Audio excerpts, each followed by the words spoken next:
guess it wasn't like, didn't take hardly as long as I thought to do the one thing.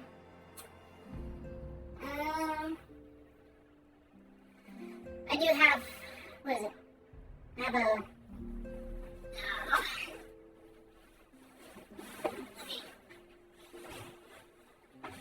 I don't know if anyone's going to show up, but I just literally said I'm going to be off, but, yeah, no, it was just a consent form. It didn't even require me to get offline, Jesus Christ. And the other thing is like a screening, but really I can do that tomorrow, even if it comes through. It's too late to do anything today, so. Okay, maybe I'll go and shoot off a text and let people know I'm still here.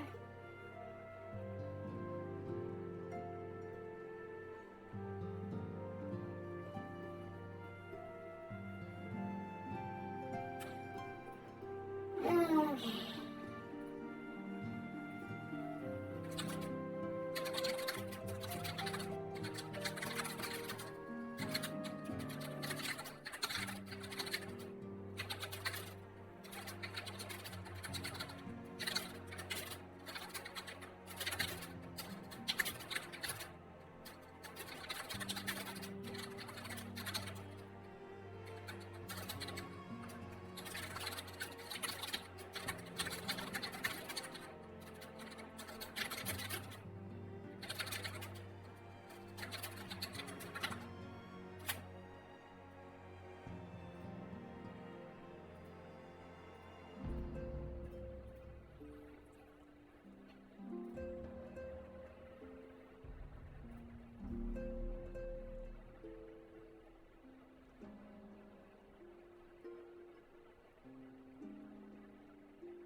Well, yeah, no, I'm here. Thank you, everyone that's looking. I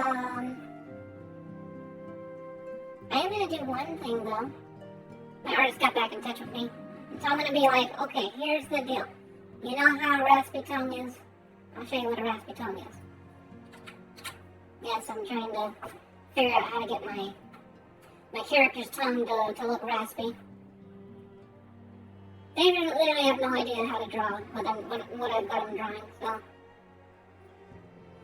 Unfortunately, I just can't draw it myself, so yeah.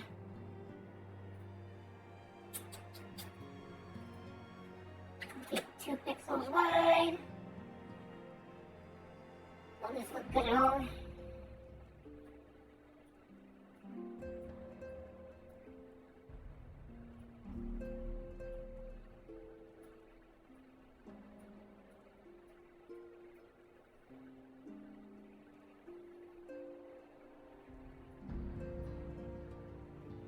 Okay, if I zoom back out, oh, that just looks like hair.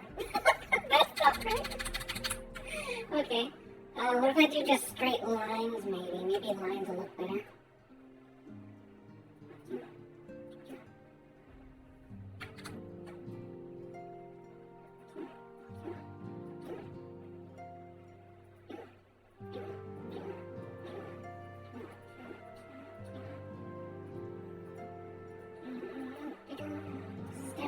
The last few pixels because she sent me an under resolution thing. Does anyone have a picture of a raspy tongue? Anyone have a raspy tongue? I want to take a pic. I want to get that picture. Let's see here.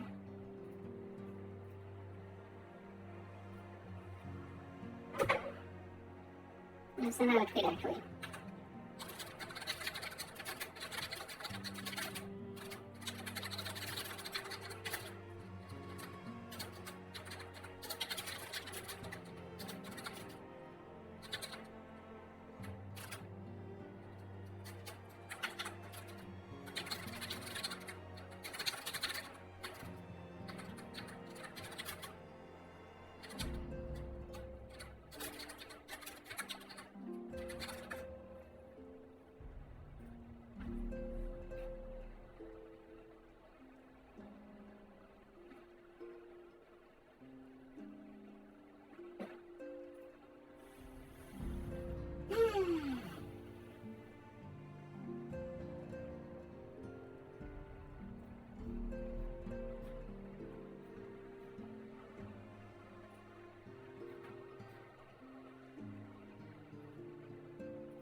God. It's so hard.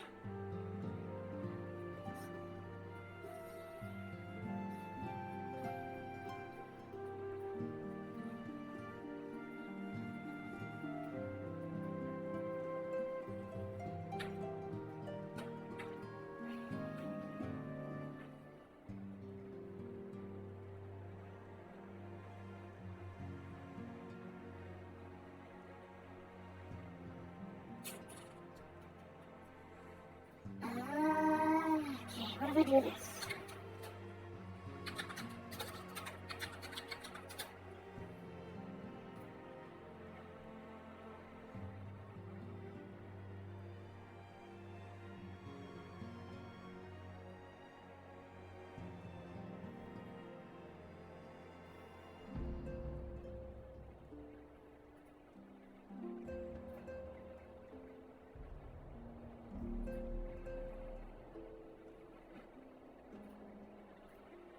I'll delete that.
I'll be concerned if they don't know what brushing the back of your tongue means.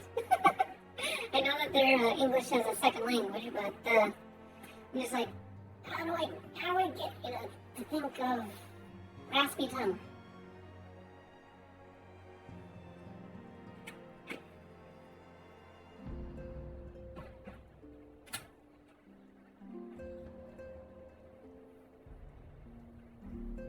Okay.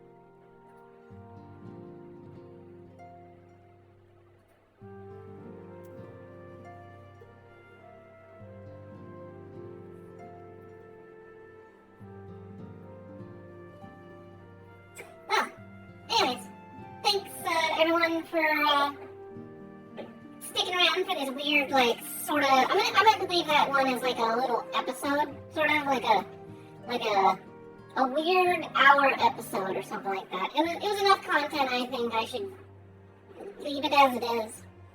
I'll just be like, I don't know, 6.5 or something like that, and then this will be the start of episode 7. So, anyways, yes. Hey, Troll fan, thank you for popping back in here. Yeah, no, it was literally just a consent form, and I'm like, I guess I could have read the email before I freaked out about, I gotta focus on this, because the interview person was like, we gotta approve this, and it has to happen in the next 24 hours, and if you don't, then it's considered a, decline of the position, and I'm just like, I don't know. It's not my first choice, but it's something while I continue to look for a better option, so. Again, I just don't want to be broke, that's the problem. I would much prefer to be continuing to save money. Even if I got to, for a little bit, work a really crappy job that doesn't understand that, short notice and fluctuating schedules makes for a poor employee.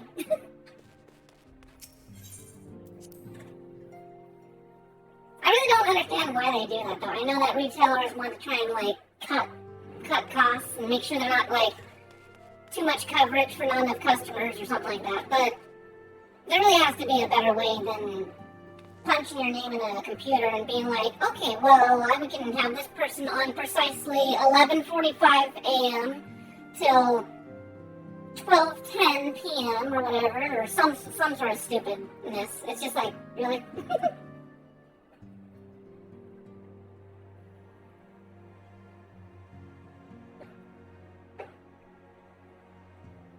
I mean, and the other thing, I guess the other thing I can consider too is, yeah, I'm in a bigger area.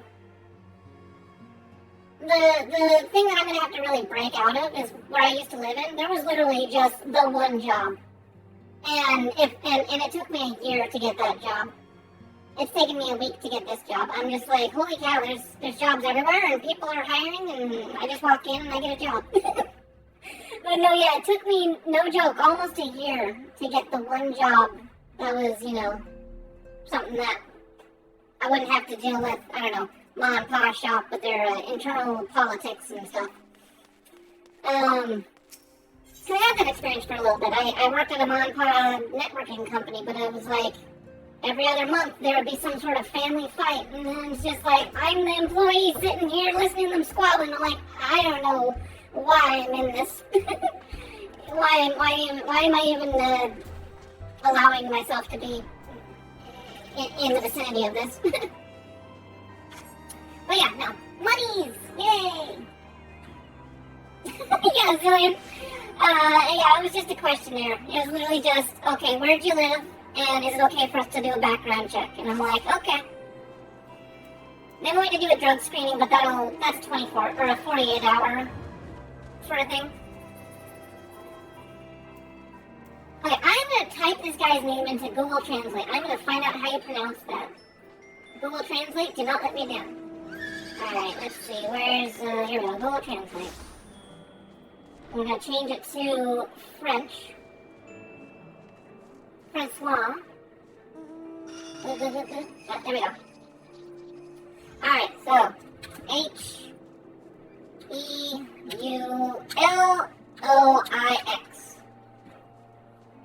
Alright, tell me, what does it sound like? Ulua. Ulua! Are you kidding me? Who would know in English that guy's name is Ulua? Ulua? Really? The H is silent? I mean, I know a lot of letters in French are silent. Ulua. Man, I've been butchering his name so bad for so long. Okay. Alright, and there's no translation for his name, but just let's hear what the English is trying to say out of it. Halwa. Halwa? Ulua. Ulua. Okay, let me type his full name in. I want to see here his full name. Vorcel Ulua. Vorcel Ulua. Vorcel. Oh my god, it's just, ugh. French? No, it's a good thing I didn't take French for a language class. Vorcel Ulua. Vorcel Ulua. It really just sounds like they're throwing up in their mouth. God. I guess going that was not entirely inaccurate. Vorcel Ulua. Oh my god. Alright, we're gonna have to do that. We're gonna have to do more Google Translate whenever we encounter Ishgardian names so I can say their names right.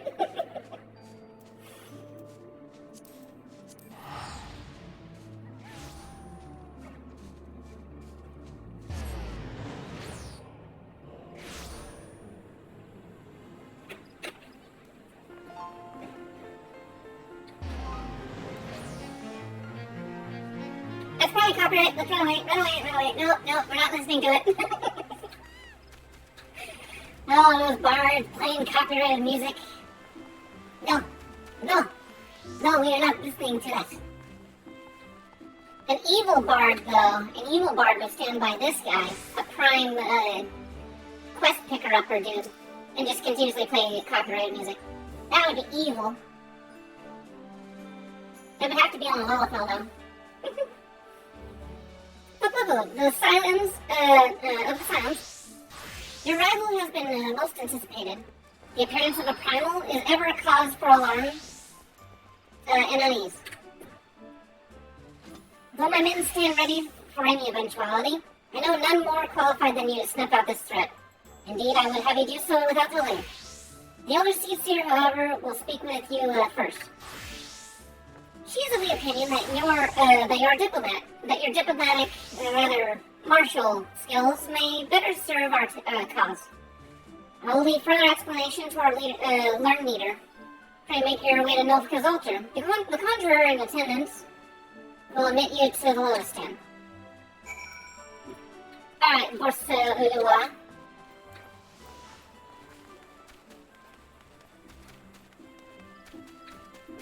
I'm still, like, not sure how those letters make the name Vorsel Ulua. Ulua. Oh my gosh. It's gonna be in my head forever. The other seconds have arrived already, man. May I show you in? It's a good thing everyone decides to hurry up and wait.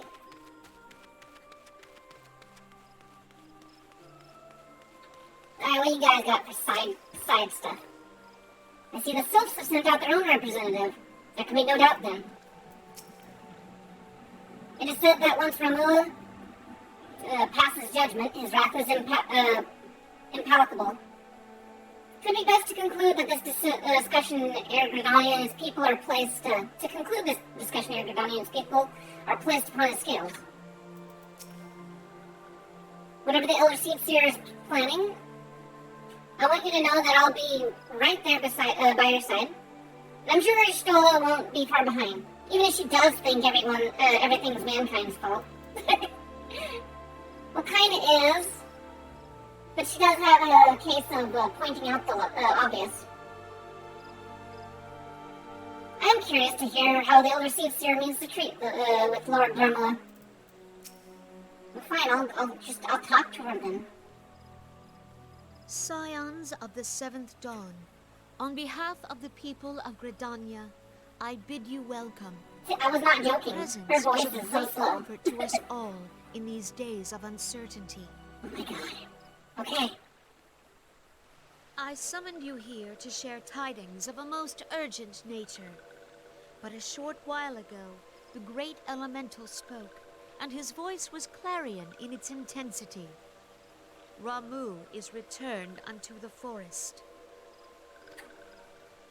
Scarce had his words ceased to echo in mine ears when we were visited by an emissary from Little Solace.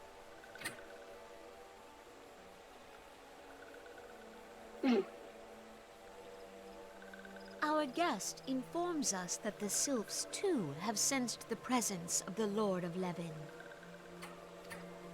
Though his exact whereabouts remain unknown, we may safely assume that the Primal was summoned within the heart of the Sylphlands. Unlike the other Primals you have encountered, Lord Ramuh is no raging avatar of destruction.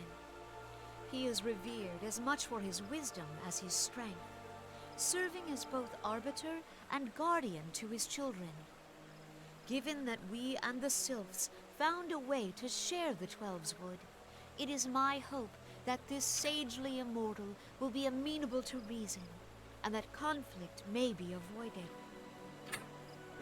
Blessed as you are with the power of the Echo, you are one of the few among us who may commune with a primal without fear of influence.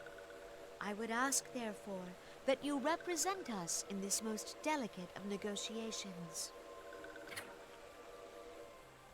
The Twelves Wood has suffered enough. Upon this, we and the Sylphs, and I would venture Lord Ramuh himself, are in perfect accord. Let us not endanger our shared home by engaging in unnecessary hostilities. Dear friend, I beseech you, safeguard the peace which exists between our peoples. Okay.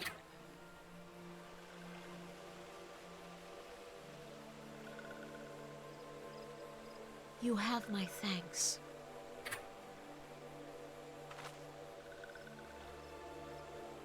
Pray me Everyone's for nodding. solace, then. A member of the Order of the Twin Adder awaits you there. He will advise you on how to find the Lord of Levin.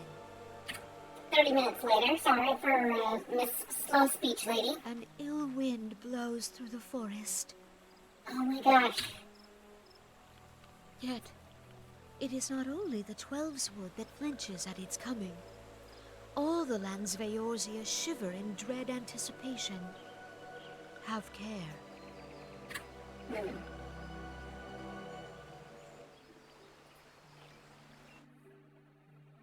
Okay, alright.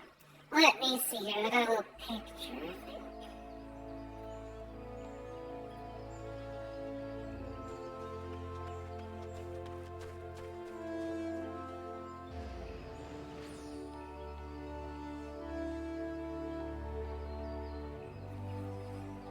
Let's see here.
Alright.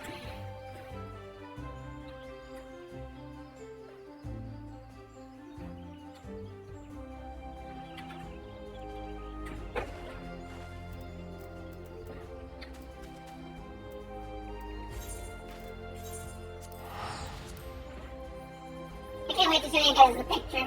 It's not like that crazy. But it's just interesting just to have that there to add to the lore of my character. I know it's very important stuff though. Anyone that I've shown little previews of already, it's just like, yeah, lore, that's why you've got that. I have a vision and I wish to complete it, okay? I wish to see it come to fruition. I am an artist after all. But people of the silence, I was told to expect you. I understand you go to treat with the primal Ramu himself. An inevitable task, but one for which I have no doubt you are all suited.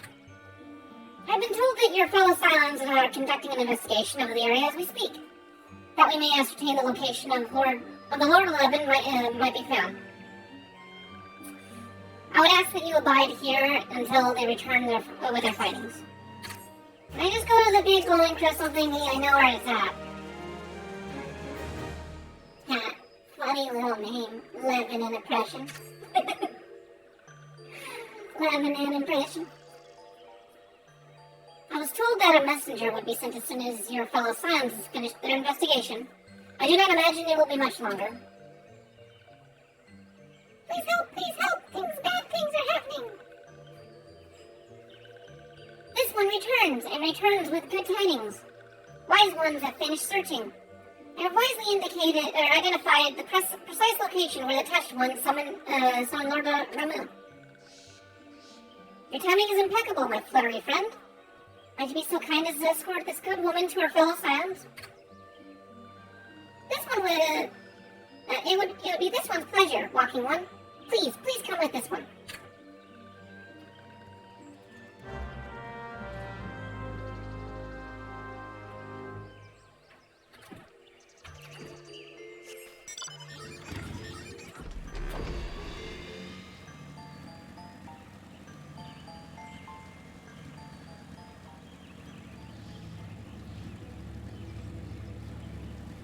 Oh, I just noticed they're putting the tattoos on my character. That's cool. I'm glad that the details are coming out. It's funny, I'm more concerned about the details than I am about the overall picture. I'm like, well, technically, this little bit of me. Wise ones have ventured deep within the Sylphlings. These ones must proceed carefully and keep an eye out for touched ones.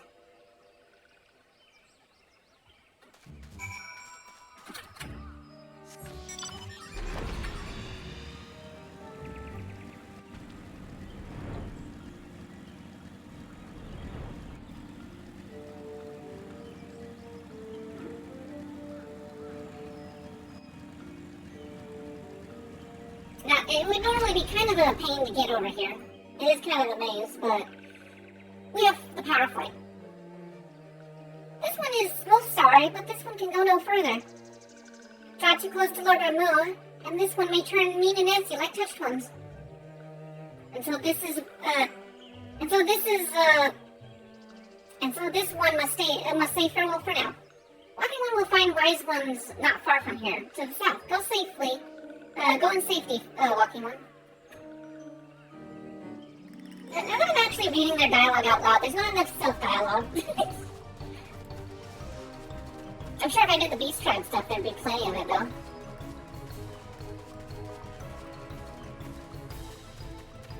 Alright, let's talk to the side characters first. Don't ask. Suffice to say that we had something of a situation here.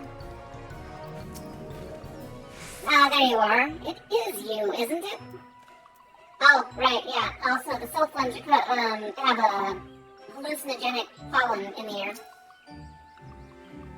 So Thancred is Thancred, Papalymo is Papalymo, Y'shtola is Y'shtola, and you are you, right? Well, that's easy enough to remember. This one's name is Ida. In case Walking One was one. Oh my, no, you're not Ida. I'm joking. Shut up, Ida. So it is actually you. I'm relieved. For a moment I thought we were dealing with another one of those confounded sylph tricksters. I swear, with them wreaking havoc on their skin-changing magics. It's a wonder I was able to finish taking my measurements. Yes, it is quite the ordeal. You should have seen the look on Y'shtola's face when the one impersonating you suddenly showed up. How do I know it's me? How do you know me? How do I know I'm me? That's quite enough, Papalymo. My apologies. It's not like me to ramble, so. At any rate, as I was saying, I have finished measuring etheric activity in the area, and I'm pleased to say I have reached an indisputable conclusion.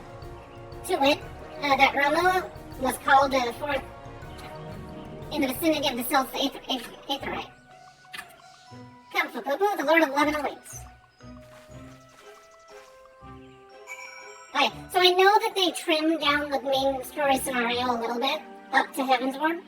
But why did you trim out the context so harshly right there?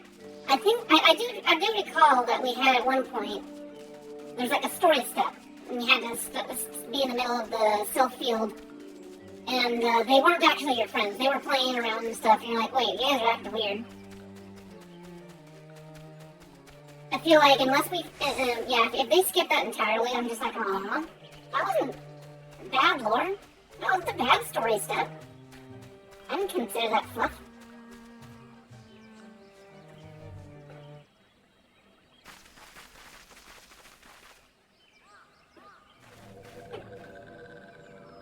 Yeah, they skipped it.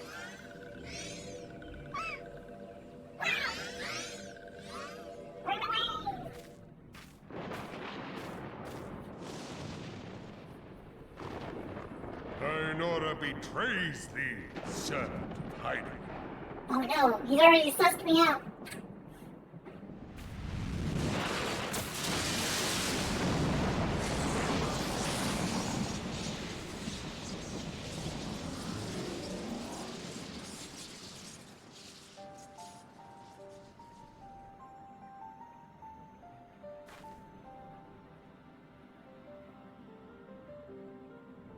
Thou art the bringer of light, bane of Ifrit, Titan, Garuda, and Leviathan. I kicked their butts. I am Ramu, guardian of the children of the forest. Thou tramplest upon sacred soil, bringer of light. By what right doth man intrude in this sanctuary of the sylphs? Well, you see, there's a bit of a problem. You exist. Gridanians proffer peace? Their words are born of delusion. Thine offer, an insult. Thou speakest of harmony, yet carest not for my children's desires. They did but wish to dwell beneath these boughs in solitude. Yet even that was too much to ask of man. Oh, right. Yep, the refugees showed up and started trying to live in the forest. Thus did they turn to me for succor. The sentence I pronounce upon thy kind is just. Redanian or Garlean, it matters not. The good intent of one excuseth not the misdeeds of the other. Thy conflicts have brought naught but anguish and misery unto the forest. All blame doth lie with the darkness that resideth in the breast of man. He has a fantastic beard, by the way. Whence sprung this calamitous seed? In the beginning no such duality existed. Were light and dark given form when man was born? It would explain much. Not least why strife and sorrow follow ever in thy wake. Thou canst not deny the urgings of thine own nature. Knowing that thy mere presence here portendeth tragedy, wilt thou persist in this pretense of peacemaking?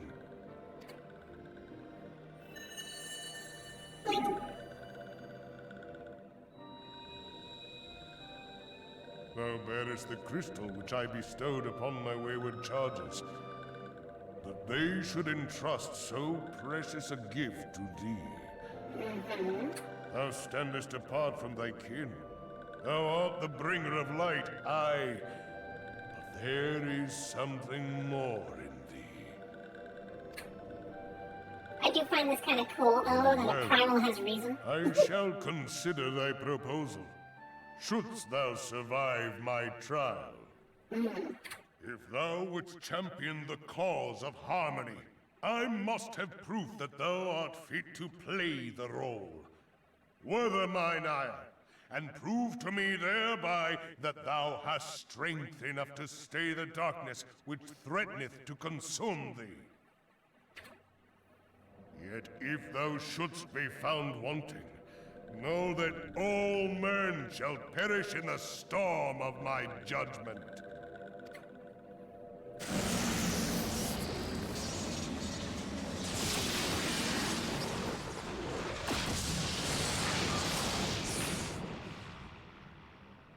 Come to me, bringer of light.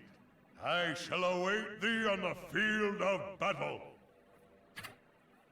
Must we always fight out our problems?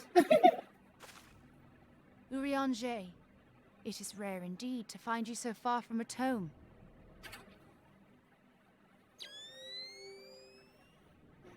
My apologies. The Lord of Levin himself. Never till this day had I looked upon his visage, save in painted renderings made faint by time. Ever shall this scene remain etched in my mind's eye.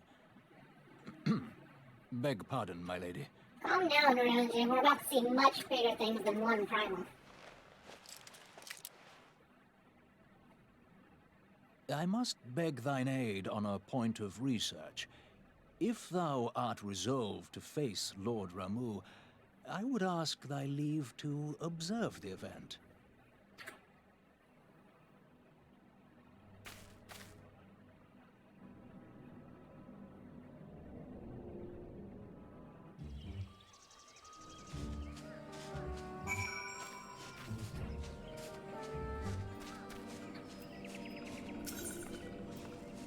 Alright, the striking trade. Woo!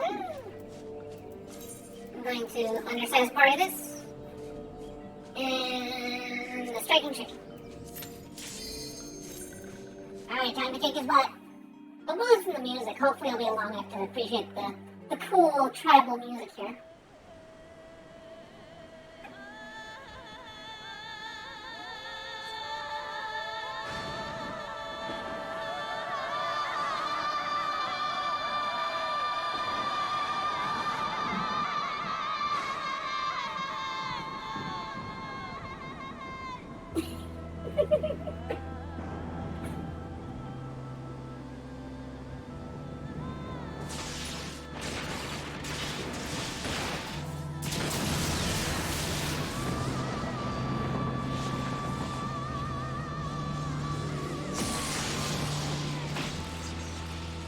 I like the EDM version of this too.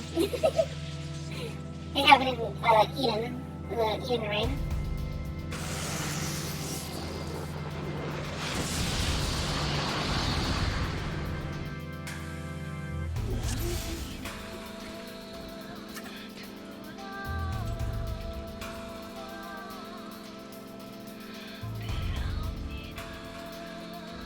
Alright, my boy, it's time to probably kill you in like 2 hits, but here we go.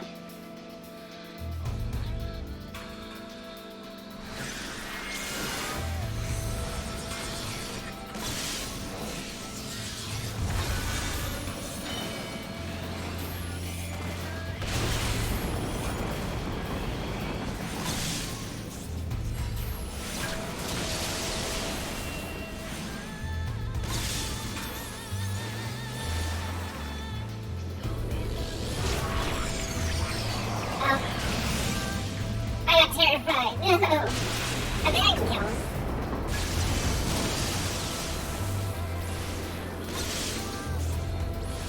I should pick up these things though. Yeah, let's pick up those things.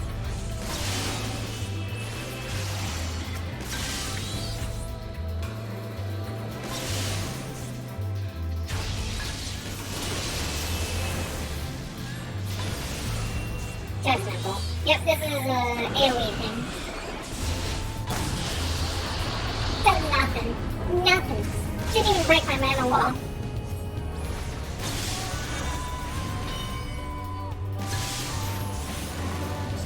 He does hit hard though.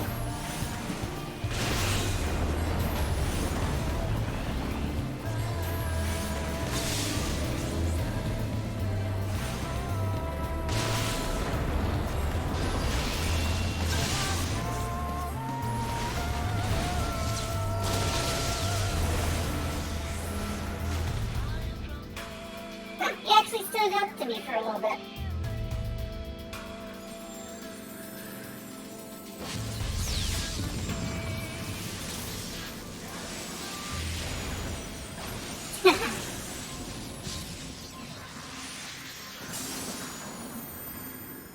Still, that was kind of cool because, like, this is supposed to be,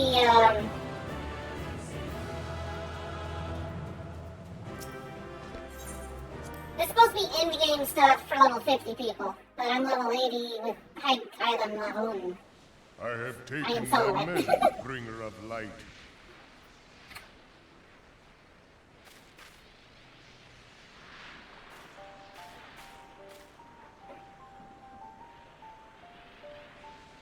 And I judge thee a worthy champion.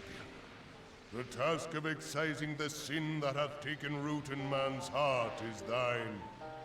Shrink not from employing thy strength in service to the forest and the wider realm beyond. Like hungering shadows do the enemies of harmony gather, and meekness will but feed them. If man is to be delivered from the dark, it shall be by thy guiding light alone. Stray not from the path, for if thou dost, thy people shall be truly lost.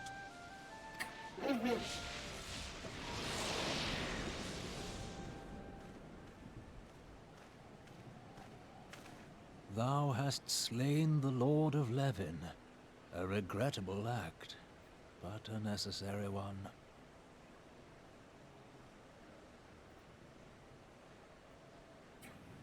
One sec. I gotta reply.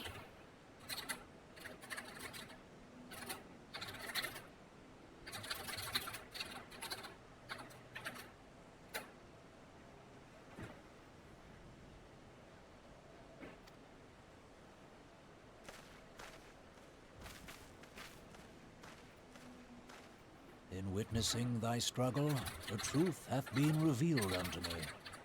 If I mistake not, it may yet prove a chink in the eternal armor of the Ascians. But let us conclude our present business. I shall expound upon my findings at the Rising Stones anon.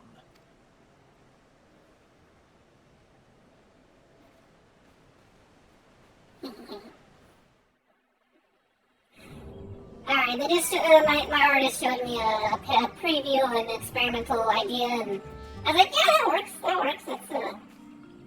looks really good.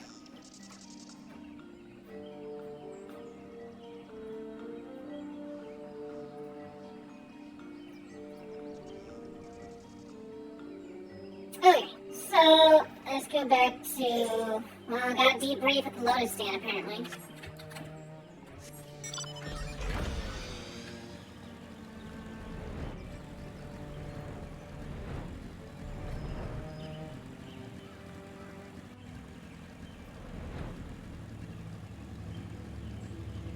Marcel Unoir.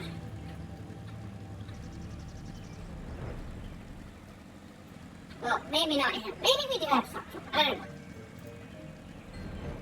Marcel Unoir. Marcel Unoir. Do not mistake his silly French name. Mapuku, you've returned. Dare I ask how Ramoa received your visit? He challenged you to a test of arms? It is well, then, that you have some experience in such matters. The peoples of both Gridania and Little Solace will be relieved to hear that the Lord of Leven has accepted you as the Forest Champion of Peace. I have performed the monumentary duty. You have performed a monumental duty this day, Fakubu. The Elder Seats here must be informed of your deeds at once. The Lieutenant is ready to send you on your way. The Elder Seats here will wish to hear of your experiences firsthand. Pray return to Gridania and make directly for the Lotus stand. The conjurer at Novika's altar will be expecting you. Farewell, Fakubu.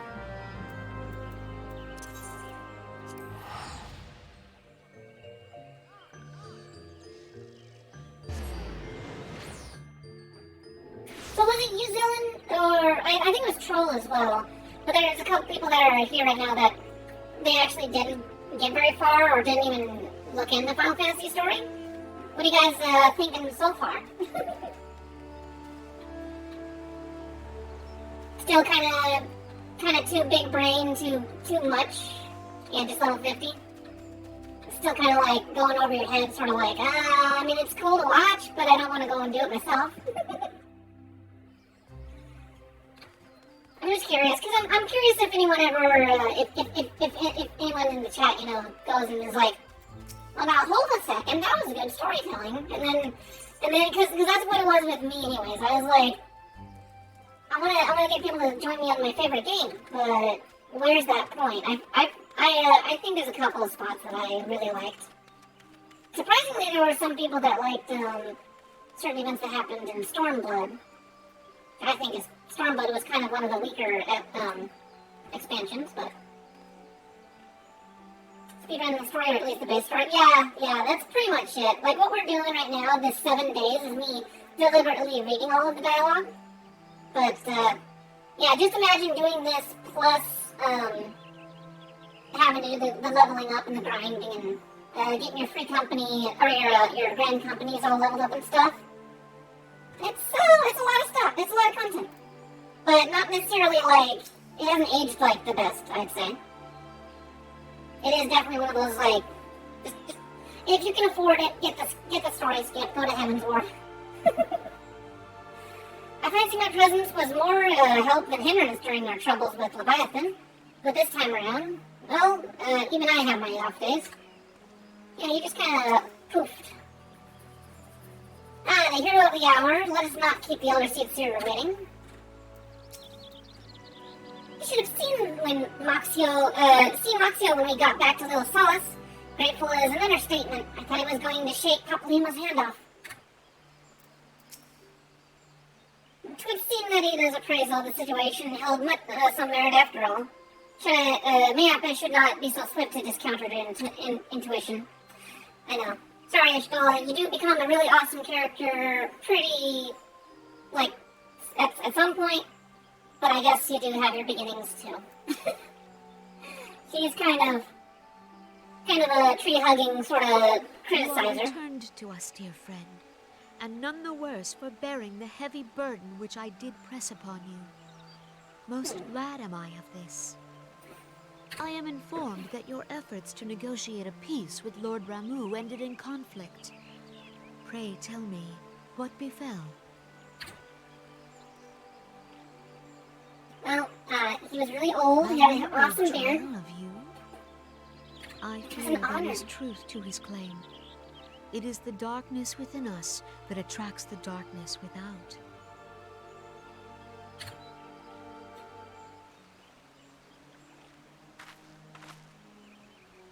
It cannot be denied that misfortune follows man. For evidence, one need only look to the conflict brewing in Cartano, or to the rising flood of refugees. Our shared struggle against the Empire should have served to seal our union. Yet the ties which bind the Alliance strain under the weight of gross self-interest. As the scars of the calamity begin to fade, so too does our sense of common purpose. Yet now is scarce the time to forget our shared responsibility. If this new-sprung realm is to survive beyond its infancy, it must needs be nurtured by all. Mm-hmm. You've been kind of sitting on your thumbs for the last 5 years. You better Yours hop to it. must be as one. Yet I fear that dream is still far off.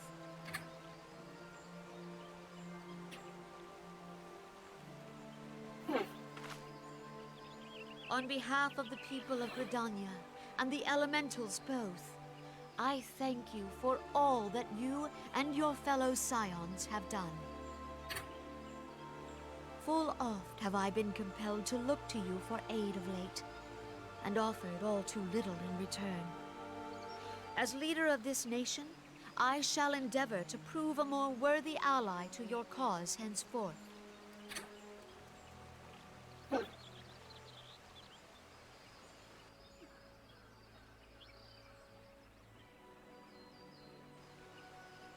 Lord Ramu has departed, yet the keening of this ill wind grows no less insistent. Voices of the forest, pray speak and I shall listen. What unseen evil begets this unease in my heart?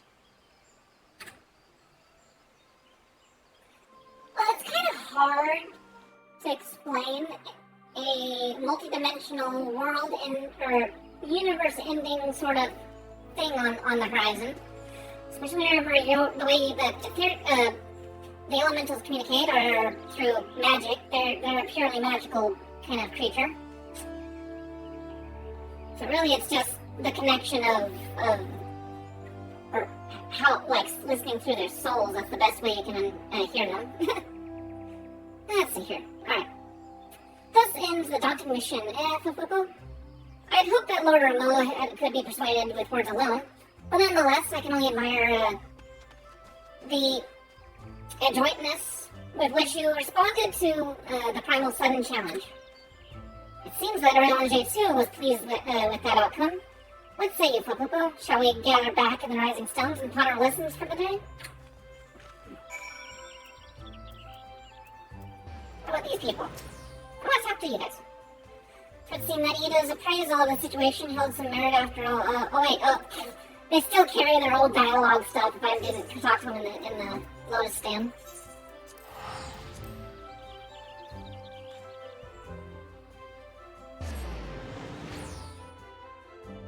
Okay, give me 1 second, I gotta get my jug of water. Ugh. Just whenever I think I have enough water in me, and then it's like, oh, no, guess what? You're all comfortable, you need more water.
8+ years of role-playing did that for me. And I've got gloves on right now. I almost actually, whenever I first became a VTuber, I was like, should I just go like Zentraya or something like that?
But yes, no, actually, with your guys' response just there, I'm actually inspired to do some roleplay on stream.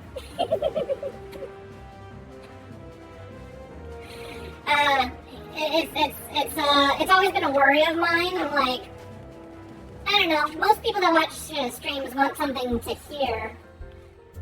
Sounds like you guys have no trouble reading what I type out. I mean, and then I already checked, you guys think the text box is pretty big enough to kind of read over. I don't know about like open role play with the chat scrolling so fast if it'd be like easy for people to follow along. But like, you know, one-on-ones or just event stuff where everyone's taking their turn to say something instead of everyone talking in the same room like a cafeteria hall. Yeah, I might do that sometime. If I ever get caught up in the story and I still want to keep playing this game instead of doing something else, which I do want to have variety. I just this has been again 8 years playing this game. I wanna commit to this. Welcome back, Poo. Word of your monumentous encounter with Lord Ramu precedes you. I would fain share news of mine, but Oriange's discoveries must take precedence. Upon witnessing your defeat of the Lord 11, our lone companion was struck with a profound insight regarding the nature of Ascian's immortality. Let us assemble and discuss his observations together. I think we get to meet one of our lovely Roga waifus. I believe Oriange's sweetheart is going to make her appearance. If everyone is ready, let us begin. Oriange, the floor is yours. Yeah, I've been playing this since the end of 2013. Like, I've obviously taken breaks and stuff between content patches, but yeah. And I haven't gotten bored or disappointed with it like I have in other games. Some get, like, no joke, whenever I played through Guild Wars 2 during the content drought before and after Heart of Thorns. If anyone knows Guild Wars 2 and how it took them almost a year to release the expansion, yeah, no, roleplay is what sustained me playing that particular game. That's where if I can't, get the content, I make my own content kind of thing. So, of course, I was probably participating in one too many trysts in my roleplays. I remember this one person at one point like shouting at me and saying, "Oh my God, you are such a such a horrible person." Hey Fox, how you doing? Hey, it takes up a lot of time to be intricate with your words in that sort of situation. Alright, tell us about your oversight. As all here assembled now know, in its final hours as our Order's headquarters, the Waking Sands did play host to a most unexpected visitor. Oh, I what? speak of the Ascian clad in white, Elidibus. Oh, it's so dark. What drama? I want to know. Tell me the secrets. Fill me in, my sleuth. Just saw all the drama. I actually haven't gotten any notifications, so I don't know what's going on. Did I say something funny? Did someone else? I don't think I said... No, I didn't say anything alarming.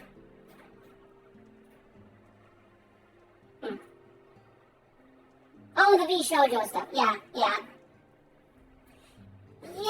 See, the thing is that a company, and a professional one at that, should err on the side of upholding company image. When you've got someone using your name and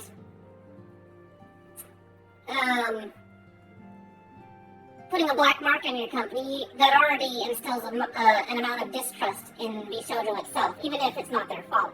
But with what I gathered, what Manners ended up saying, I know from a individual standpoint and someone who might have possibly experienced a traumatic sort of thing, sure, yeah, you might want to voice it so that you don't feel like it's bottled up and just festering or whatever.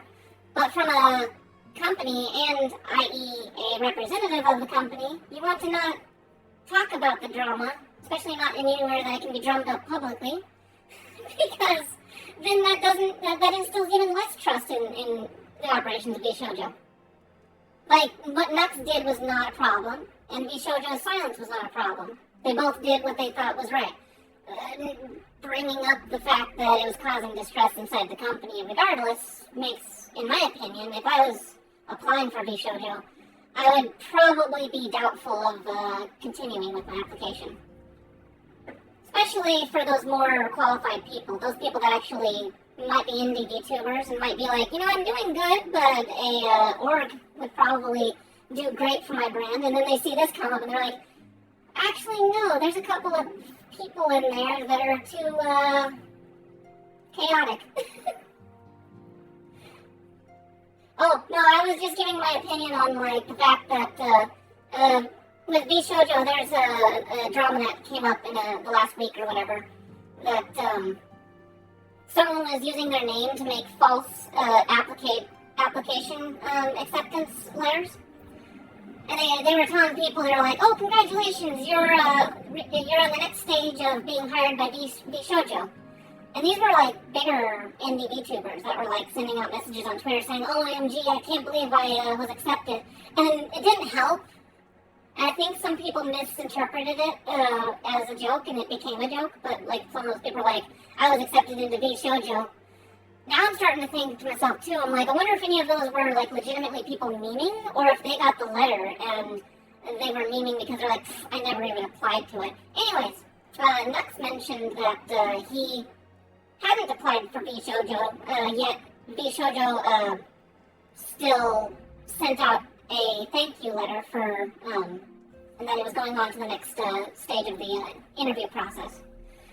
So he dug into that and found out that it was actually a scam, and so him as an individual, he had every right to say, hey, guys, there's some swifty stuff going on out there. You better watch out for your sources and make sure that, you know, the gun run and all of his company isn't actually trying to reach out to you or whatever. If you have doubts, verify. But then, yeah, again, it was definitely one of those things where Bishojo at least needed to stay silent so that the police could do their work. Because people were getting swatted and real lives were getting interrupted, potentially put in danger, because, you know, that's how it is, you know. When you're swatted, the idea, the whole thing, as far as I understand, is that they kind of have an obligation to check on the property anyways if there's a really big emergency. If they determine that it's a valid emergency to look into. Like, you know, the scammer will call the 911 and say, I live at blah, blah, blah, and I'm about to kill myself and everyone in this house. Click. Now, the 911 dispatcher is going to sit there and think, what do? Do I ignore it as a prank call and end up letting, innocent people get killed? Or do I take it seriously and it ends up being a false alarm? Well, they're going to take the latter, obviously, if it seemed like it was legit, worded legitimately. I don't know what exactly their criteria is to say whether, they can determine whether or not, like maybe caller ID or something, I don't know. But, yeah, so the SWAT team will show up, and then they have their guns out already, because they think there's a hostage situation going on. So if they see any, unreadable movement, someone gets surprised, oh my gosh, there's cops outside the house, they run out the door, cops get fired before they even know what's happening, because they're like, we don't know what's happening in this house, and someone's running out, screaming and yelling, and they could be armed or something. Yeah. I'm sure anyone in this chat probably knows what swatting is, but just in case no one knew what swatting was, that's what those idiots do. So it's why it's really good to just, keep your personal information to a minimum, because if someone knows where you live and they have a grudge against you, they can cause some trouble to roll your way. Saw swatting ones. Yeah, I don't think I've ever been in an area where any town that I've heard of that happen, but yeah, I've seen some videos of how it plays out, and it's definitely, well, one of them was kind of ridiculous, because the streamer legitimately pulls out his piece and cocks it as he answers the door, and then he realizes, oh, it's a swatting, and then he lays the gun on the table, and then he goes out to talk to the police. I'm like, you idiot. You stupid idiot. This is back in 2014 or something like that. But no, I was just like, oh my god, if you had walked out with that in your hands, you'd have been dead. Oh yeah. Ice Poseidon. Yeah, Ice Poseidon, I like this stuff. I think he was such a, I don't know his personal opinions and stuff, but I felt like his content was pretty cool. I think he just was such a public person that he was in a vulnerable spot a lot of times. I remember watching this one video. It's been a while since I've seen Ice Poseidon, but I saw this one video where the couple legitimately had to park outside the restaurant and then walk in and talk to him and be like, yeah, we're getting calls that you were here and we're pretty sure it's fake calls, but we need you to leave because it's causing a disturbance for the property. That also kind of sucks. It's like, oh, well, your fame managed to ruin everyone's good time. That's why I like VTubing in a way. It allows a lot more privacy. Plus, I'm gonna be a cute little slug. I don't have to worry about well, not that I don't care about it, but I don't have to worry oh, did I shave this morning or something?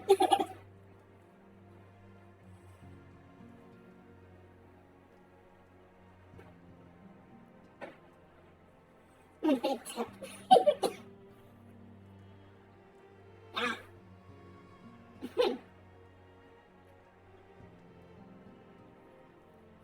Anyways, let's go ahead and continue. But yeah, no, I feel like after coming to realize how much Neanders has been, I don't think I would want to be in Bishoujo.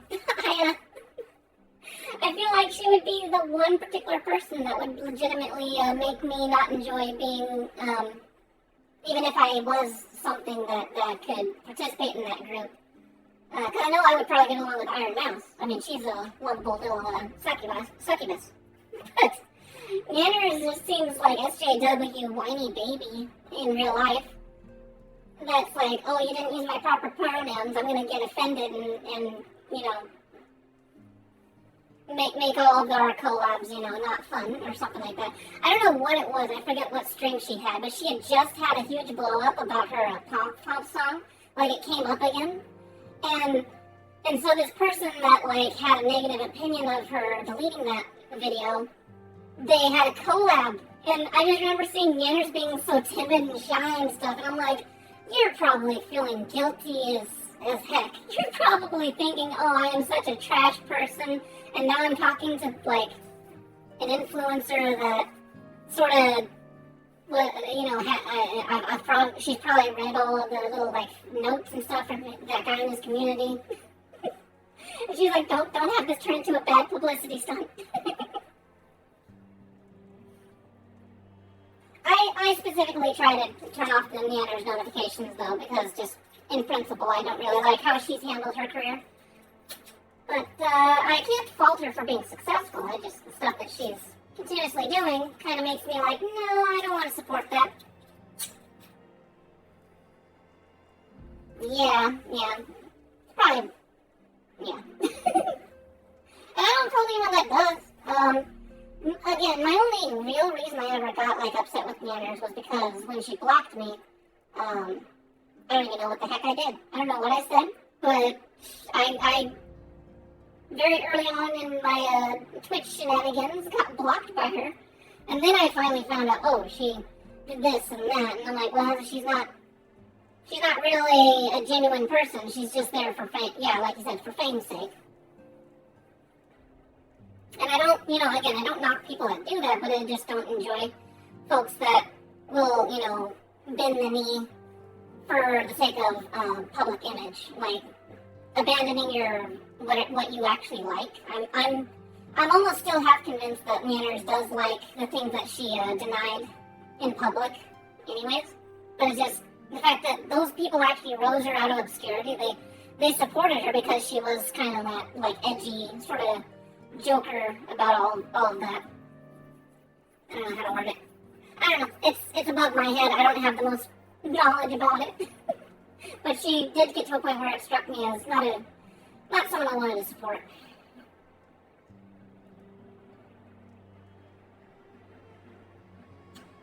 I have a mark on my monitor.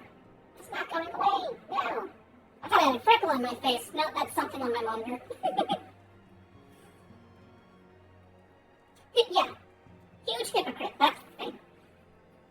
Which, it's sad though, but I see a lot of, like, my friends that are genuine people, and they just seem to, like, as much as they try, they don't seem to get very high very fast. And then you get, like, these really vain, vapid people that have the stupidest opinions, and they just rocket right to the top, and you're like, really?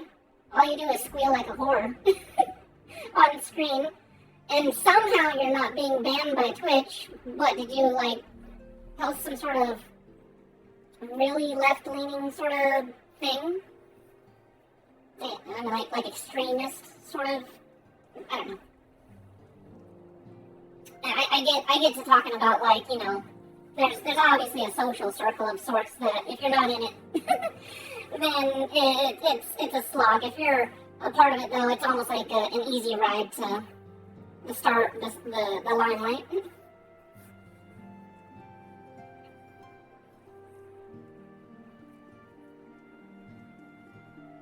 Oh, you actually joined one of the raids that Neanders was part of?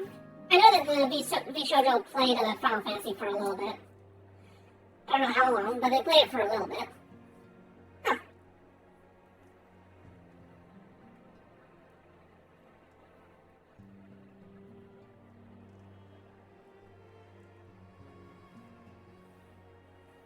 Well, the better I do on my own, the less inclined I will be to look at signing up with an agency. Streamer rating unit before she got big. Oh yeah.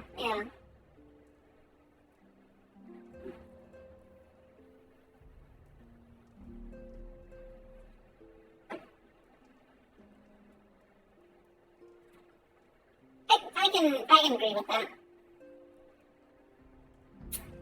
Okay, back to the story. As all here assembled now, it is the final. Okay, anyways, everyone just speaks in curse, and he already said it out loud, so I'm just gonna let him go and do his thing. Go ahead, continue, Unwelcome though his presence was, his words that day did serve to confirm a truth long suspected, that the Asians are eternal beings, to whom physical destruction is as a temporary inconvenience. She does do the best science experiments, doesn't she?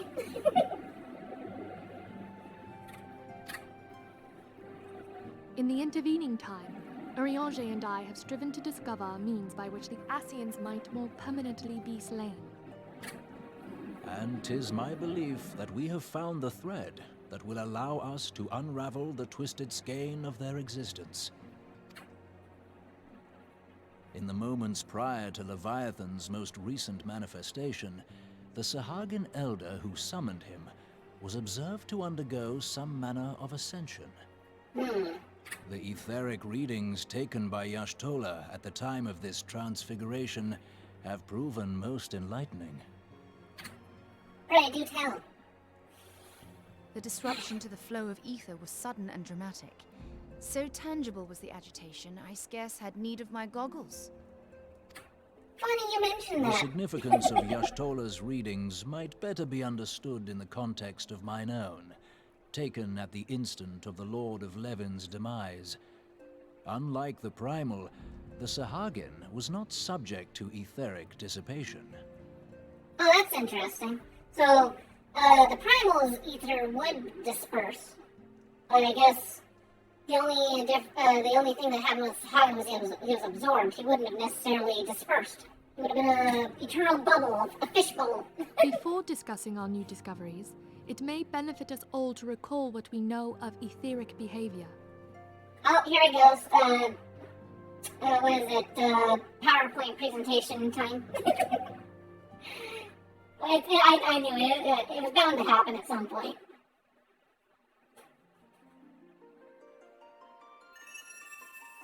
Let us begin at what some might call the end. When we who dwell in the material realm die, our spirits dissolve into the flow of ether and are returned to the ethereal realm.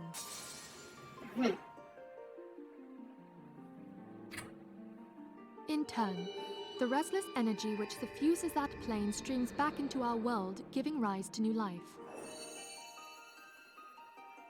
Yeah, it's like a soup of spirit stuff. When it's in the mortal realm, sure, it's a unique thing, but once it returns back to the sea, I mean, it technically exists, but it's back in the big soup of randomness. 'Tis as the heavens did decree, the way of all mortal souls.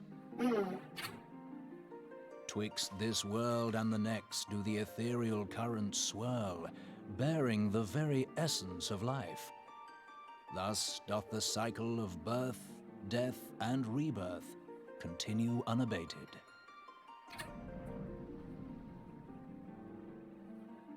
Primals behave somewhat differently.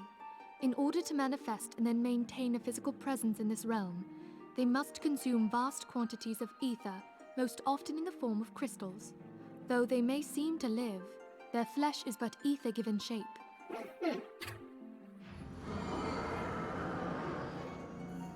Thus, a defeated primal leaves behind no broken corpse. Rather, the essence of its form seeps back into the land whence it came, and the energy of its shattered spirit is called back to the ethereal realm. And there it waiteth, till next the prayers of the faithful do draw it forth from the sea of ether, to take their offering of crystals and make for itself a new body. Lord. Also, I'm glad that I'm hiding the, No, I'm kidding.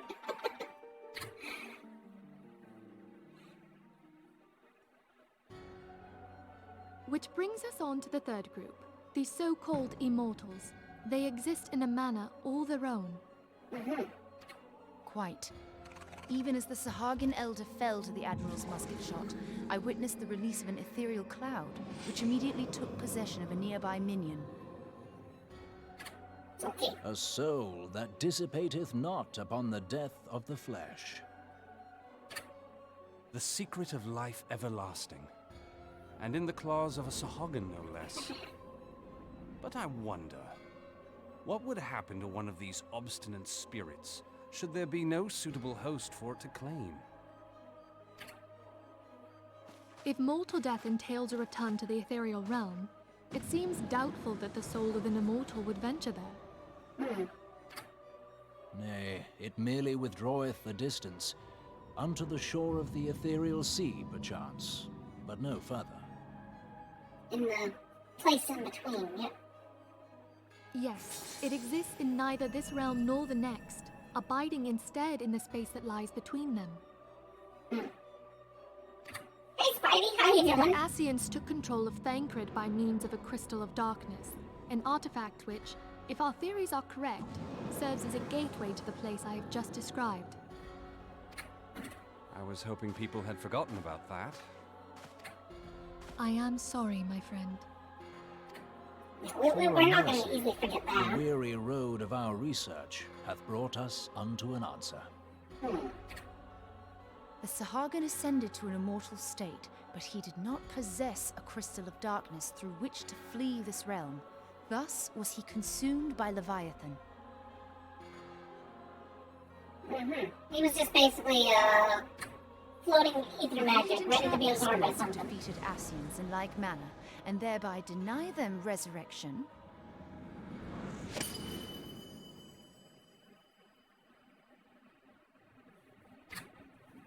I like how she snatches it, the glowy thing. That's the best part.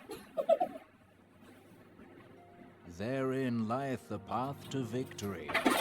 Thou art most perceptive, my lady. You know, cat seed Only ball, when we have cat grab trapped ball. the bodiless soul within an ethereal prison can we hope to defeat its unnatural constancy. Thus might even an eternal paragon be consigned to oblivion. These feats are, of course, far easier said than done. At present, we lack a viable means to entrap and extinguish an Ascian soul. Yet, I believe it to be possible. The pieces of the puzzle lie before us. We have but to put them together.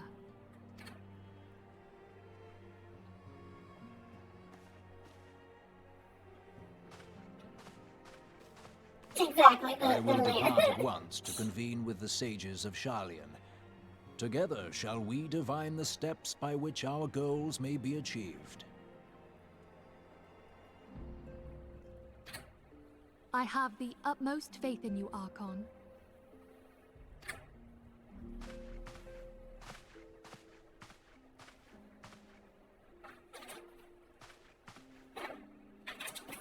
Beg pardon, antecedent, but I would raise one final matter.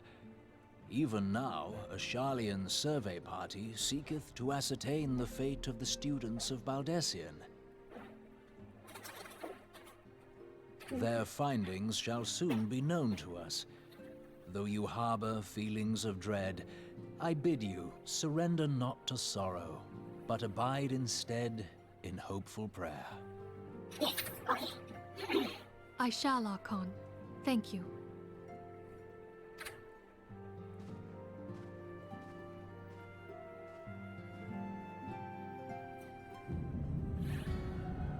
Oh, more lore. Excuse me.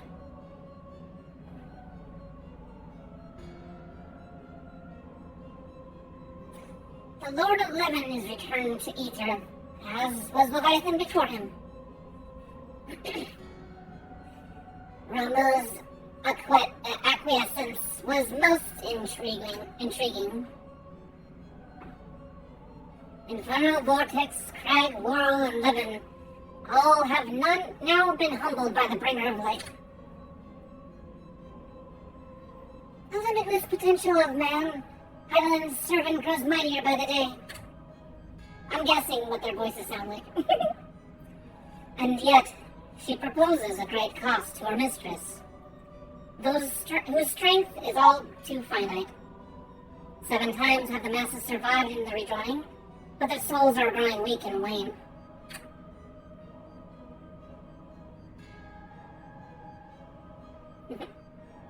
Yet even as it innervates, the ardor empowers our master. All that remains is to nurture the strength of the gifted, to forge the final key. I do know what his voice sounds like, and I'm trying to imitate it. I don't know if it's working or not. And that is the task to which we bend our every effort. The Hobrea. Divine seeds. Whatever want to protect, to quicken and air this fertile soil, we need only lead men into the field, and by their eager hands shall a new deity arise. That which has shattered shall be made anew, and the new one true God shall come again.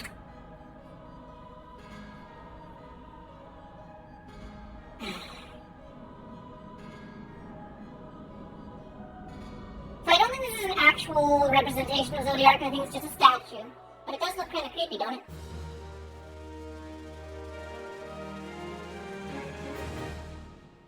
I feel like it's a rough approximation of what his sealed form looks like, though.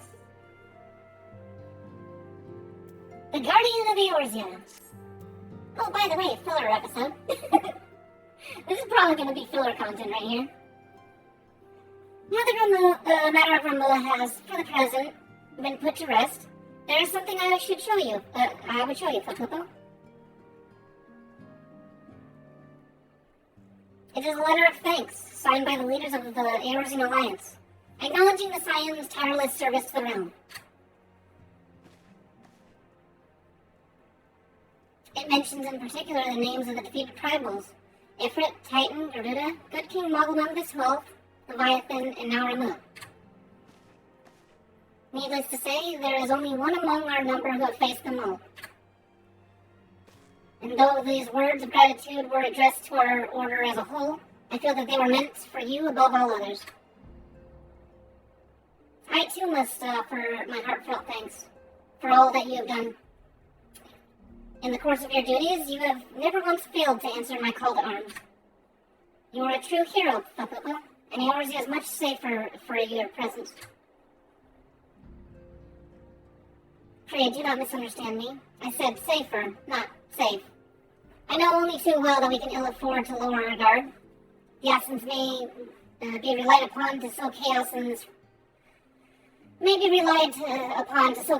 this realm until such time as they are forced to stop. Why, even without their encouragement, you may be assured that that man would foment strife on his own. God, these large words, it's breaking my little slug brain. And that is to say nothing of the beast tribes. Unless we learn to live in harmony, the primals too will return to plague us again and again and again. And yet, despite all of this, your deeds serve to inspire the people, to give them hope and a better tomorrow, for a better tomorrow. And there is no greater gift. That we have the courage to strive for what might otherwise seem an impossible peace. We owe in no small part to the dangers you have faced on our behalf, and the people you have won over to our cause in doing so. Our list of enemies has ever been long, but think of the allies with whom we are now blessed. Of the Sylphs of Little Solace, who wish not of conflict. Of Alizé, who strives to unearth the terrible secrets of the Calamity, which we will not do because I can't do raid content in time for Endwalker. I don't know if I'll be able to do story content in time for Endwalker. And then there's Sid in the Fellowship of Noah, racing to unlock the mysteries of ancient Alec, that we might be spared the horror of another Ultima weapon. Little do you know, they already got that sort of something's going on in Garlemald. You guys don't. Well, we'll find out in a couple months. Lore-wise, we'll find out in a couple months. Of course, when speaking of our greatest allies, we must not forget those close to us, by which I mean our fellow Scions. Thanks to their many and varied talents, our order is uniquely equipped to combat the far-reaching corruption of the Ascians, and combat it and shall. Your enthusiasm is truly heartwarming, Antecedent. Given our embarrassing wealth of allies, I trust will not inconvenience you unduly if I absent myself for a time. It's this guy. I should have sounded more hoity-toity. Should have known. Alphino, I take it troubles in Ulda are no longer require your attention? There have been yet some ramblings of discontent, but the air of simmering violence is largely dissipated. 'Tis to report such that I stand before you now. That, and to speak with you concerning the new organization we discussed. Oh, no, bad idea, Alfredo. Down, boy. No, you are 14, maybe 15 at this point in the story. No. Can't believe we're letting like a teenager run a whole new brand company. I have a message for you from El. You recall the refugee girl, the one whose parents were missing? They were found unharmed. Oh, good. Thank goodness. I'm glad they didn't die. That would have been tragic. She wished me to pass on her thanks to you. Why, Elfinel, I am to understand that you made the effort to remember the poor girl's name? I look forward to reading all about her in your report. I do hope you left nothing out. Look, she's probably like 10. No. She even spoke, almost certainly spoke in the third person. I don't think we need to have it be that schmarmy. Fopupo, you've been away from Revenant's Toll for some time now, I believe. Might I suggest that you put the affairs of the realm to one side for the moment, and take this opportunity to reacquaint yourself with the town? Which reminds me, one of the Doman children recently inquired as to your whereabouts. Yozen was his name. I believe he has some small matter he wishes to share with you. Why not oblige him with a visit? Again, as soon as I read this dialogue when I first came about it, I was like, great, this patch is just filler dialogue. It's literally like in an anime series where they have the slice of life episode in the middle of like an epic battle like story arc. Wait. I want to hear Alphina's words. I bet he's thinking about Menphilius, what she just teased him about. Come on. Let me talk to Alphina. After we parted in Ulda, I paid a visit to the refugees. Though a fundamental solution remains far off, I believe that at the very least there should be no armed uprisings in the near future. I'm given to understand that you resolved the matter of Ramu. I will ask Menphilia for a full report when next we speak. You've done well, Fopupo. Oh, always business with you, huh? I realize that you must be quite tired from your travails, but I would most appreciate it if you could find a moment to speak with young Hosen. He has been through much on his own right, I'm sure. Yeah. You know, one of the things I'm grateful for in Final Fantasy, which I've seen happen in some stories on MMOs, some MMOs it's like, you have to wait, 10 hours before you can take this next quest. They literally tell you to take a break. And I'm just like, really? I'm ready to do the story now. Not in this game, though. Thankfully not in this game. But, yeah, some of them where it's like, we really have no content, no idea what you want to do. You can do some of the stuff that exists in the world, but you're forced to not progress the story for a certain amount of hours. I don't know. Does anyone know a game that might have come from? I've played, like, Terra. I don't know. Is Hosen over here in the bar? I mean, yes, it has a dining area, but really? Where's he at? Where's the boy at?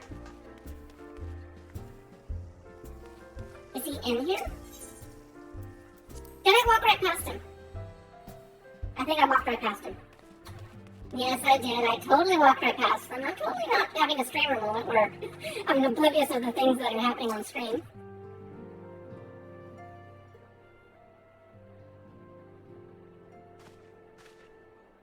Look, it's Miss Palupo. She's back from her adventures.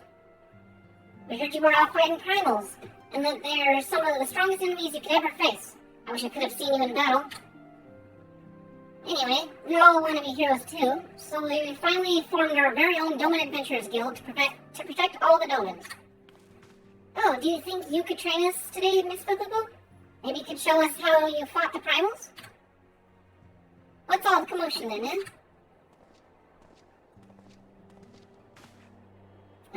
Roy Boulder. I think is his name. Master Boulder, Mr. Colinet. Did you know that Miss Palupo is back?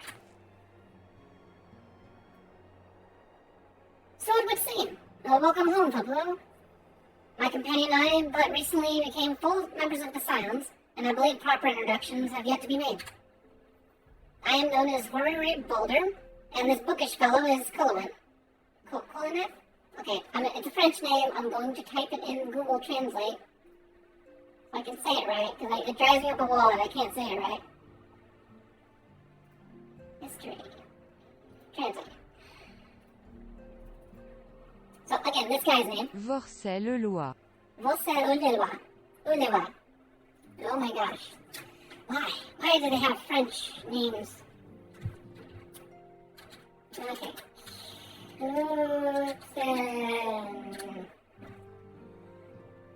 Coultenay. Coultenay. Coultenay. Oh, no. No. Okay, Coultenay. Though we remain largely unproven as adventurers, we've taken up upon ourselves to instruct the Doman younglings in the arts of combat. I don't know, you look like you're at level 50 gear, you should be good. And I'm, let's see here, it's not letting me, yeah, there we go. Okay. I told you, Mr. Boulder, we're not younglings anymore, we're adventurers. And we were just asking Miss Pavubu if she could give us some special training. I think we already were ready to hunt monsters alongside her, don't you? Well, you've certainly been diligent with your drills, but I'm afraid the fields of Mordona are still ever so slightly too dangerous for you.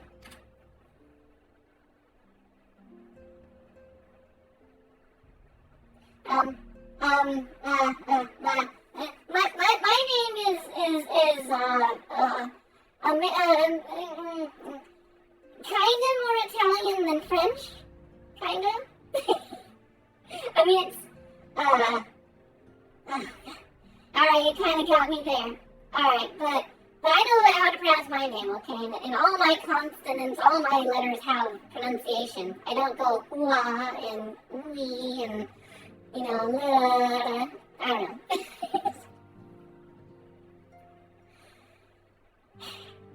Okay. I have a counter proposal. What if we were to cross swords with Pupupu? A demonstration of skill at arms, if you will. They want to cross swords. Ew, ew. Ew, ew. I need to have, like, just the ooh lips. Alright, if I didn't know you any better, and I do, I'd say you were merely seeking to test yourself against a legend. Well, perhaps I am. But what matters the motive when the children stand to learn so much from the lesson? What say you, Pupupu? Would you consent to spar with me? Sure, okay. Also, I was leveling up in this area, and I think I might have been slightly under gear, but I remember almost dying to him, and I'm like, I'm a fucking legend. Why am I dying to this NPC? Alright, we'll have a tournament. Come on, everyone. We must prepare our gear for an outing. If anyone does go through some of the story stuff, though, and they have, like, an NPC battle, well, your friends, if you kite the enemy, you've got the Echo, and it has, like, a health regen that gives, it's, like, more strong in story type of events. So usually running around in circles will give you just enough health if you're struggling, or whatever. Do try not to disappoint them, Have faith, Colt. Have faith, Colt.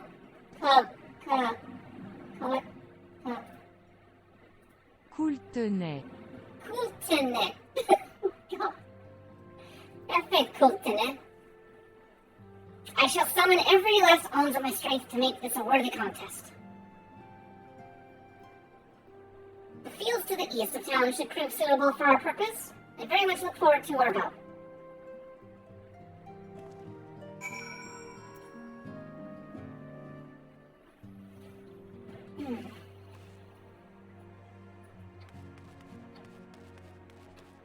Nope, not that way. This way. There we go.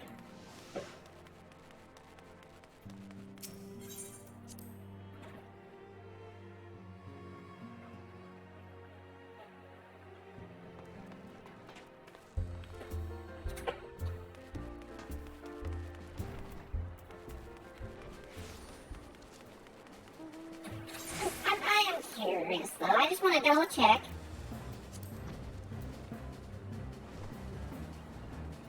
Bonjour! Bonjour! Oui, oui. Ho, ho, ho. I'm just taking a peek here at the list of role players. People are hanging out in Node. A lot of people are hanging out in Node. People in their houses. Huh. Seems like a quiet day over here in Matthias. Just bar hoppers. That's where most of the role players are right now. Typically where they hang out if nothing, no events are happening. I just kind of be like, oh, if there's a bunch of people, say, in a random open world area, maybe might take a peek and see what they're doing.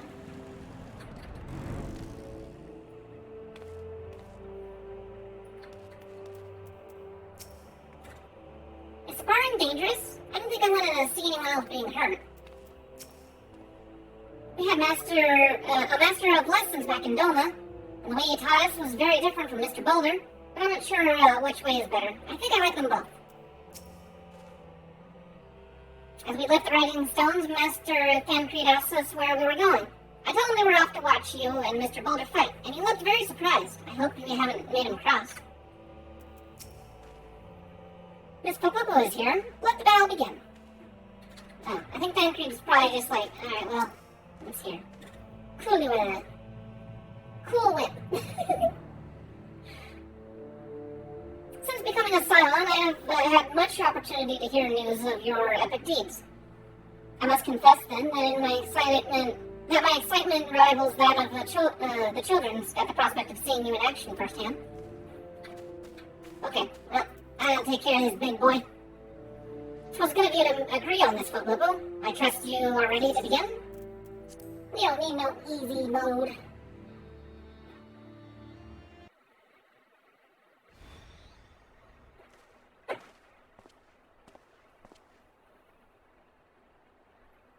Very well. Let's not keep the young ones waiting any longer. Lori, are you certain you wish to fight her alone? This is Popopo you face. What better way to test my mettle? Pray allow me to attempt the first round unaided. After all, 'twas this hero's legend that led me to join the Silence to begin with. Without Popopo to inspire my efforts, I would not be half where I am today. Oh, isn't that sweet? Your point is well made, but remember, this is for the children's sake as well as your own. Should it appear that the contest will end too swiftly, I shall aid by spells to your blade work. Hello, you haven't begun yet, have you? No, actually not. Not the more of them are showing up. Vita? What? Who are all these people? Pardon while I crap my pants while the officers of our esteemed guild show up. When I heard about your sparring match, I told everyone I could find. Thought you could use a crowd to cheer you on. Yes, and there was still quite more to come. When I mentioned Popopo's name, the reaction was quite enthusiastic. While my own popularity seems to be a sickly shade in comparison. You'd best claim victory, bringer of light. Your burgeoning reputation is at stake. Our teacher won't be beaten so easily. He's a master swordsman. You can win, Mr. Boulder.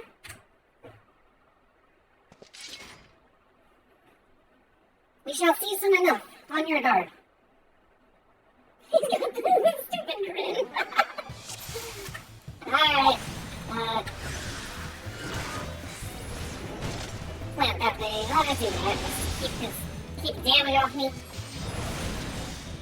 I'm seriously gonna kill him really fast. Wow. Such power, the tails barely do you justice. Mr. Boulder won't lose, will he? It's not over yet. It can't be. First time you got your butt whipped. The children have the right of it. It's time I join the fray.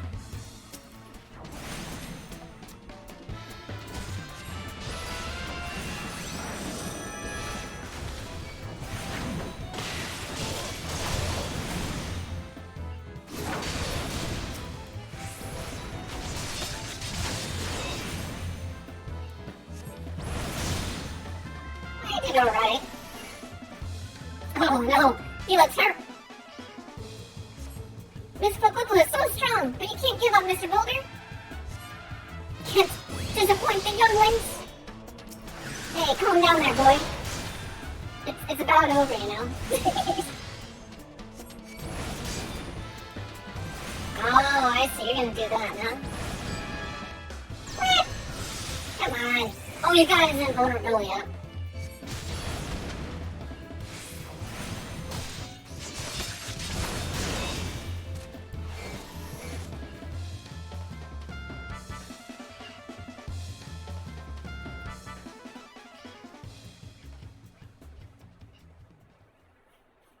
He even popped his invuln to try and keep himself up. You have bested me. I yield. It's okay, I didn't even break a sweat. That was incredible! She beat them both at the same time! We knew you couldn't lose, Fukubu. None can defeat the Guardian of Eorzea. Now I see why they sent you to deal with primals. I have much work to do if I am ever to attempt the same. Hopefully you have the echo, so you can survive, you know, more than just standing in its presence. As I think a majority of the Scions do have the echo, though.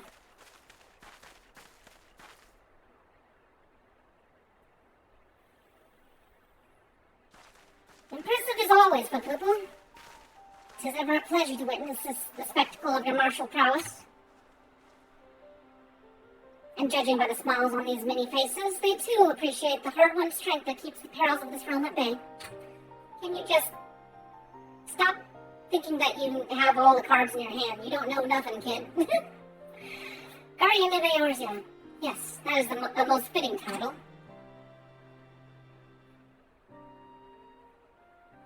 Do you recall when we first met? It was at the memorial service at the Battle of Cartano. At the time, I was yet attempting to understand this land of Eorzea. I sought to grasp the reason my grandfather willingly sacrificed himself to protect it. Are you seriously having a You're having a premature reconciliation with your time in Eorzea. You have yet to know anything. I shall speak plainly. My initial impressions were less than favorable. Dire problems abounded, and yet the effort I saw expended towards their solution was haphazard and half-hearted. I thought Eorzeans foolish and childish people. Considering the shambles their home was in, I would not have been surprised if some had chosen to swear allegiance to Gaius and the order he proposed to enforce. Looking at a single-minded military invasion precluded any such switching of loyalties, of course. Were it not for the desire to continue grandfather's legacy, I would have abandoned the realm to its fate long ago. The threats were too many, the nations too self-involved and unstable.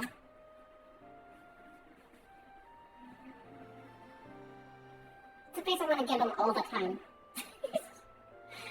'Twas you who convinced me the salvation of Eorzea was possible. 'Twas you who taught me, through the countless acts of bravery, that what my grandsire sought to preserve was not the land, nor its history, nor any single nation.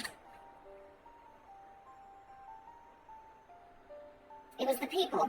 These wonderful, often infuriating, stubborn people that suffer blow after terrible blow, only to drag themselves back to their feet to face another day. You mean it's called living? Though he never put such feelings into words, I believe grandfather's admiration for this inextinguishable courage grew into a fervent wish, a wish to aid Eorzea and its inhabitants in charting a course for the future. A wish that has now become my own. I too will endeavor to take up the mantle of the Guardian of Eorzea and champion these people who toil towards a better world. Our cause, however, is not a simple one. The troubles that plague us are of a scale that cannot be solved by the sounds of the seventh dawn alone. No, what is needed is to tackle the root of the primal threat and effectively counter the schemes of the Ascians. is a new, expanded organization that operates beyond the limitations of nations and borders. You just want to have a new toy, a new plaything, a way of flexing your stupid power on other people.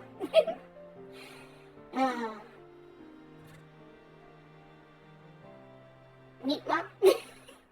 What's going on, Zil? If you would aid me in building such an organization, then pray let us continue this discussion back within the walls of the Rising Stones. I see all of his, long speeches and stuff was purely selfish. He just wanted to butter me up before he dumped on, oh, by the way, I'm going to create, a grain company, all for myself. It's totally the best idea.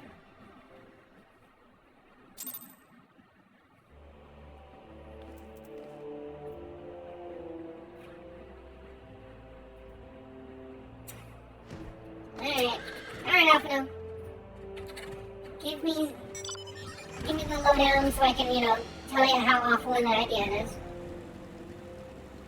If it gives me any choices, I'm gonna definitely, say, no, it's an awful idea, don't do it. Noah's a Noah?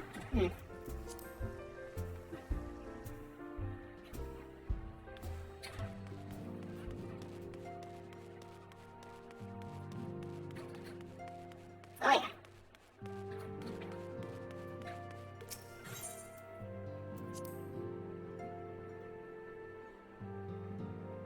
I'm glad I'm able to use the longer hairstyle to make it work, though.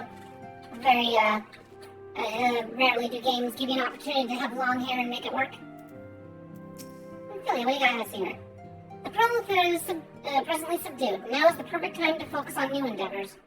Alphino has long been laying the groundwork for this organization of his,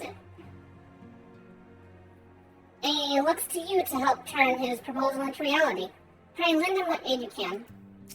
Yeah, I've been suspicious of him meddling since he stayed in Hulda several times. Thank you for coming, Footpoo. The world shifts and alters, and we, my friend, must ever be one step ahead of the chaos.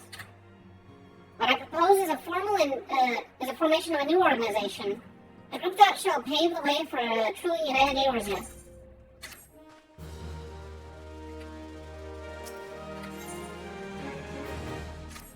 He's gonna create the Space Force. Pray forgive me if I tread over old ground, but I'd first speak of the grand plan. Ever since the advent of the 7th Astral Era, the leaders of the three nations have been deliberating over an accord that seeks to bring the despot forces of Eorzea together into a single entity. A realm-wide grand company, if you will. The military might of such an institution would be drawn from every corner of the land, and directed against threats that no single nation could hope to overcome alone. Yet while the purpose of this hypothetical organization is undisputed, you're assuming that it's undisputed, the logistics of this formation have become the source of endless debate. The longer these discussions continue, the more I sense the impetus towards... Oh, hey, thank you, Zil, for the host. Thus, I've been campaigning for the creation of what might be considered a trial company. It will be on a much smaller scale than what we hope to eventually achieve, but hopefully the same manner of unrestricted operation according to the science. It is my hope that the successful utilization of such a force will lend momentum into the lagging deliberations. Also, being a primary military outfit, I aim to assuage fears of its misuse by placing the fledgling organization under the authority of the antecedent. The Scions work tirelessly to protect the Eorzea and people. But as you yourself witness with the refugee revolt, there are limitations of what even we can achieve. So says you. And this new company under the Scions command, however, with this new company, we will be capable of responding to a wider range of difficulties without straining our resources or overtaxing our formidable talents. The goals of my proposed organization and those of the Scions are ultimately identical, a point conceded by all concerned.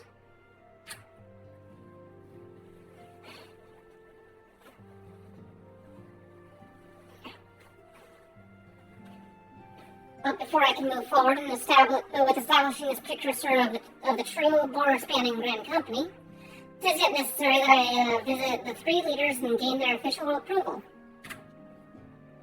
A tiresome and time-consuming task, which is why I ask that you accompany me on the journey and attend to the business of recruiting our inaugural members, that I am otherwise engaged with bureaucratic formalities. Thank you. It is reassuring indeed to know that the bringer of light and her discerning eye will be selecting our future allies. Our first destination will be Limsa. Let us rendezvous in the Bulwark Hall.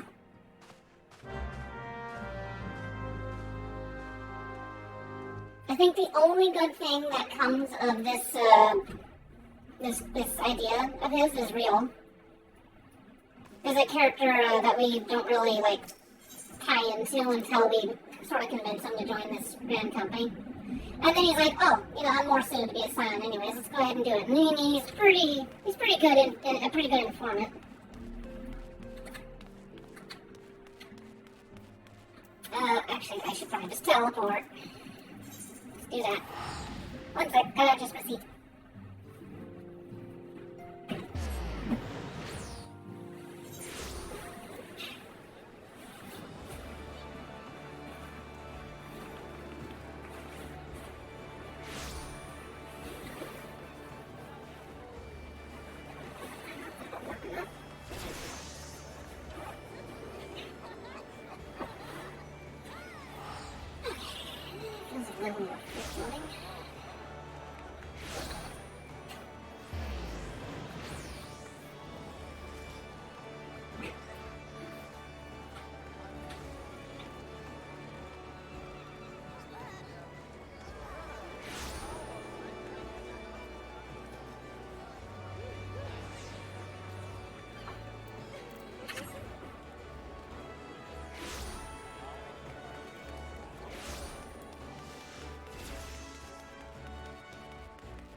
There you are. I'm ready to ascend to the bridge and speak with Admiral Blofiswin. While the Admiral and I are finalizing promissory boundaries and signing parchments, I would have you begin the recruitment process in earnest. I have, of course, endeavored to spread the word of our organization through various channels, but I believe a personal approach will reach many who otherwise remain ignorant of the opportunity. As for potential members, it is no matter should they already be pledged to another institution, only that they are willing to lend their strength when the situation demands it, and they didn't range into the countryside. The upper decks are populated with sufficient candidates to suit our purpose. Once you are satisfied with your recruiting efforts, meet me at your ship ticket counter, that we might prepare with the next leg of our journey. Okay, so we will talk to people. Yay.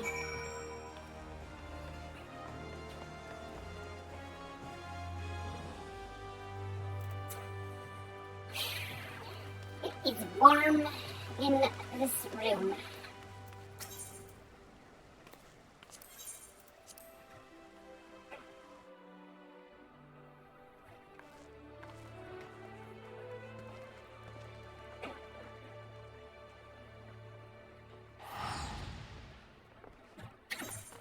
Oh, you want me to talk to a lot of people here, huh? We got some people up north. Let's do that first.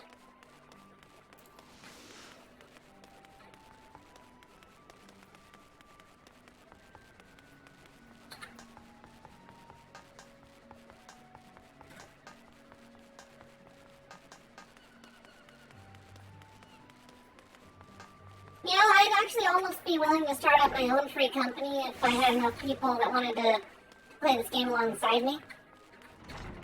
Get ourselves, those that appreciate the game and, playing everything, including role-playing and stuff. In terms of role-play, what I would love to have is, my own empire.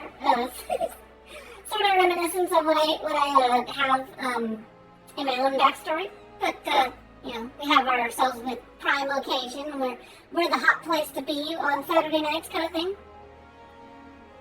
An organization with the freedom to operate with territorial impunity. I must say your proposal intrigues me. But the Krakens well know that there is a time to act and a time to watch. I'm afraid this trial company of yours falls into the latter category. Ah, right. So, he's kind of interested in the idea, even though he's a pirate. But, yeah. He's like, you guys need to prove yourselves before we're gonna jump in. We're a little overqualified to be helping a startup. Mr. Alfino's new organization. Yes, I had heard the formation of his trial company was in offering. Was in the offing. It is with regret, however, that I must decline your invitation. As commander of the Yellow Jackets, the protection of Limsa Lominsa must needs receive my full attention. Alright, Ryder. You go ahead and keep running your, sort of corrupt guild. I'm sure you're doing your best, but you got a lot of cleanup to do in your ranks.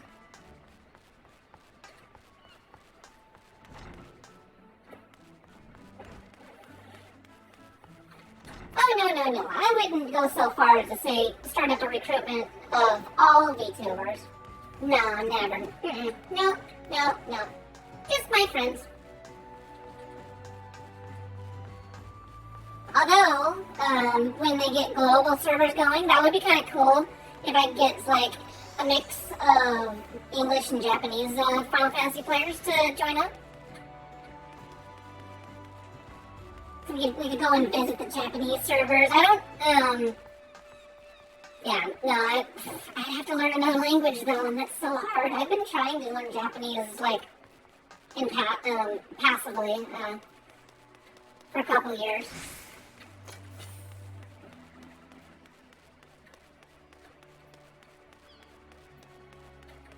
But it is kind of nice whenever I heard, like, Yoshi P saying, who's like, when you're playing your Final Fantasy games, feel free to turn on Japanese subtitles. I'm sure the Japanese people would want to hear about your adventures. I should do that. I should somehow figure out how to get automatic subtitles. I don't know how YouTube would handle handle that. But that might be kind of interesting. Eh? Who in the bloody hells do you think you're talking to, you Drylander? I'm a pirate, not some sodden knight in shining plate. If you're looking for a righteous fop, try knocking on the dandy cavalier's door. Oh, so yeah, this one, it actually is kind of like One Piece. Right here, this is a pirate gang full of nothing but women. And there are a lot of the women that are actually, like look at that, they got the whole group squatters doing. Like the Japanese,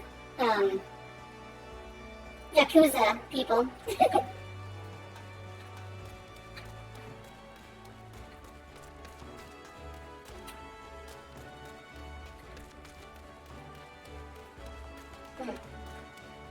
Yeah, if you've got another idea, go ahead and shoot it my direction.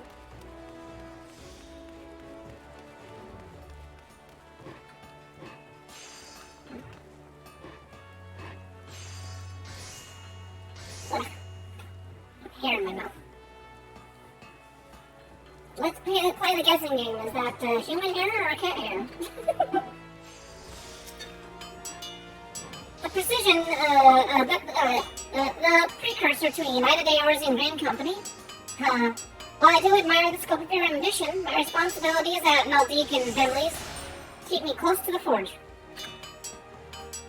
I have not the time to be traipsing hither and yon across the realm. Should you require my skills in armor, however, I might be more willing to accept some special commissions. Okay. Fair enough.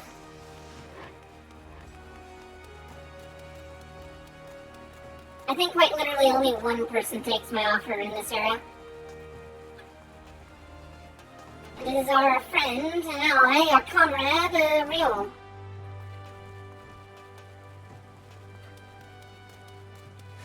Also, I like this little pier area. This area is purely made for, role players to go and wander off and have a little bit of a glimpse of Lominsa to themselves.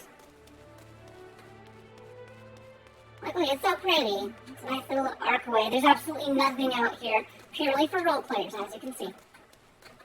There might be a quest help, like, point here, but I don't think I've run into it.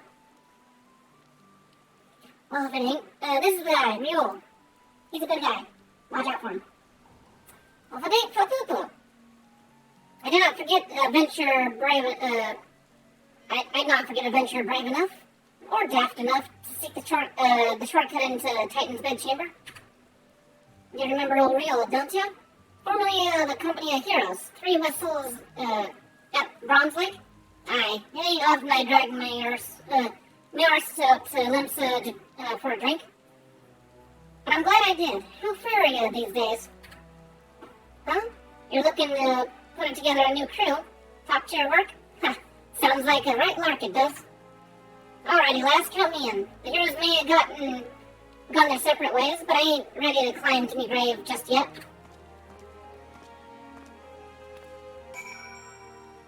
Stream closed caption here. It adds subtitles, but I'm not sure it can do Japanese. Yeah, okay. That would be interesting if the technology's there to, like, I don't know if it would do it in real time, but try to translate my words as I'm streaming.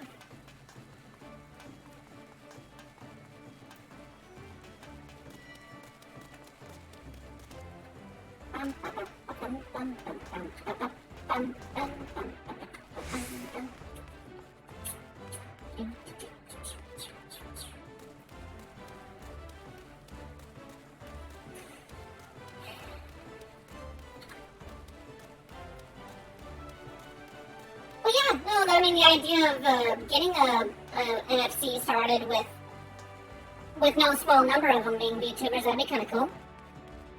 And then,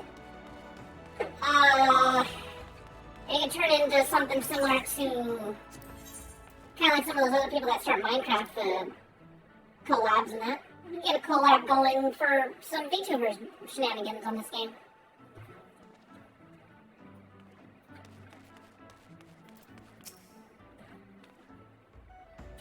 Your recruiting went well, I trust. I'm curious as to how my proposal was received by the rough and ready folk of Limsa Lominsa. Ah, a member of the legendary Company of Heroes indicated his interest. Astonishing. I knew enlisting your aid was the right choice. Few could boast the acquaintance of such an elusive character. I too was successful in my task. The Admiral consented to sign all the documents requiring her approval. I can only hope that my visit to the Elder Seats here proceeds as smoothly. Pray continue on to Gridania at your own pace. I shall await your arrival at Nofka's altar.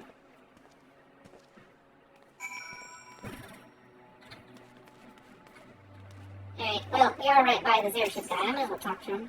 Gridania! Cheaper than teleporting.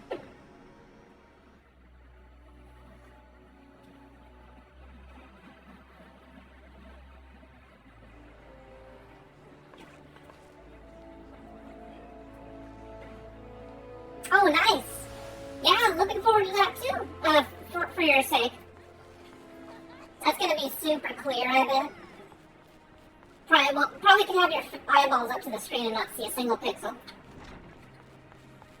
Oh, by the way, speaking of pixels, I heard there's a VR headset out that literally it's got such small pixels, it's in the nanometers. But the VR headset is upwards of like 15 grand for it. I'm like, oh my gosh, who could even afford it? Oh no, it's 15 grand plus like I think $1,000 subscription or something like that. That, like, it's a year subscription, but apparently it's like for their active support or something.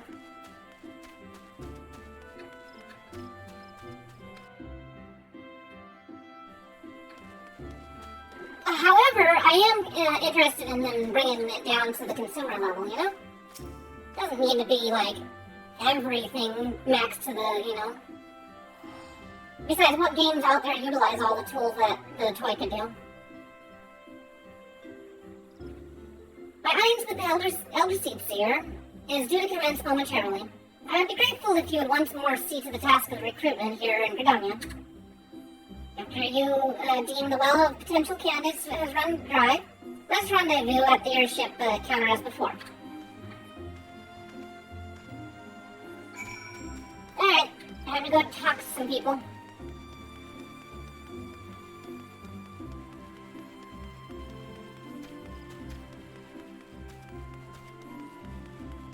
Yeah, I think they mentioned it was like the resolution of your eyeball. So you like literally your eye couldn't see it.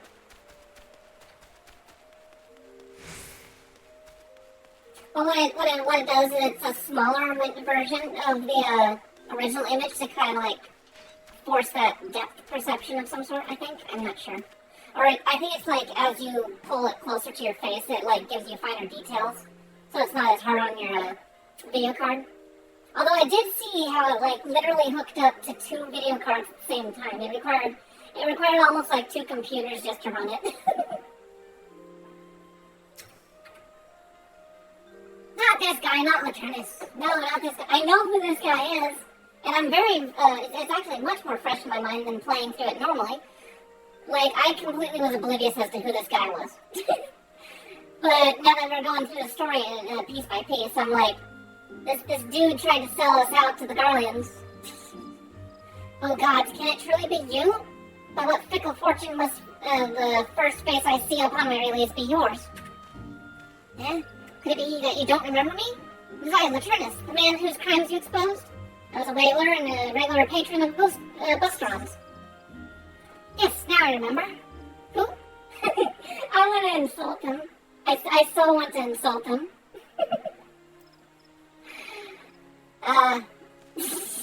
Yeah, I'm gonna insult him. Who? I was selling mats and supplies to the Garleans before you and those red-bellied poachers mopped the forest floor with my erstwhile employers. Here now, just how many criminals have you dealt with that my ignominious tale ignites not even the slightest flicker of recognition? I'm literally just like, I don't know who you are. Literal Thanos moment. Huh. The less said of my past, the better, I suppose. And what of you, adventurer? What business brings you to this part of Granonia? Recruiting, eh? And what is your policy for reformer convicts? As I understand, the Woodwheelers would have not more to do with me. This is just the second chance I was looking for. Remnant's told you, say? I shall leave at once. You shall not regret this, I promise you. I am a changed man. Well, you better be.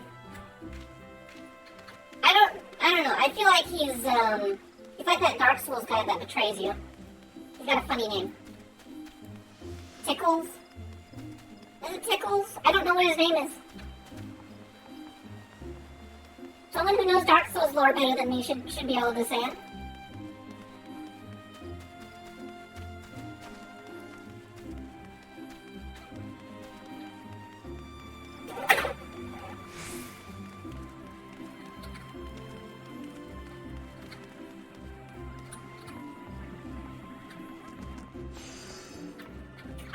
Patches, that's his name.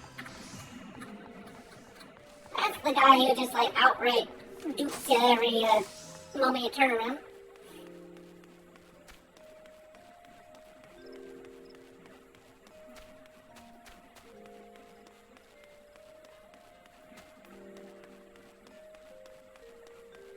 I saw some new updates on Twitter about VC face, and I'm starting to get super jealous not being able to have a VC face. The only person that I saw that might have been in my price range literally says they don't draw little characters. I'm just like, are you kidding me? I'm a slug. I'm not even human. Get over yourself. But that's okay. I can afford, or well, not afford. I can abstain at least for now. Because I think those things run upwards of $2,500 or more. Just for the basics. I once, and I actually almost should, now especially since I got my job, I almost should actually put myself on the wait list for Iron Vertex. But I bet you they want a down payment. I really do though want to look at Iron Vertex's stuff and see maybe next year or however long their waiting list is. I know they're definitely not doing any more for this year, but maybe I can get on their early wait list and sometime next year I can have an Iron Vertex character. He's the kicker of butts. Here we go. Would you offer this old man a place in your company of companions? I'm both puzzled and honored by your invitation. Hey, you might be in your golden years, but it'd probably do you better than sitting here wallowing in self-pity. Pray forgive me, young mistress, but I cannot accept. I have sworn to abide here for whatever scant years remain to me, and bear responsibility for the evils my lady has brought upon this land. What a sad way to go. I must respectfully refuse your invitation. Your proposal promises new beginnings, but I am shackled to the sins of the past. By my own oath, I am made prisoner. My chains forged of guilt and unforgivable cowardice. Come on, old dog. I mean, you learned your lesson, right?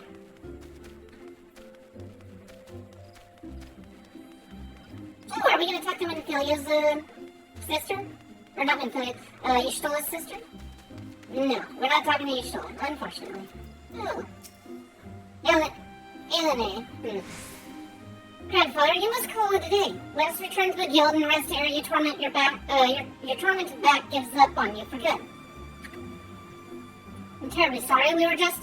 Oh, Fububu, isn't it? It's been some time since our paths crossed outside the Copperbell Mines. Why, you were barely more than a novice adventurer then. But now look how far you've come. Mother Minnow tells me... I'm gonna put her name in the translate thing. I'm gonna find out how to say her name. How do I say her silly French name? Okay, so that other guy's name. Coultenay. Coultenay. I'm totally gonna forget that.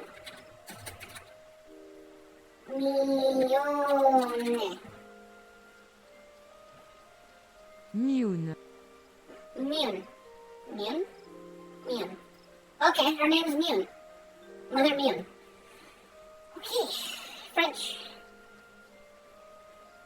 'Twas you that felled the fearsome black wolf. Why, yes, I did. And now you seek stout-hearted souls to fill the ranks of the new order? Well, your cause is undoubtedly just. And my old companion here would be much relieved to see me in good hands. Yes, I'll do it. This is the very thing I spent my entire adventuring career working towards. I shall join your company just as soon as I have seen... As soon as I've seen...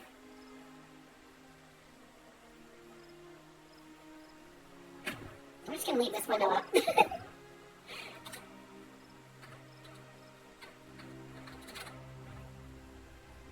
Isildur. Isildur? Is it a French version of Isildur? Isildur. Isildur. Isildur! Safe and home. Okay, he's going home.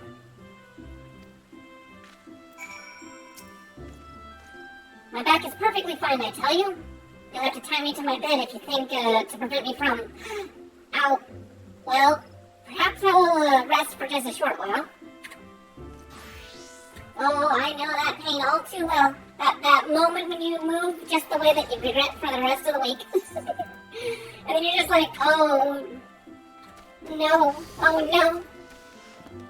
Or you're like me whenever I had that earlier back pain episode back in March.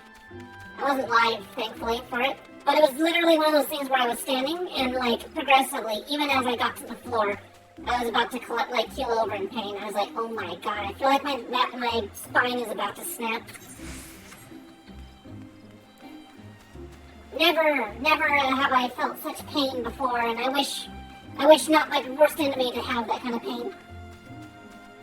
I still have minor back pain, and I think I'd probably gotten to the point where it, might never go away, truly.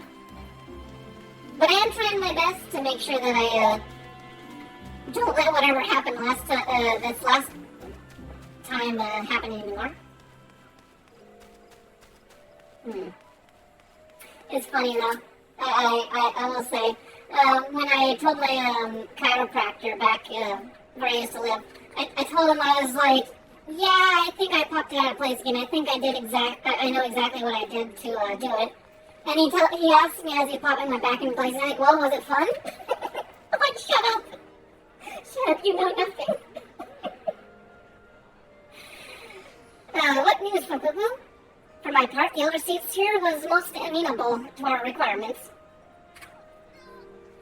A former wood whaler and a seasoned adventurer, our company will not lack for variety, that much is certain. An interesting in harvest indeed.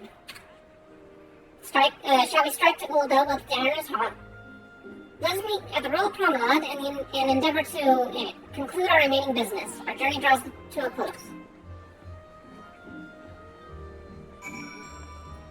I can't believe it didn't even skip a beat.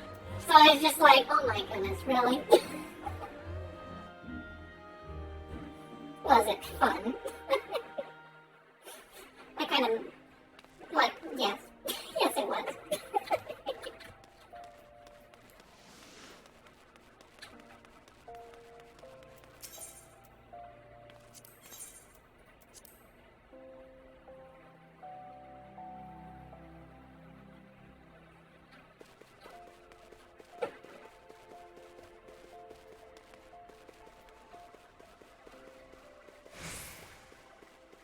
I suppose it's a circle. Either way, it's probably the same distance.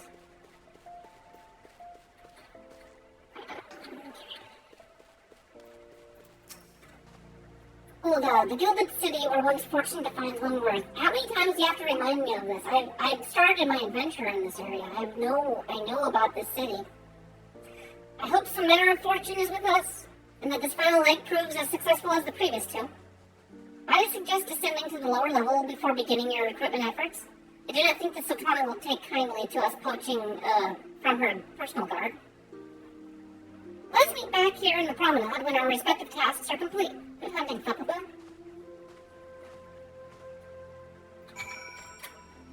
Alright. Now down here. Yeah, I'll go this way. To the gladiator place.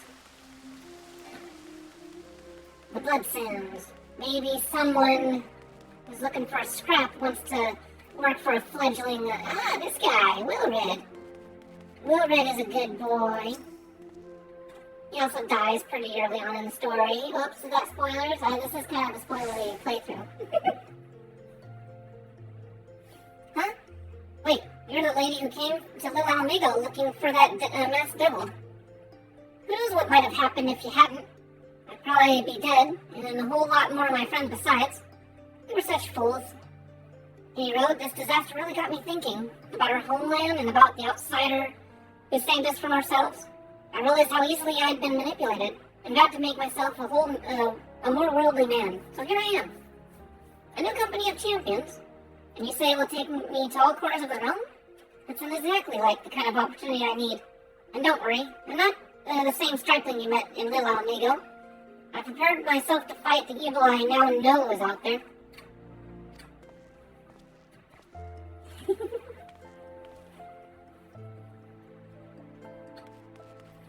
Yes, and I should be able to just go in a big old loop and go boom, boom, boom, boom. Or, well, I mean, I go boom, boom, boom, boom, and I go boom, boom, boom, boom.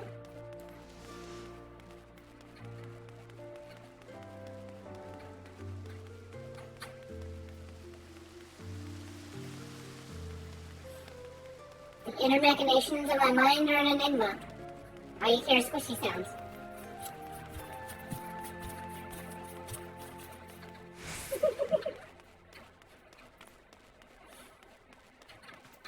This guy probably wants some work. Have you come to tell us the news, soldier? Well, I've already heard it. Seems the would-be savior of Ulda's refugees went and got himself killed. And not by your hand. He was just as much a pawn as the hapless cast-offs he sought to deceive. That's not why you're here? Oh, you're talking about the guy that was knocked off. It's kind of cool how they keep like some of the other side plots sort of interweaving and progressing, even though you're distracted by this Aye, you'd be surprised what rumors drift down to Pearl Lane. I know of this glorious new company of yours, and just how far I'd go to avoid getting involved in it.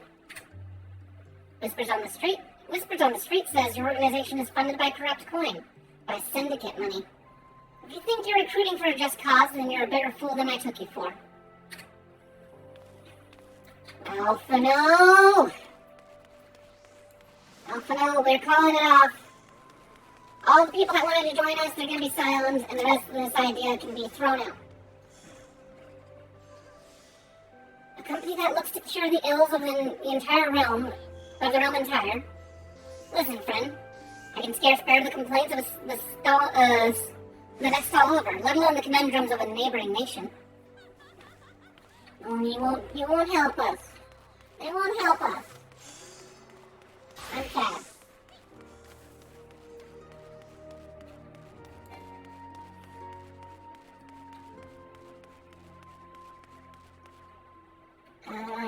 It's dead end. Do I need a mend? Nah, I don't need a mend. I'm good. I'm good. Oh, look at all those dandy scouts out there.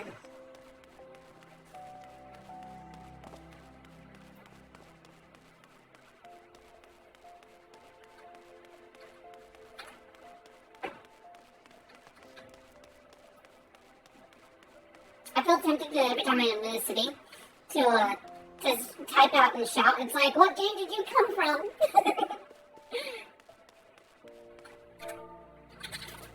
Let's see, I'm gonna do it.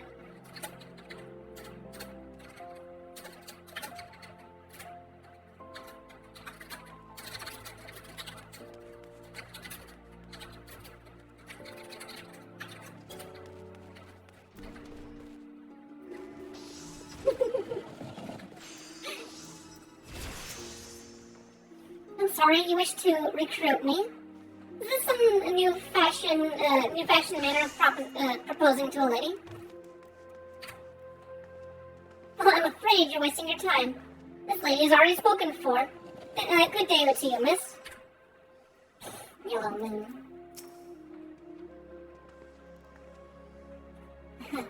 Pray take your crude affections elsewhere. Bitter Snow's the only only love I require.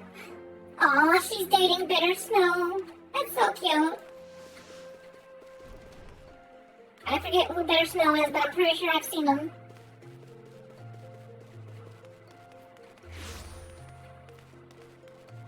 I actually never talked to her after she denied me. Orson? Oh, what a happy coincidence. Do you remember me, perchance? I am Orson, of the Church of Saint Adama. Oh, this is the one nun lady in the church. Okay. Thank you again for your timely rescue. And I must also thank you for preventing that fraudulent priest from preying on Drybone's less fortunate. Almost upsetting business. Are you here with your companion Thancred, was it? Ah, 'tis new companion to seek then. Your proposed organization sounds a powerful force for good, but my place is at the church with the children. Nevertheless, I wish you well in this undertaking.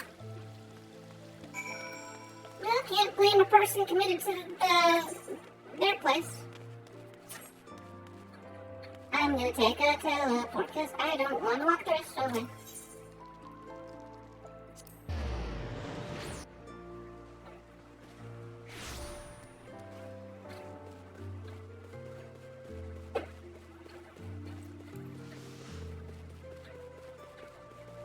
I almost wish I had like a Breath of the, or a Majora's Mask like timeline to say, okay, I gotta hit this story point to make it in time for Endwalker.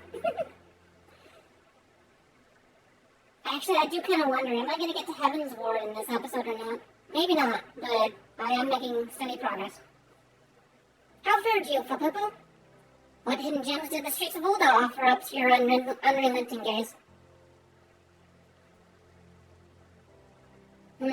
A single Alamegan youth? Well, you've certainly given us an admirable start, even if our ranks are yet somewhat thin.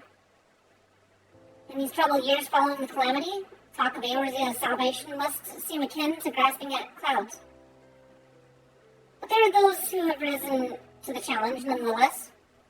and the hope that inspires these people is born in no small part by the victories you yourself have won. Thank you, Popopo. I will not squander the precious gifts you have placed into my keeping. These recruits will become the foundation of a new beginning. I think the best one of the lot was Real. That's the best guy I was able to pick out of the lot. And yes, we are free to begin. As you have no doubt surmised, the Sultana also graced my trial company with her blessings. Our first wave of recruitment is over, the documents signed, and the finances secure. That is not to prevent me from taking the next step. Frown. Yeah, no, good. Yeah, bring up the fact about the syndicate money. Alphino is going to give his stupidest line yet here. You're concerned by the syndicate's involvement? As was I. This was the origin of every single coin and of their contribution carefully scrutinized and recorded. This organization will not be built on corruption. You are stupid. You think you can outsmart people that their entire profession is money? Their entire life is about money. Naturally, I would prefer not to rely upon outside sources at all, but even my family's substantial coffers could not sustain a venture of this magnitude. You have a lot of money, Alphino, so if you can't sustain this operation, you probably borrowed a lot of money from some loan sharks. And as for the rumors and doubts surrounding this enterprise, well, such things shall plague us until the company has had a chance to prove its worth. It will not be an easy process, but we'll earn people's trust one success at a time. Speaking of time, we should waste no more of it. Let's begin to return to the Rising Stones and lay the first stone of the United Eorzea. It would have probably been a good idea if he had just done it a little slower, taken a little bit more time. Not worried about the fact that he had, 5 people? No, he had to accept syndicate money. I wonder if Minfilia has anything to say about that, huh?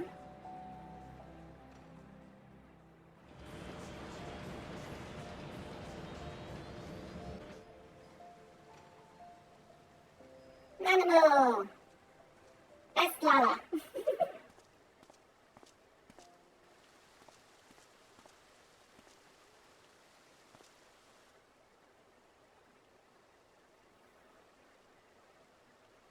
Tell me, General, what think you of Alphino's bold endeavor? I think it is more than bold, Your Grace. His organization would pave the way for a united Eorzea. Well do I understand his impatience, since facing the common threat of the Ultima weapon, our nations have seemed farther apart, not closer together. Considering the many problems we face, should we not be glad that someone else is taking the initiative? We have all pledged our cooperation, yet the grumbling continues behind closed doors. Ul'dah is not alone in her duplicity. I myself have doubts as to the good this organization will achieve. Well, it's not going to achieve much good because it was founded incorrectly. With the inclusion of the finest soldiers of the 3 grand companies, it promises to be a fearsome military body. But whom will it serve? Even under the watchful gaze of the Scions, it is not unthinkable that such a force could perpetrate a great wrong. Does it not concern you that a significant proportion of its financial backing came from the coffers of the Syndicate? That those unprincipled worms might forge this extraordinary gathering of warriors into a private army? Listen, I have trust in the Scions, Your Grace. They have spared us no end of trouble at the hands of the Primals. If they seek reinforcements, I deem it unwise to deny them. As for their finances, full many gave generously. And though our nobles proffered a sizable sum, their coin did not spill from the pockets of Lolorito and his cronies. And what of the presence of our stalwart adventurer friend in this endeavor? I doubt the Warrior of Light would betray our cause. No, but it's kind of hard to stop a rogue army. Yes, there is that, I suppose. Yet I have known people to change. Whether we will or no, the events of the age hurl us this way and that, like a dust devil skipping across the sands.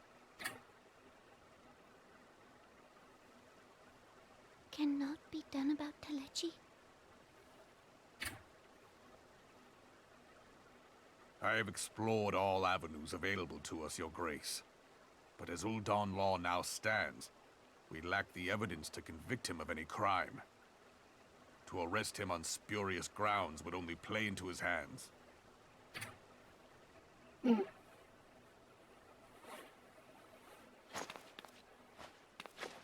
has all but committed treason, and yet we can do nothing?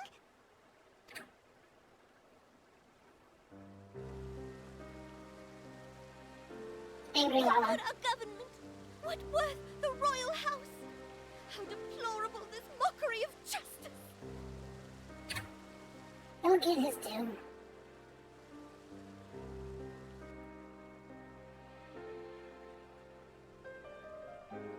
Oh.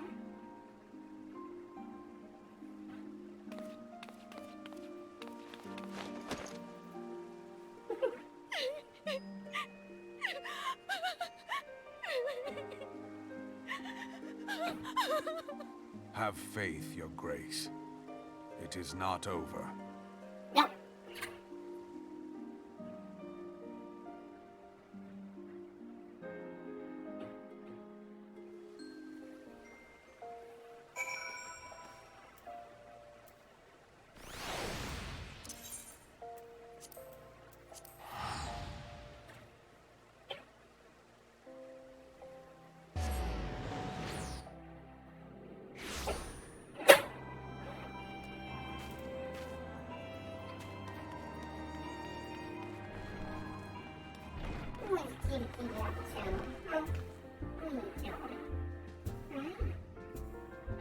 In there, wanting to go up. Yeah. You're a good boy. Yeah, you're a good boy. Yeah, let go. No class. Let go. Ow, ow, ow, ow, ow, ow, ow. Oh, so much for that glove. It's destroyed. No, it's instantly gone. I got 2 cats, actually.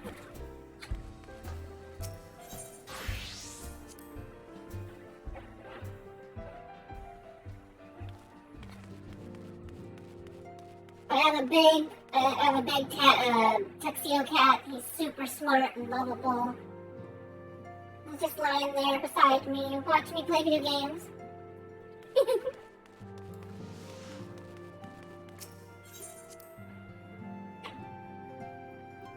Although he doesn't know how to retract his claws sometimes. I'm sure he just means he's just teasing, but yeah. When the primal threats, okay, you already said that. Okay, never mind. That is not a journey I soon wish to repeat. Trouble being on airships, Alpha. But I cannot pause to rest. The culmination of all our efforts is at hand. I must see to the preparations for this inaugural ceremony. Thank you for allowing me to monopolize your services, Flip. I'm certain the antecedent will be relieved to see you free for other days. And Philly appears eager to welcome me back to Reverend's Talk. Greetings, Flip. Alpha tells me all is in place to begin his trial company. The Science shall certainly be grateful to have the support of such an organization. The inaugural ceremony is set to take place here at the Rising Stones. Tataru is cooperating with Alpha to see that all is in readiness, so I'm afraid the recruits themselves will have been left to their own devices for the time being. Quite a number of new faces have arrived in Remnant's Toll of late, and I wonder if Slackborn might not find himself overwhelmed. Will you speak with him to see if there's aught he requires? Okay, I'll go do that.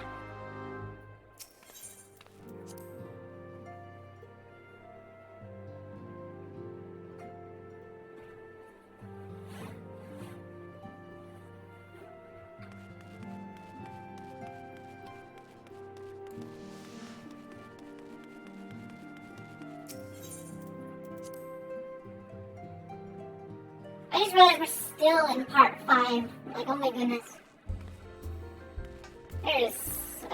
Part 5 is such a huge part of the story.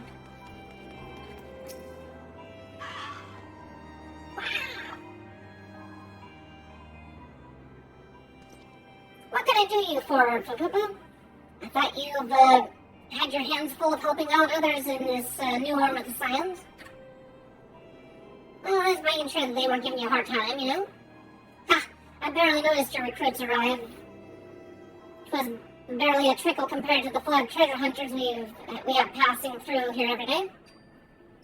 Oh, I appreciate your offer of aid. Tis your burden that concerns me. I'm told this trial company will answer directly to the antecedent. So I trust that means less work for you in the long run. Softborn shipment, we couldn't. Oh, what's wrong? Gods, woman, what befell? We were bringing a shipment to Repfin's Toll, provisions earmarked for the frontier effort. But just as we sought to cross over to Mordona, we were set upon by brigands. I believe they may have been heretics. There were many. Too many. We only escaped with our lives by abandoning the supplies. Please, pray forgive us. There is not to forgive. Provisions can be replaced, but smart soldiers are hard to find. Take your rest and I'll have someone along to tend to those wounds. What to do? If heretics are involved, then this is like to be more than a simple cause of thievery. Ishgard will need to be informed. Whence did these supplies originate? House Foretold. We collected the provisions from Camp Dragonhead proper. Understood. I shall see that they are apprised of this development. Papupu, were you not on good terms with the Knights of House Foretold? I'll be sending them a missive immediately, of course. But I'll also have you travel there and offer your considerable talents. Yes, I realize I contradict my earlier hopes to lighten your load, but I need someone who can help bring the incident to a satisfactory conclusion. Our favorable relations with the Ishgard are far too important to risk half measures. Don't worry, I'm here, I'm ready, I'm willing, and able.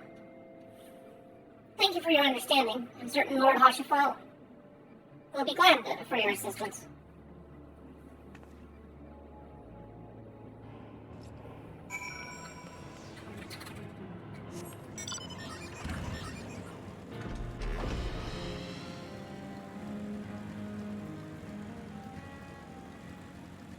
Take care of it.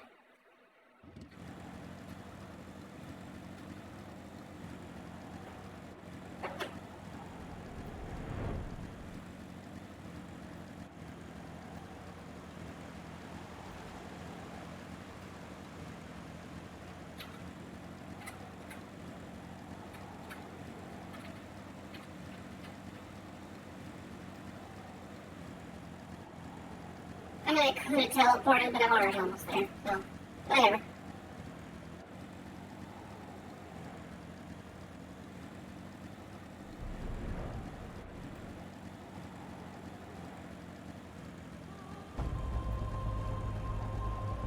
We managed to catch Corthus and Sunrise. With that cool little music in the background.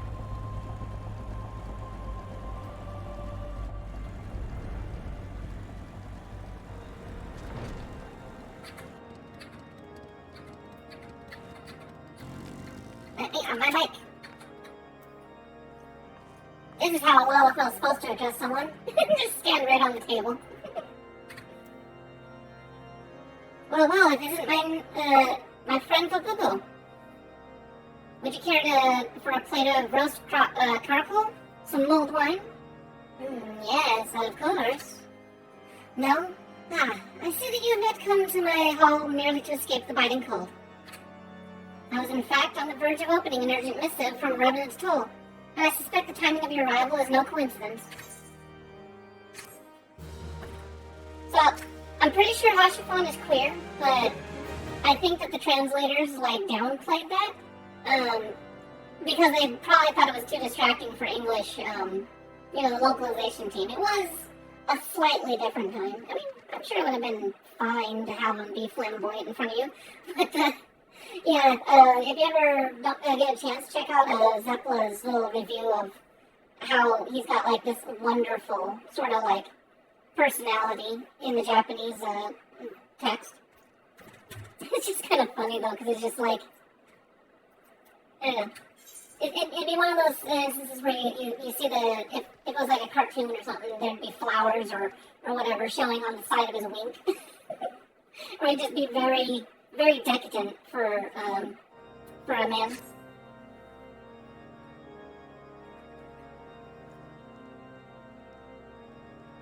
Oh, I want to be on the table. I don't want to talk to the desk. The incident with the new frontier hands? No, you need not elaborate. I have been following their progress with no small amount of interest. Brave men and women all. They do our nation a great service. The existence of a fortified outpost in Mordona will do much to dissuade the Empire from trespassing on Kurthus soil.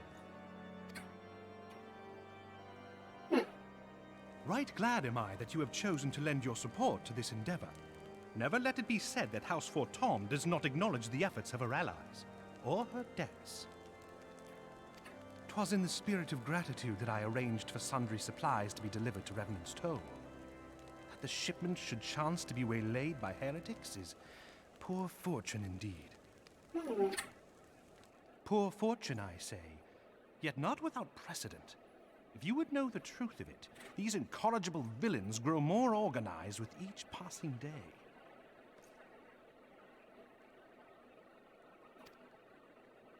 This new unity of purpose we attribute to their leader, the Lady Iceheart. But though I have devoted significant resources to the task of identifying this woman, we have yet to learn so much as her birth name. What we do know is that the heretics speak of Iceheart in reverent tones, and would gladly embrace death rather than betray her. Such loyalty is rare indeed, and I fear to imagine what so committed a collective might achieve. The brigands have not yet been so brazen as to risk direct confrontation here in Dragonhead. Some few of their number have, however, been sighted not far to the west of here, and with ever-increasing regularity.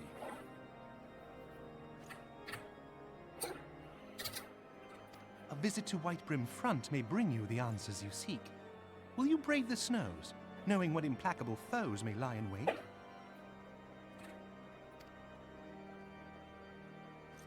Hallone's blessings be upon you! Though I take no pride in the admission, many of mine own countrymen are not so well suited as you adventurers to dealing with such foes. Were they dragons, it might be otherwise. But truly, I could not wish for a finer ally. You have done much for my house in the past, and I have no doubt but that I shall have cause to celebrate your deeds again ere long. Should you learn aught of value, pray return to me forthwith. A warm hearth and a warmer welcome shall be waiting for you. I'm sure a very warm welcome is waiting for me here.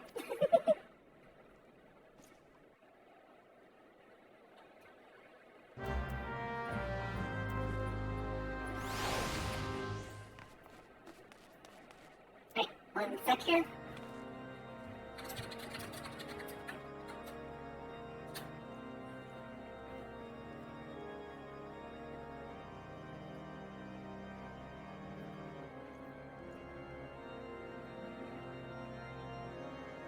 I have one more thing to do.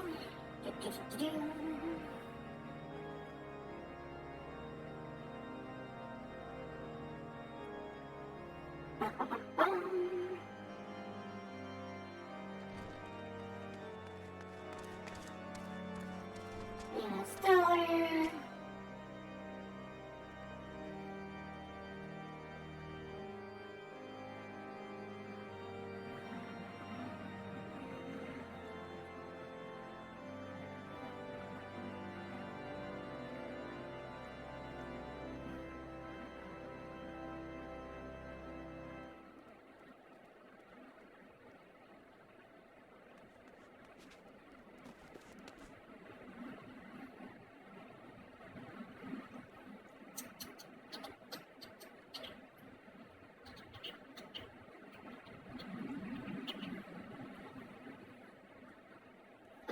I sent that one.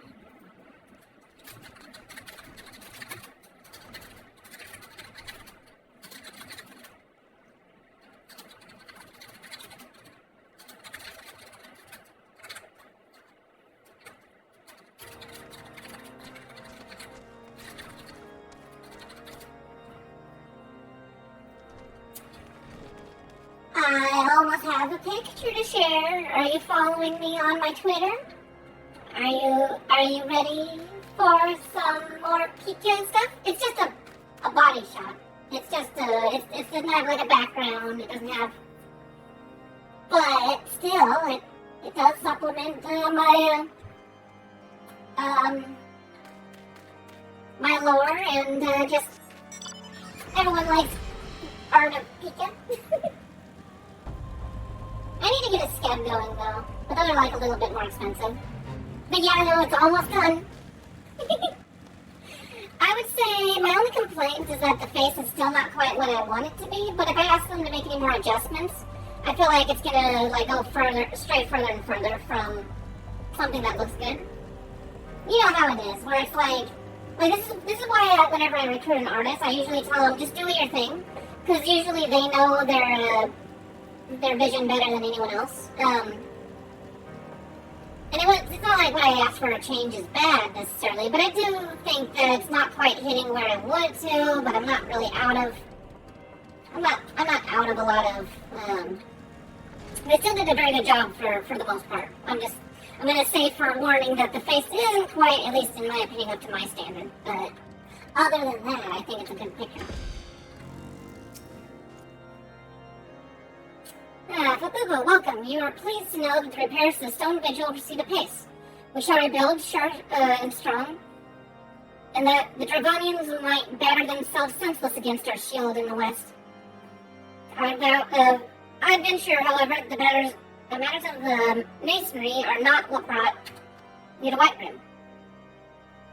On the trail of a band of thieving heretics, you say? By the fury, but you do seem destined to cross paths with those villains. I must confess, then, 'tis a sad truth that the wilds hereabouts have indeed grown thick with their number. They strike swiftly without warning, and uncanny enough to evade our most able trackers. But 'tis not merely their newfound organization that confounds us. The heretics themselves have somehow changed. I know not what matter of influence this Iceheart wields, but the men we face seem utterly lost in the grip of righteous fervor. 'Tis an unsettling and unnatural zeal. Perhaps you would care to question one of their recent victims? As fate would have it, your arrival came moments after a traitor was waylaid on the road.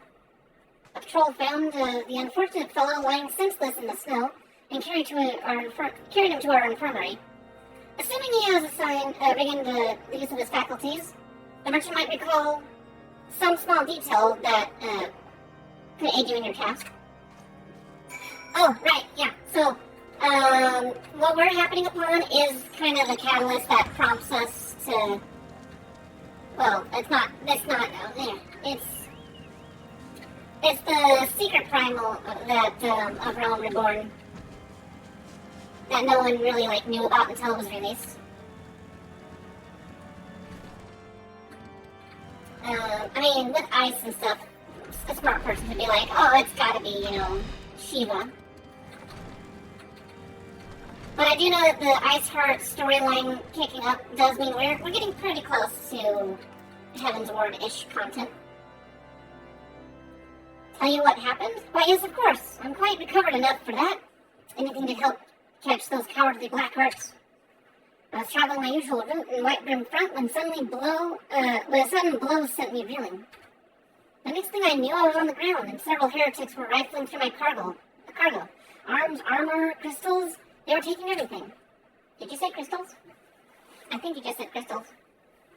'Twas then that one of them noticed my bleary gaze and stalked over to better acquaint my head with his mace. Before darkness claimed me, however, I distinctly heard the words, return to Snowcloak. I dare say it is where they are hauling my goods. But you will not catch me rushing off in pursuit. They tell me 'twas a miracle I survived at all, and I will not trust my thick skull to save me a second time. So you mean to tell me you got knocked off your cart, you nearly got knocked out, you kind of came to a bit, and then someone took a mace to your head, and you're still alive? Jeez. That is one tough merchant.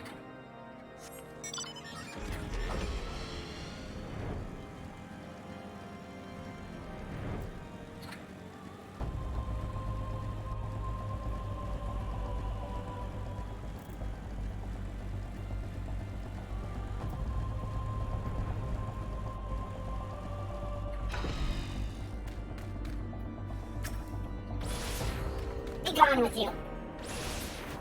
Get out of my face. Oh, these poor guards. They tried so hard, I'm sure.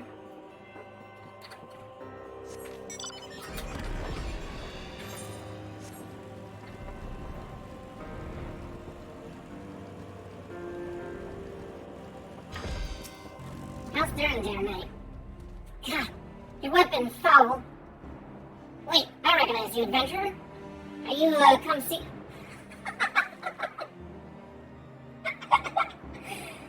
Wait a second here. Someone verify this at some point. Either now if they know it, or someone in the VOD. If you happen upon this, if you're watching my playthrough, let me know if this is unique text, because what I'm using is,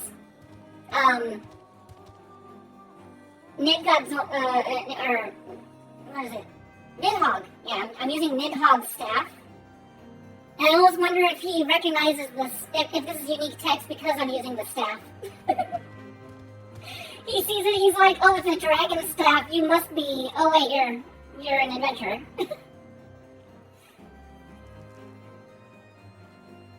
Are you come seeking heretics? When we share a common purpose, we're on patrol when we chance to cross one of the raiding parties and pursue them here. By rights, we should have them cornered in this ravine, and yet they're gone, vanished with icy wraiths. Or like icy wraiths. I do wonder, though, if that was a unique text based on the weapon I'm using.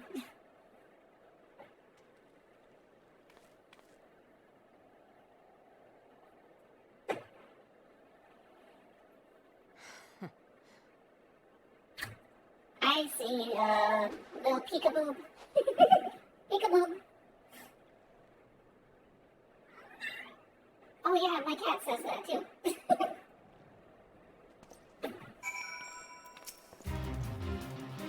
You glimpsed a woman atop a cliff. Could it be Iceheart herself come to sneer at our folly? And where did she disappear? The heretics must have discovered a passage through the frozen wall. Some hidden tunnel that escaped our notice. I have nothing men to risk further investigation, so it'd be best that we return to Whiterun Front and lay our suspicions before Lord Judgemaw. And I would like to get out of this battle music. It's hard to think.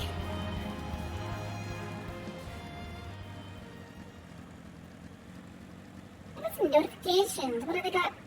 What are they saying here? Ooh, follow me. There's Zillan. Nice. You follow me. And there's Wraith. Cool.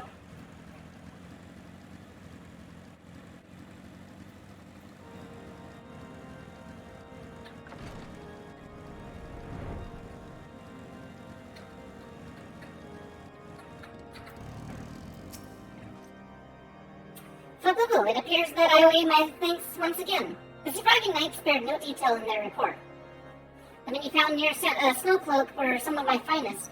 But they should be bested so handily. I fear I woefully underestimated the threat of the heretics posed. While I understand you might balk at the notion, I must ask that you put aside your mission and consider the sole provisions lost to us for now. It would be ill-advised to blunder unprepared into what may be the very lair of our enemy. Pray return to Dragonhead and inform Lord Hoshfall of your discoveries. He will push... He will wish to plan contingencies of his own. As for Iceheart and her fanatics, the freezing heights of Snowcloak will not shield them from our justice for long. Pray return. Your eye level is not high enough. Don't even bother, Lieutenant Custodian.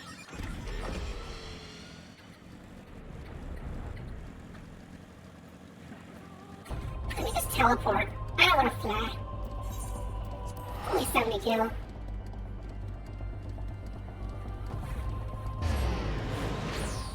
Like, I got the preview, I could probably post the preview right now, but, I want the full resolution of my art, to make a post. Because it might be pixelated whenever it uploads to Twitch, or Twitter.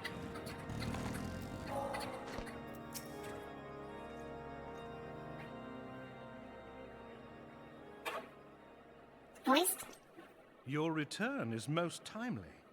Of their own accord, my thoughts had turned to your task and the progress thereof. I confess, my imaginings tended toward the grim and bloody.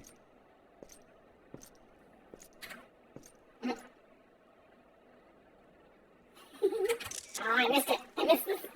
But you are here now, and I suspect such frivolous wonderings do little justice to the reality of your travails. Tell me, what did you learn of Iceheart?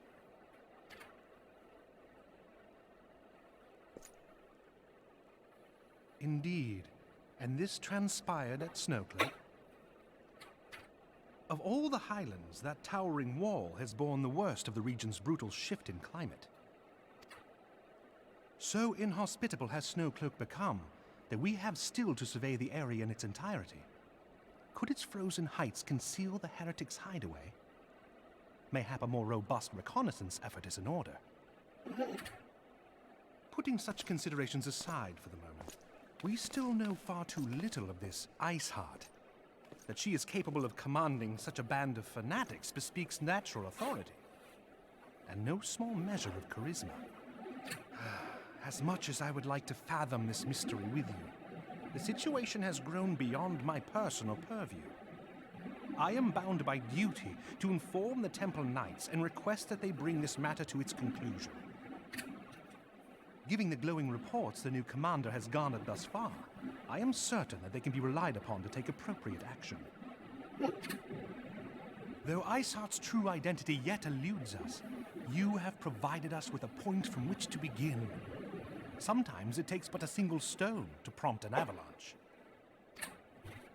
On the matter of the stolen provisions, I have already made arrangements for a second shipment to be sent to Revenant's Toll. I could not well allow such an honorable venture to be undermined by one miserable setback.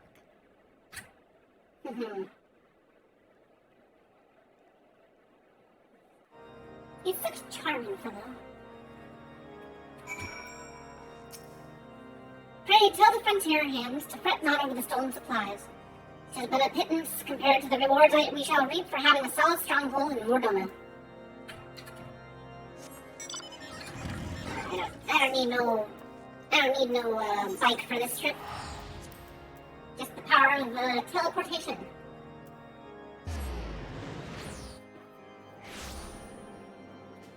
That's another game I hope to play some more, like, first streams and stuff, though, a little more thoroughly, is Black Desert.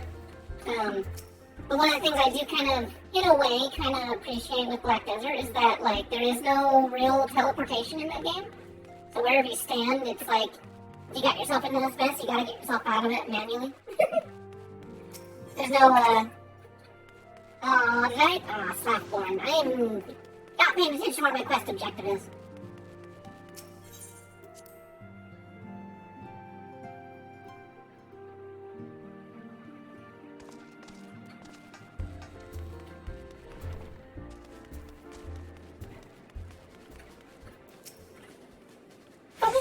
Tis good to see you here in the Toll, to return to the Toll. How fared your frozen wastes, in Kurthus? In the frozen wastes of Kurthus. House Fortuna has sent us a second shipment. I must send thanks to Lord Washington for his continued generosity. Yet even as our town grows in prosperity, I fear it will attract even greater numbers of those who would do us harm in the name of greed and power. All of us, Alphanos, new recruits included, must remain vigilant against such threats. Alright. I'm going to cringe into oblivion, because this is the cringiest idea that Alphano ever comes up with. Slackborn has news of the progress of the inaugural ceremony. When we were away, while you were away in Kurthus, preparations for the inaugural ceremony were all but completed. Although Tatara does seem somewhat flustered. I've taken enough of your time. Why don't we head to the Rising Stones and see if your frantic receptionist can do with a hand?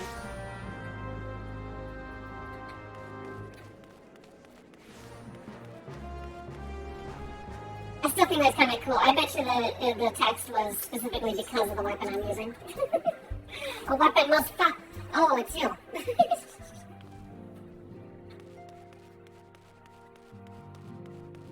I have to keep my eyes peeled for other Asgardians that recognize my dragon staff. attachments need to be sorted, and these documents, why are they even here? Oh, I'm sorely tempted to file the lot in my waste paper basket. Ah, Babubo, you startled me. You wish to lend a hand? Splendid. Would you be a dear and hand these uniforms to the new recruits? They're scattered about Remnant's Toll and they haven't the time to track them all down. The recruits know to don their garb immediately and assemble here in the Rising Stones. You'll want to report directly back to Alphino if you don't wish to miss the ceremony. I wonder if the Scions will ever have matching uniforms. A well-funded organization is a well-dressed organization, I suppose.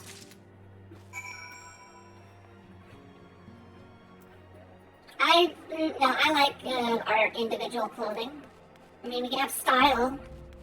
I'm sure you'll be good at that, but... No uniforms. No silent uniforms. Thank you.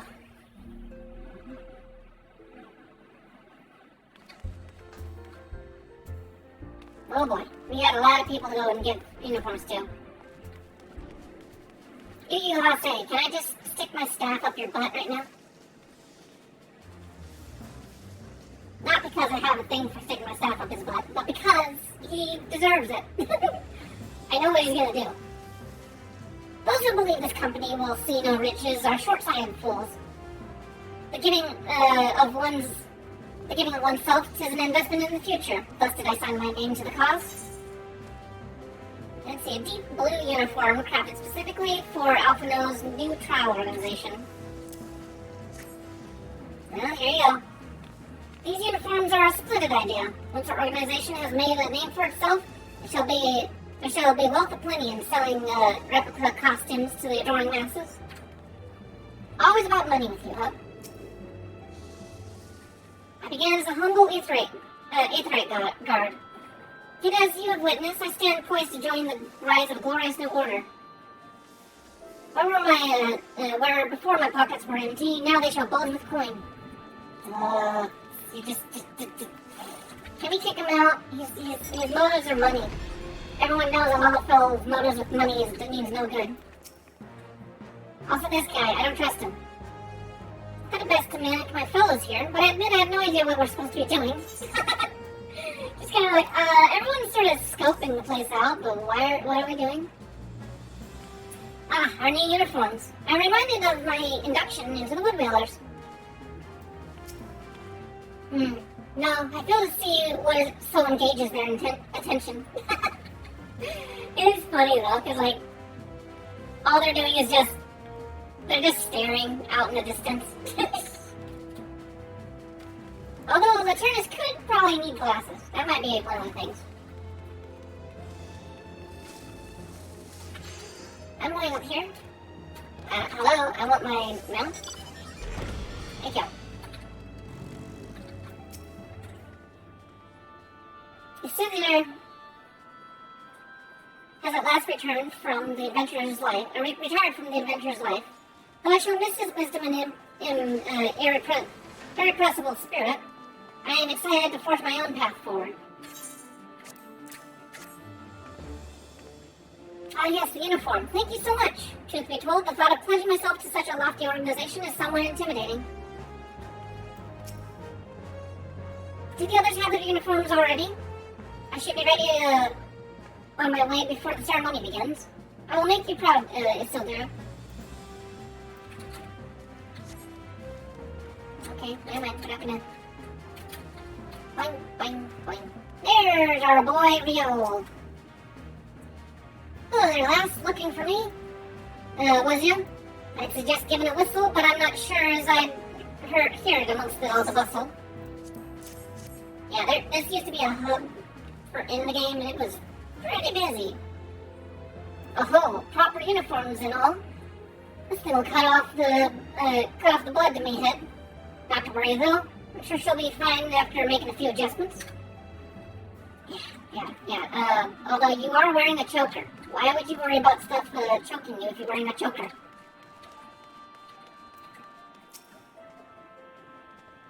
This scarlet garb marks me as a proud member of the Maelstrom, and a hardy defender of Linsa. Yet in truth I stand for the betterment of the realm, and thought this new company of A fine opportunity to contribute on a grander scale. I'm sure blue will look good on you there, Seawolf. Oh, now that's a striking shade of blue. Put alongside my Maelstrom uniform, my wardrobe will certainly not lack for color. Isn't that cute? He's pulling double time. Real red. Real red. I'm so sad for your future fate. Alamigo could learn much from Remnant's Toll, but this town can be so alive in the midst of such desolation. Such desolation, such devastation. I've never worn aught quite so voluminous. Well, I'm sure I'll grow accustomed to the extra cloth in time. Yeah, you're not really wearing that much, are you? I can't tell if a petticoat would be good in hot weather, though. I know that wool has like this weird property where it actually, in certain cases, is kind of cooling. If you got like genuine wool, it's also cooling as well as insulating. But Boo-Boo, guys, I did not expect to meet you strolling about town. The tales of your primal battles were what inspired me to come to Remnant's Toll. Here, have a uniform. It is an honor to receive this uniform from your hands. I shall wear it with pride.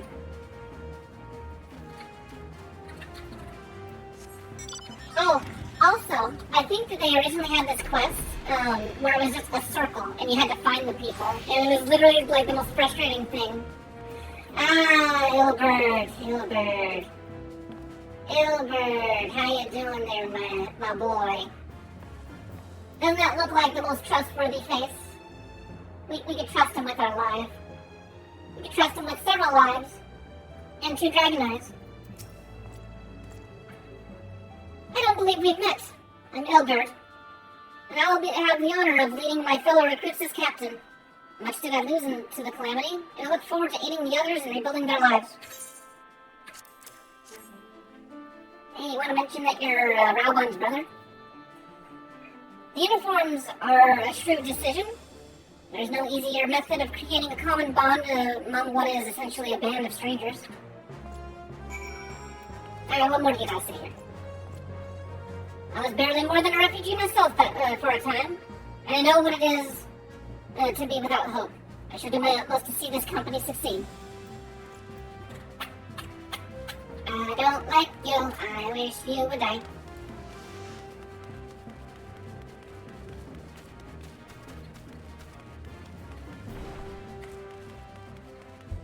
Okay, everyone has their uniform.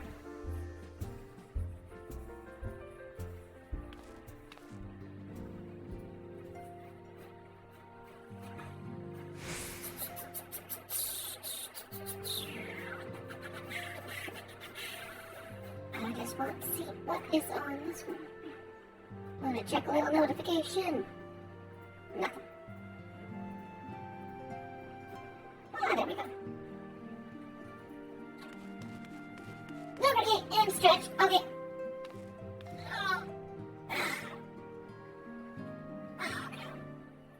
We're gonna fall backwards here. Hold on. Uh-oh, there goes my... I guess I can't do that because my mic is broken.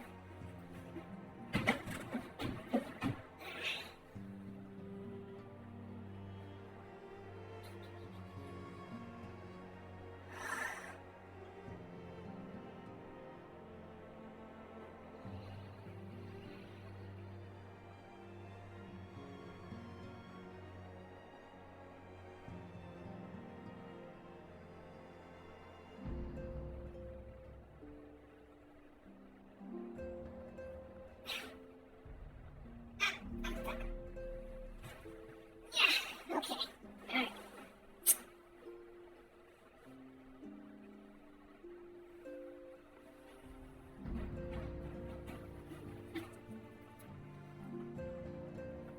Yeah, the whole spring mechanism is broken on it.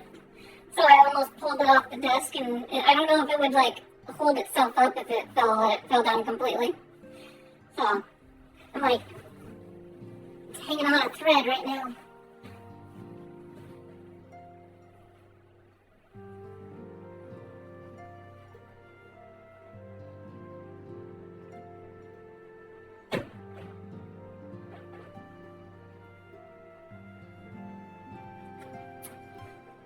Okay.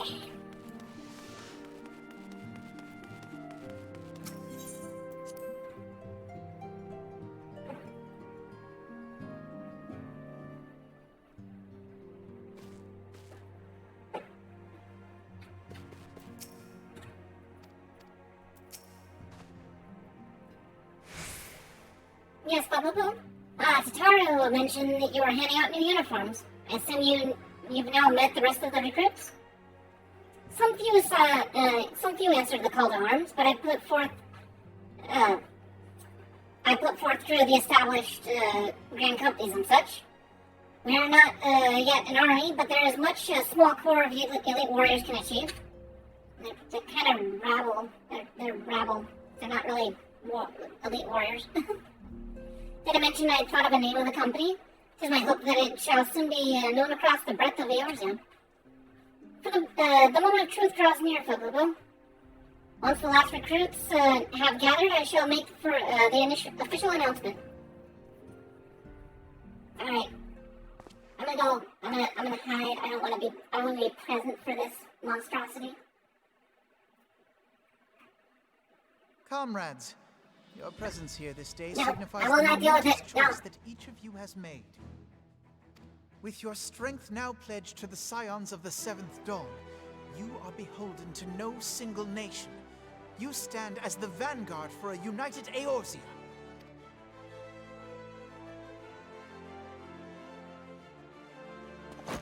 From this moment forth, I declare you Crystal Braves. Let us mend this fractured realm and face our enemies as one.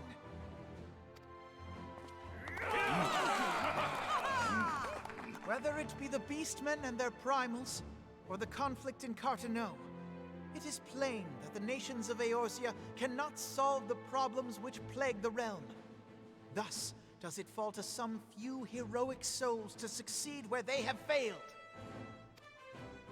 Come, take your place at the Scion's side as guardians of Eorzea, and together we shall fight for the freedom of all!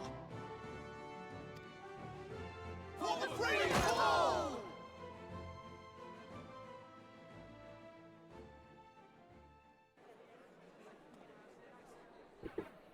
Is it done? Is it over? No. Oh. Okay.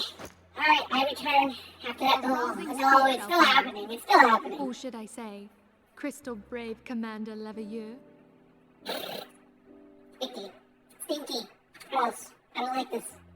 This is the worst decision ever. Please, Antecedent. The title is honorary. I shall not be leading the troops into battle, as it were.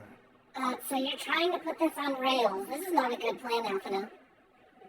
We are of the same purpose. Let us join hands and do what must be done to save this land. Did you even properly vet your captain? The Scions stand ready. My guess is no.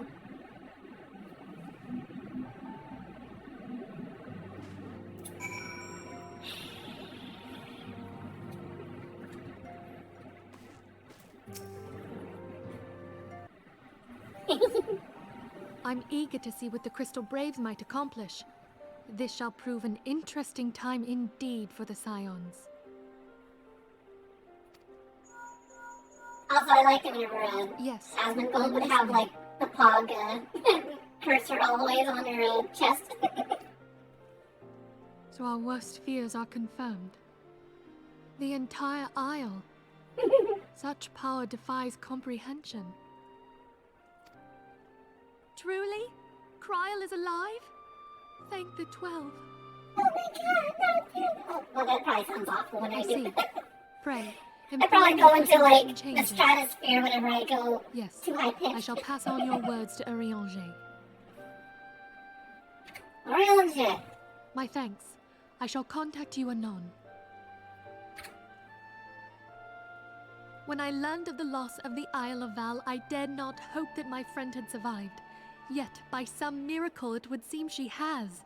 She's still to regain consciousness, it is true, but better that than death. Putting this happy news to one side, we must now endeavor to make sense of the readings taken by the survey party.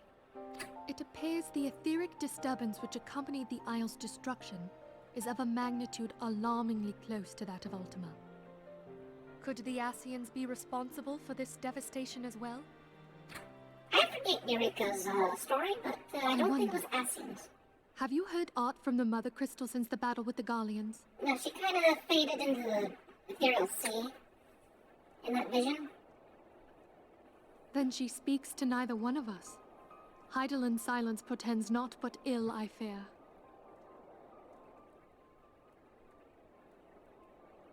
He's a good boy. You good boy? Yeah. You good kitty boy. Louisoix, I pray you yet watch over us.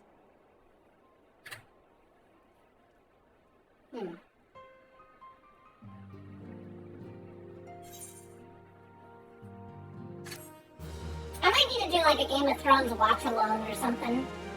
I feel like, I mean, I don't know if I'll enjoy it.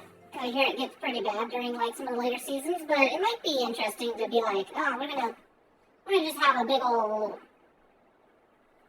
watch along, yeah, sort of marathon thing. Okay, let's get up to season 4. Very good. See that the provisions are prepared for transport. Let's hope that this shipment is spared the fate of the last.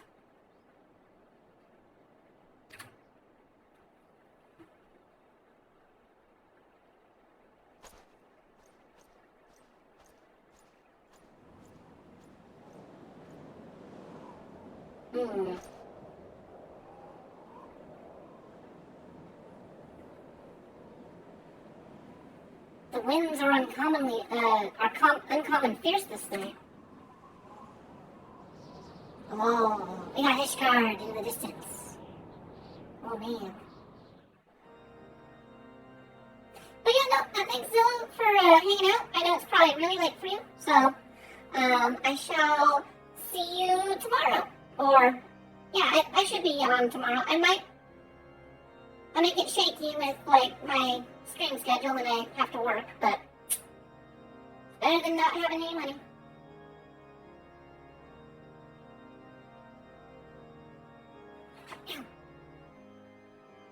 Really?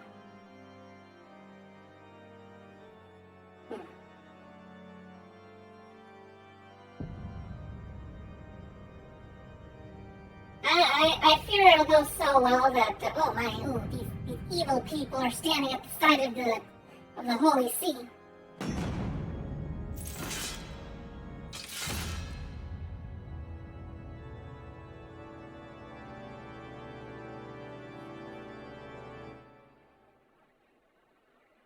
Oh yeah.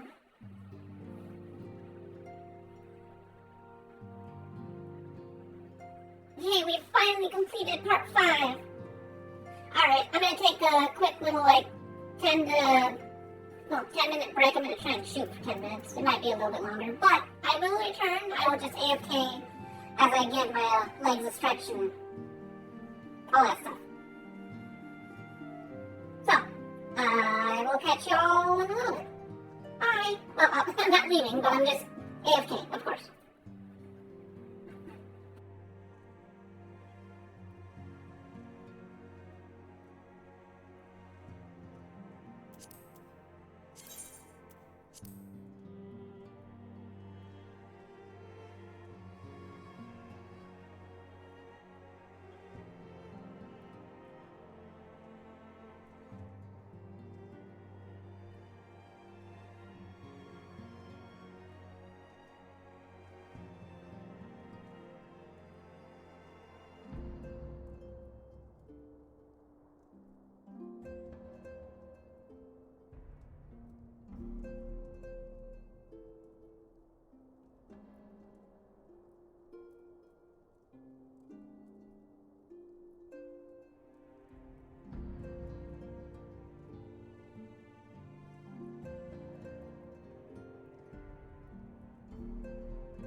return.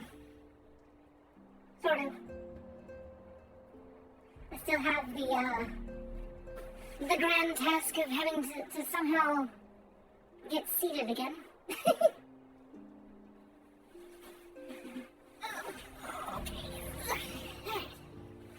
I want to get part 6 done. I want to do it, and I want to do it today. So we're going to push for an extra long episode, okay? Okay.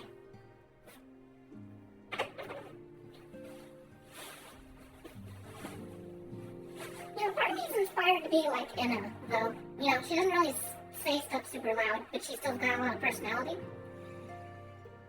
Not that I don't want to be loud, but, you know, she doesn't, like, have to scream into the mic.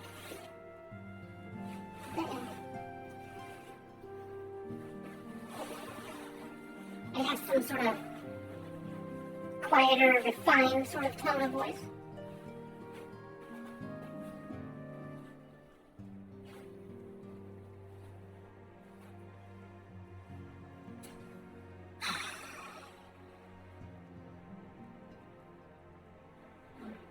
Okay. Okay, let's do it.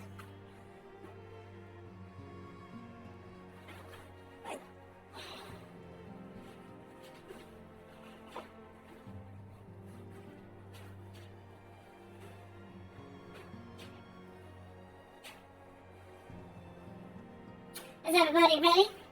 Everybody ready for the part 6 where things go to crap? Where the story takes a turn for the worse because Alphino is an idiot? I think he's kind of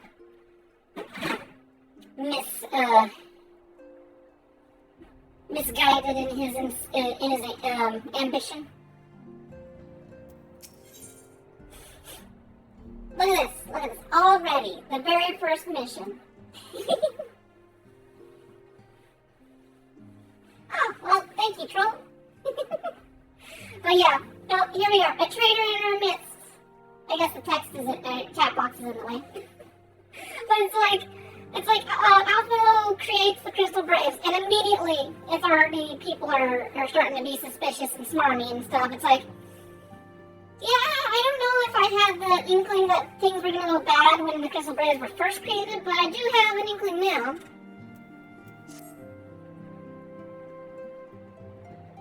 Oh, also, actually, for all you that are following me on Twitter, I've got a post. I'm going to post a post. I'm going to post a post to coast to coast, and I don't know what I'm saying. I really have no idea what I'm saying half the time. But, let me grab this picture here. I'm going to download this picture and put it in my Pika file. Yeah, I got a couple loops there. Hold on. No, I do not want to replace that. I'm going to...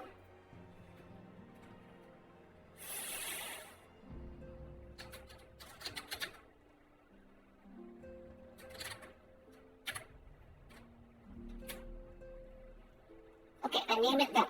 That'll be fun. Okay, I have the picture. I'm going to make a post. It's going to be a lewdy post, but I hope you guys enjoy it. Now, where are you hiding there, picture? Ah, here it is.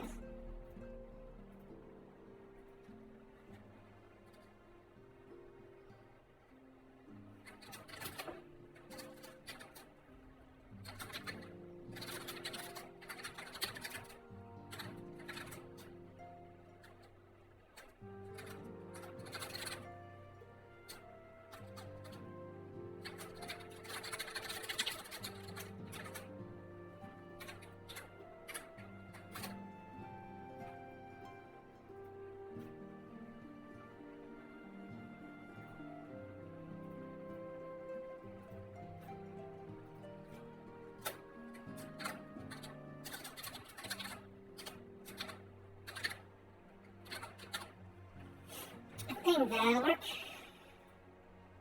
Yeah.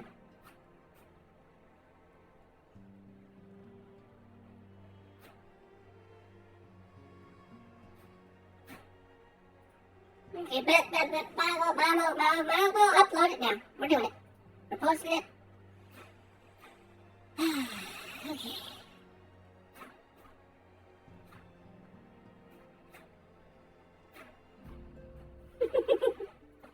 I want to see how quickly this is actually going to be shown to people.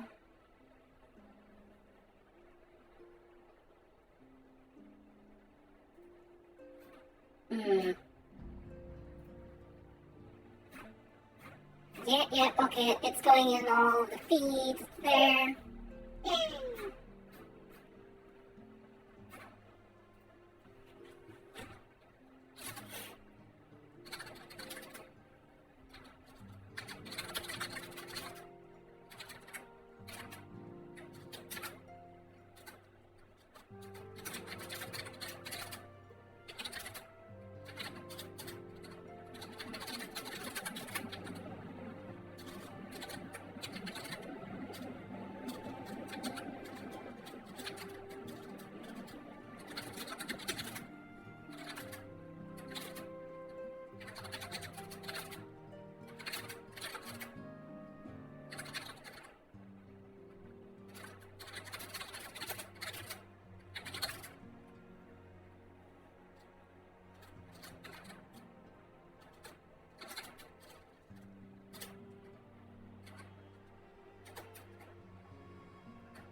So someone liked and retweeted it, but I don't know why. I can't see. Oh, there it is. It actually shows. It just took forever. Jeez.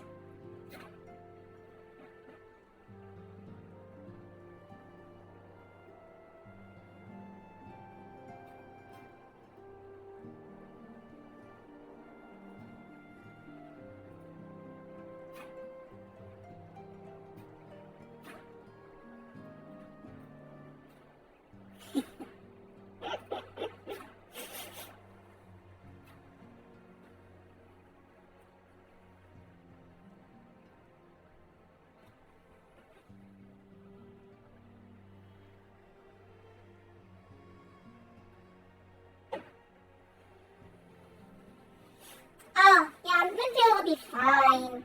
She'll be fine. Something's wrong with my eyeball. Why is it winking so much? She'll be absolutely fine.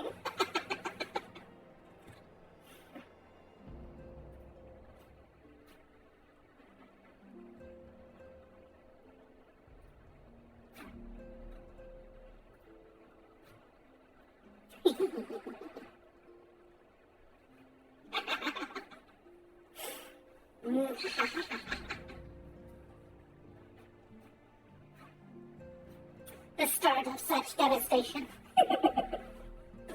that picture I posted, such devastation.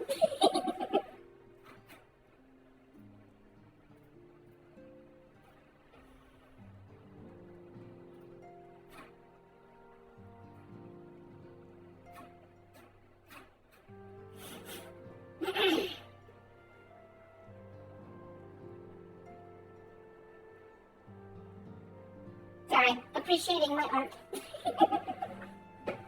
I have to have my little dose of dopamine, okay?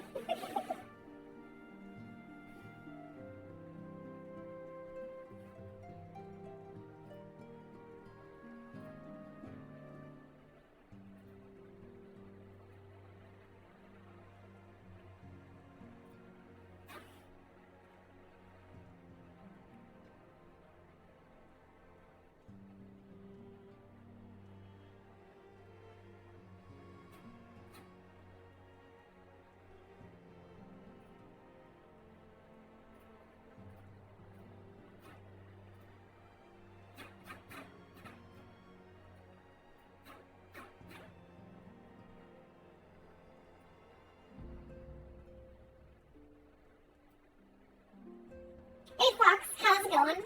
I posted the picture. Did you see it? Did you? Did you? Huh? Huh?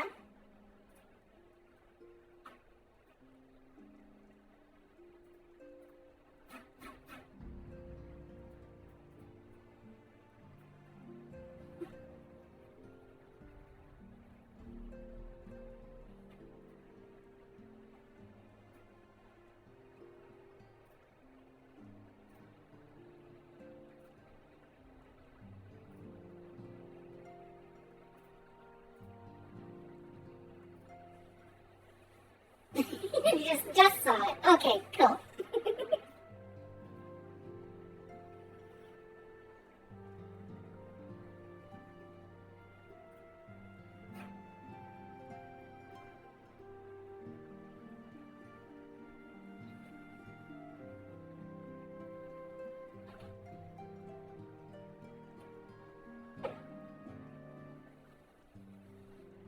Yeah, it's too bad though with my VODs, I can't clip out all this, like, these the little breaks and stuff that live streaming necessitates. Because I do know it adds to the watch, or it bogs down the watchability of the VOD.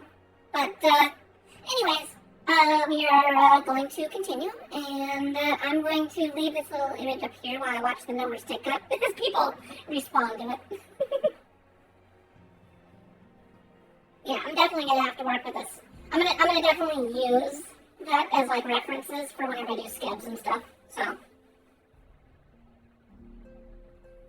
I only paid like I only paid $100 for it. So I'd say in terms of, you know, I got I got my money's worth out of it.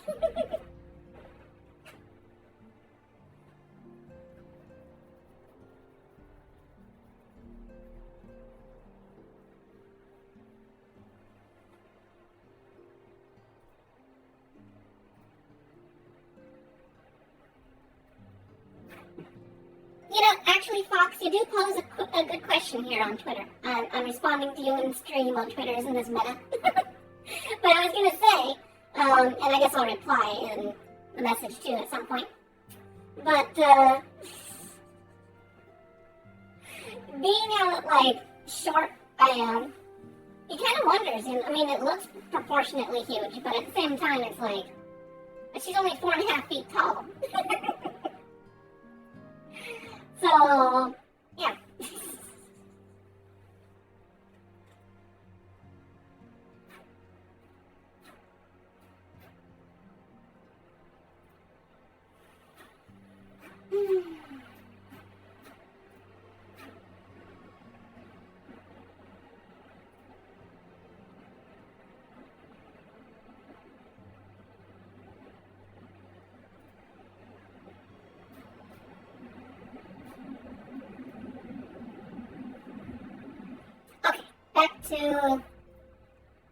Back to all of that. Okay, what was Manipula trying to say here? I don't know if she was voiced or not. I don't think this is a voiced cutscene. Try as I might, I cannot shake a creeping sense of dark foreboding. But it avails us not to fret about the unknown. We must concentrate instead on the problems of the present. The primals have been relatively quiet of late, and the beast tribes who summon them are under constant surveillance by the grand companies. Should any suspicious activity be afoot, we may be certain that we will hear of it. And until such a time as a permanent solution to the primal problem has been found, we can do little but wait and observe. As for the Asians, Oriange is wholly dedicated to finding the means by which we may defeat the dark beings. Let us pray for good tidings on that front. But for all this you know already. Let us speak then to more current matters, in particular the state of the Crystal Braves. Alphino did well to have found the organization. Pardon me. Wow. But ensuring its smooth operation is another matter entirely. Though I doubt not he's doing his best, I felt that a helping hand or two would not go astray. To this end, I offered to send one of the Archons to assist him, but he declined. You know how he can be, independent to a fault, and singularly loath to accept help.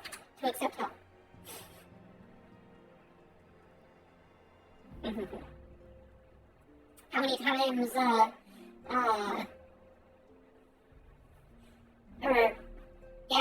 doesn't that give, the picture? I'm sorry. I'm obsessing over my picture and people's response.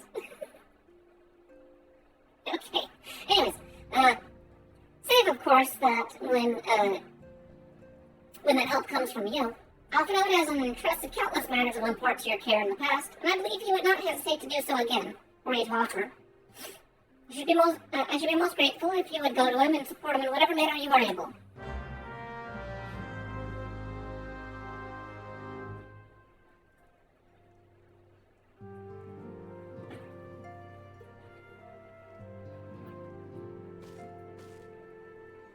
Alright, I'll go help him.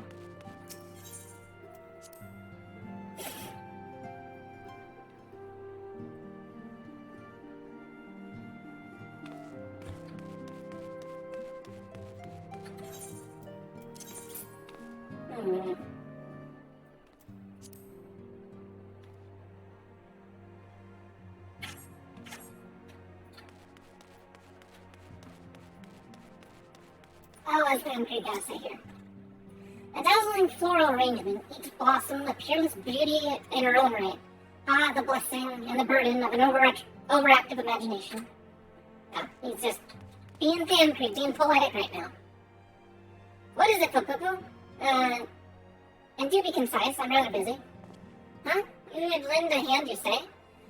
I see. Well, now that you mention it, there is a matter that wants for attention. Given its sense of nature, I was hesitant to entrust it to my braves. But the demands upon my time are such that I have had little choice. Which is not to say my men are want for labor. Though we are but newly formed, there is already a great demand for our services, and we are hard-pressed to answer all petitions, but I digress. The fact is, I would sooner attend to this particular matter myself, but my presence is required elsewhere. That being the case, I have entrusted its resolution to my second-in-command, Captain Uber. Tell him that I will send you, and he will furnish you with the particulars. My thanks in advance, Poo-Poo-Poo. Alright, let me check on Hori, Boulder, and Cologne. Those azure uniforms really are rather striking. But I think I shall remain the Scion for the nonce. These walls have become my home, and the Scion's my family. Besides, I'm not sure blue's really my color. Green is my in my cassock brings out my eyes. His Hori's breeches bring out the red in his. Red. He has blue eyes. He's got blue eyes. Okay, whatever. Yes, I will talk to you with my back turned. Look forward, never back. Devote yourself only to the present. This is what I've learned from the Domans. Very nice, very nice.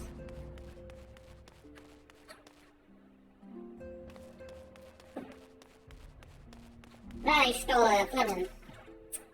Yes, 'twould be foolish to sacrifice nutrition for flavor. In traditional Doman cuisine, we strive for perfect balance, not only of flavor and texture, but also of nutrition. For a meal to be truly satisfying, it must nourish the body as well as delight the senses. If Higiri and our more skilled culinarians worked closely together, I dare say they could create extraordinary dishes, sure to satisfy Eorzean and Doman alike.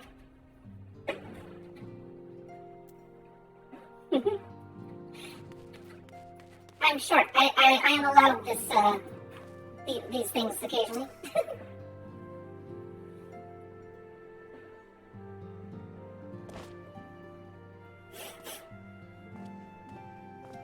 Hail to you, Scion. How might we serve you? Sloppy! Commander Leveilleur bade you serve us? Yes, short privilege. These are welcome tidings indeed. Given the sensitive nature of the task, I could not rely on one of my own. Why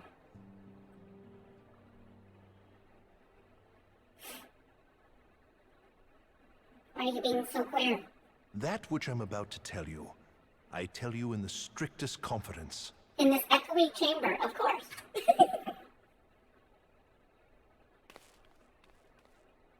Some days ago, we received certain documents from an anonymous source. They notified us of the presence of a Garlean agent within the ranks of one of the Grand Companies. Following some discreet inquiries, we identified a suspect among the Immortal Flames, whom we detained for questioning. Alas, the man was not our agent. He was but one of many men in the agent's employ.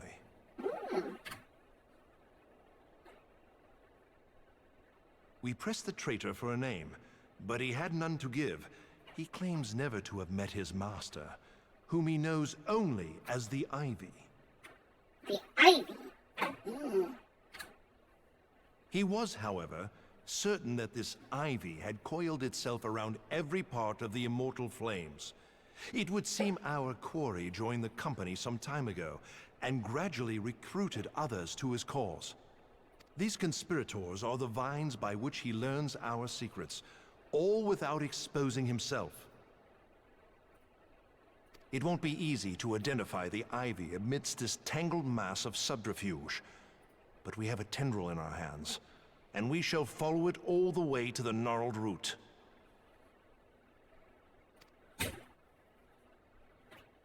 Kind of a poor choice Now, to name yourself much as an I would Ivy. prefer to proceed with due discretion, circumstances demand that this matter be settled post-haste.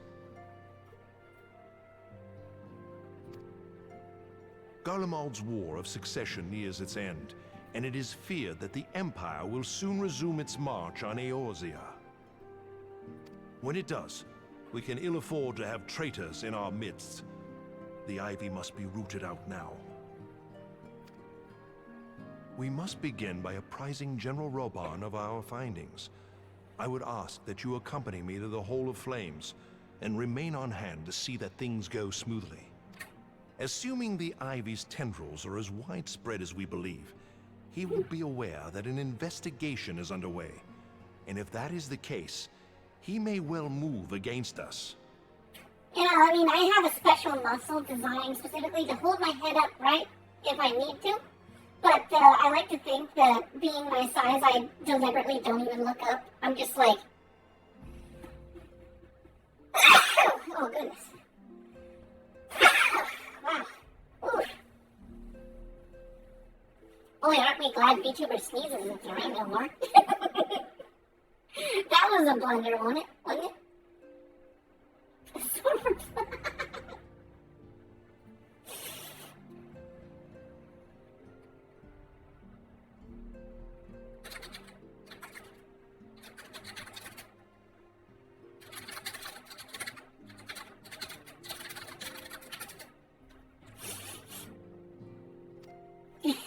We must be prepared for anything, while taking care not to betray our purposes by seeming prepared.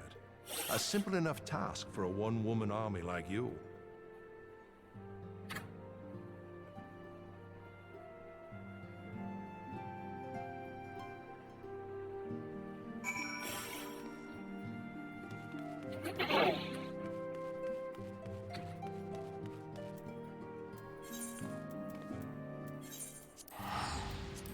Back to Ulda.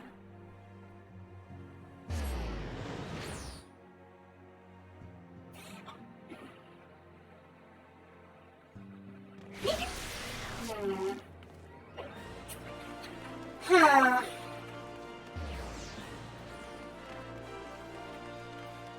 I am curious though. I would like to show off certain things on Pomp TV. I would be well, I would enjoy your guys' opinions on that streaming service that allows me to have a little more freedom in what I, show on stream. However, I'm wondering, if I hide my name and I just hide my UI, hide name tags, you don't think that's safe enough so that, like, someone can't be like, screenshot, gotcha, reported. I wouldn't want to get reported, for changing assets in my game. You know how it is nowadays, where it's like, as long as it's in private, it's fine. But if I wonder if Square Enix wouldn't be like, it looks like your character, it must be you. Well, what brings you here, my friend? Or if they would be more lax and say, well, your name's not posted on there, and I mean, technically, you can... I know, I guess. I could probably do it, but I just... At the same time, I do get a little worried that with the new restricted rule, it's like... I don't want to get banned, my account banned. Yeah, it is weird. I think it would probably be fine, especially since I'm smaller. Like, I think if I was like having hundreds of people watching me, they could probably just, heck, just existing, they could mass report me. And then I might run into trouble. But, yeah. They sometimes care, but sometimes don't, yeah. I guess it would depend on what GM handled the case if, like, reports started flooding in, trying to take down a VTuber who's just trying to show off some interesting assets.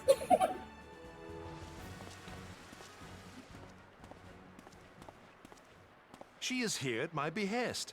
Greetings, Roban. It has been a while. Oh, here we go. Hilbert, you old scoundrel. When they told me you'd be visiting, I scarce believed my ears.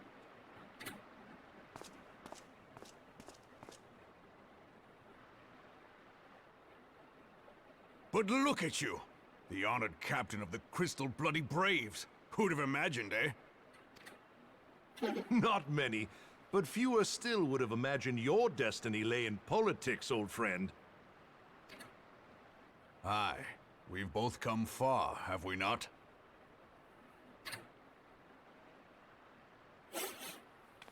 Alright, double dragon fist pump. Lest you wonder, Hilbert and I go back a long way. We've been friends and rivals since we were lads. I thought you were brothers, though.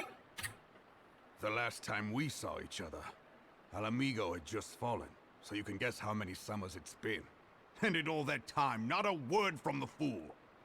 I guess they're just, like, country brothers, not relative brothers.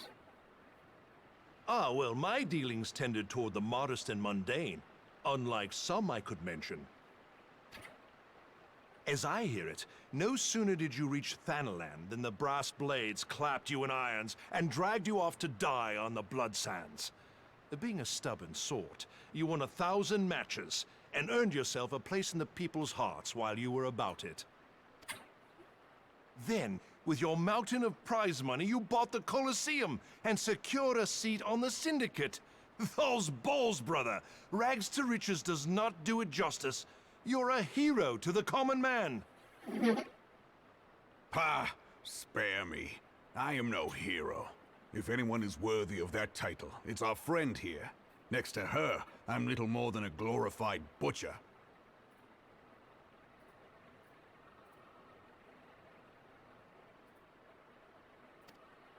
But you, Wilbert, you sell yourself short.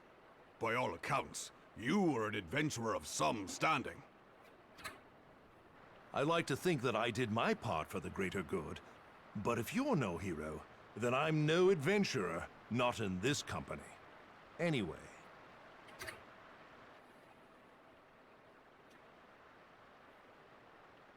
I have tidings. Yeah, my copyright So claims there are has still been in dispute. progress.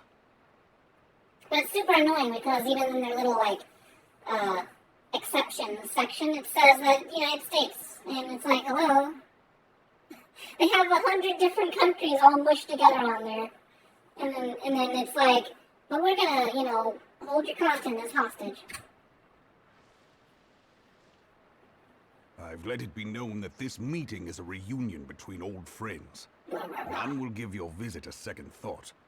To convene elsewhere would only attract attention. Let us speak here, in plain view of all. Don't want no rats sneaking.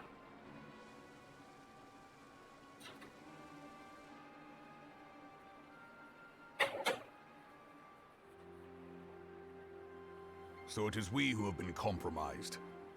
Yes. Teleji Adeleji's machinations have shaken Ul'dah to her foundations. In such uncertain times, a man's loyalty may be bought for a fistful of gil.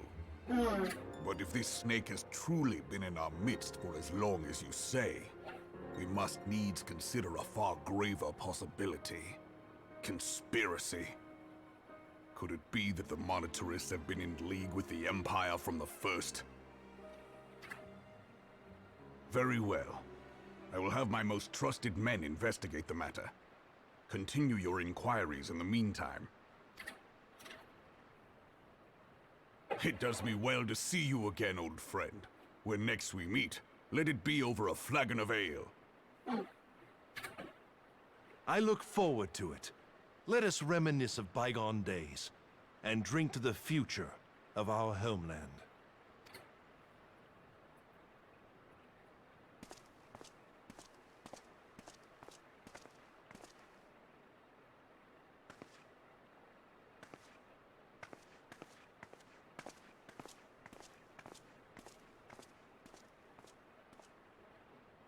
Flame General.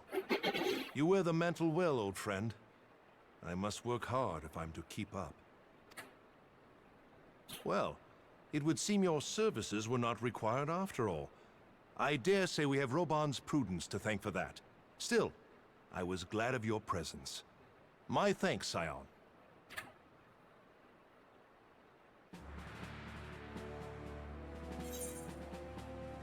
So in a way, I do actually appreciate Elbert's writing, sort of. Because I actually think a lot of his actions in the early parts here are genuine. He's trying to do his part and help. The reason he becomes a villain, though, is because he splits off in his decision how to act, how to handle the. Anyways, yeah, no, he believes his cause more just than the cost of what he's ends up doing at the end of his arc. Hilbert is eager to continue his investigation into the Garland spy known as the Ivy. Our hunt for the Ivy begins in earnest, Scion. Suffice it to say, we must tread warily. But one misstep may cost us our lives.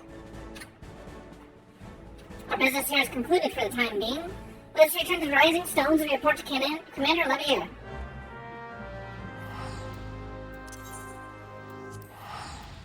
It is too bad, though, if you're on New Game Plus, you can't just, like, get a little bit of deal for traveling. Or just, it makes... Well, I suppose it would probably lead to abusing the system, you know, turning on New Game Plus just to teleport. But man, I mean... I made a little bit of money, but then I also lost quite a bit of money just teleporting everywhere. And my quests aren't giving me any more money.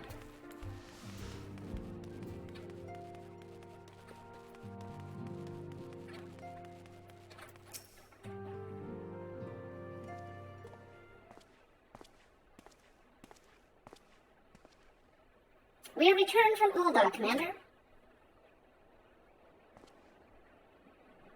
Another moment too soon. Something has happened. Trouble. You will recall the 14th was tasked with reconnoitering the rendezvous site used by Ivy's minion and his Imperial contacts. Soon after you left, we received word that the unit was ambushed en route to its destination. God damn it.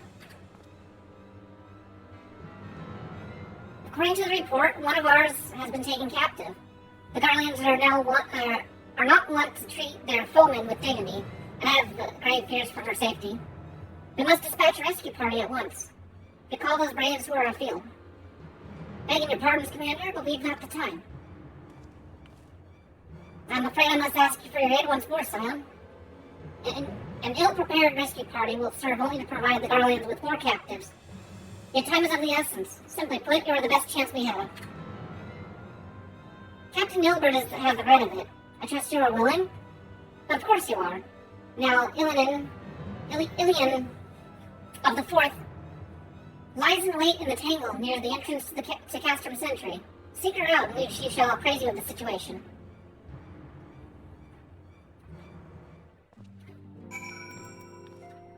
Alright, to the tangle. To the wall. To the marbles. Wait.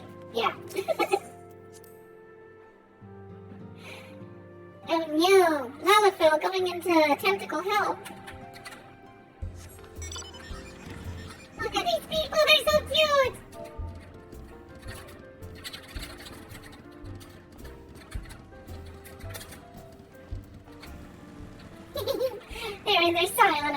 enjoying it. Enjoying the story. Hey, Spidey, how's it going?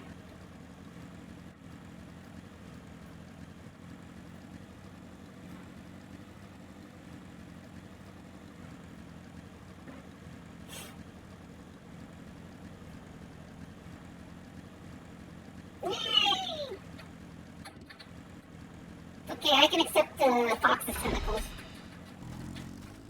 Alright, what's the extra dialogue? Hang in there, Rish. We'll free you yet. Yeah, why did you have a patrol go so close to the castrum?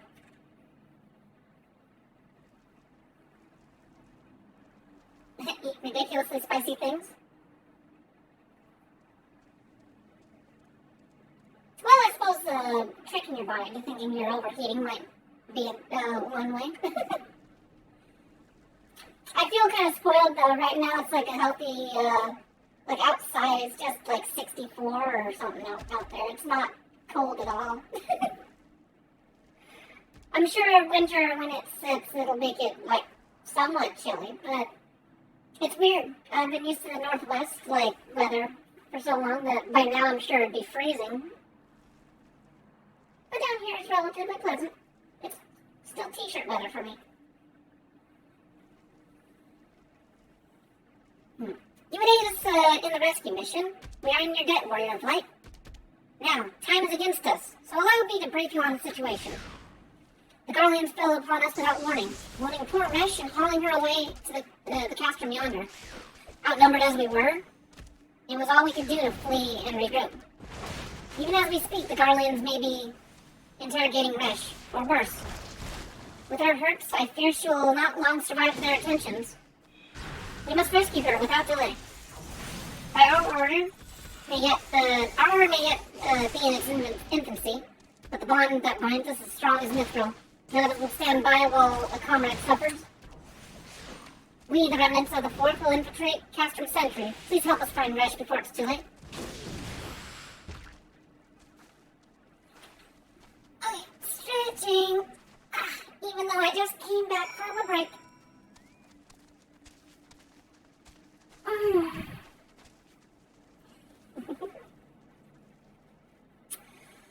Yeah, all right.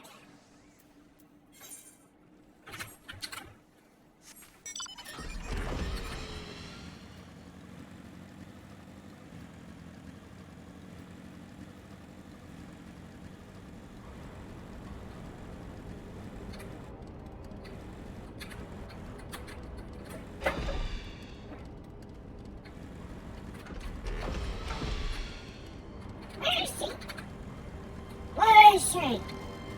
There she is.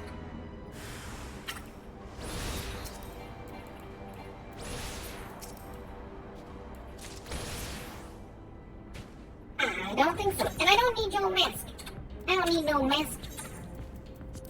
Hey, get rid of that stuff. I don't need no stinking mask. Filling up my inventory.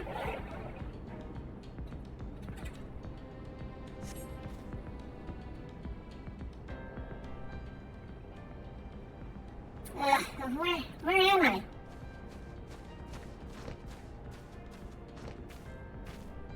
Fish, thank the gods we found you. And thank you, Warrior of Light. Now to quit this cursed place, Fish cannot move with these wounds.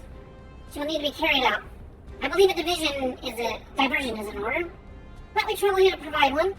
Given your reputation, I suspect the Garleans will be only too happy to grant you their undivided attention. If you were to create a commotion within the castrum, we should be able to steal away unnoticed. Let's speak again once we're safely outside the walls.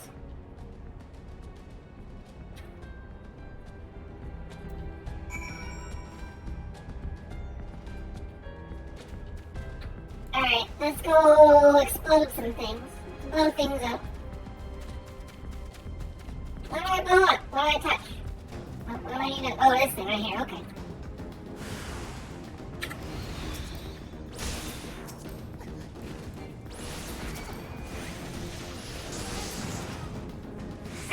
I'm so awesome, I dodged thunder. I dodged lightning, that's how badass I am.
come on, dude, step out here.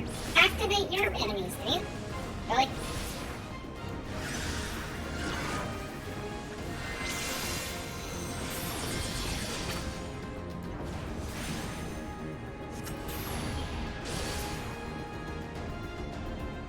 Whatever.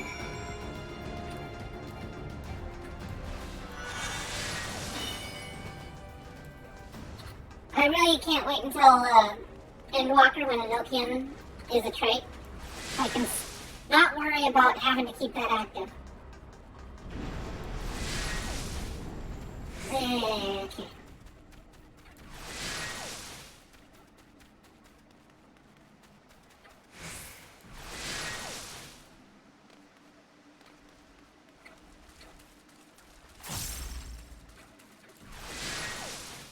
I wonder if, level 90, if it doesn't create a trait where this thing charges faster. That'd be cool.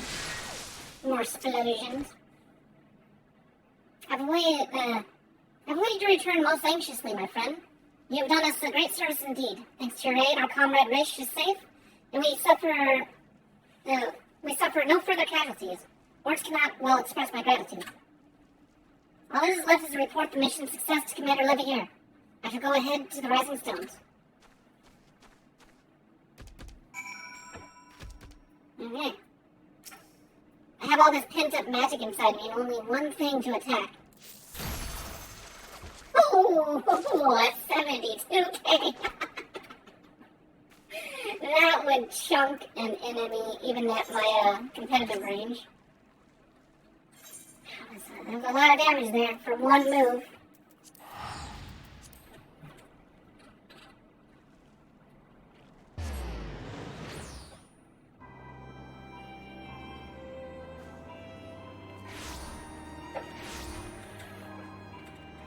Yeah, I'm pent up. Work me my magic up enough, and I can fire that off twice.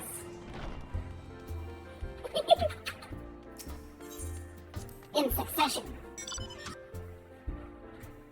It's over 140,000 damage in like 2 seconds.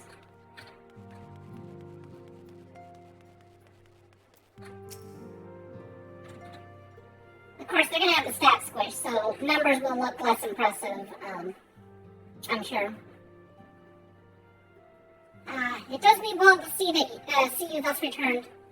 Though I doubt not your prowess, entering an enemy stronghold is greatly considered to be a risky venture.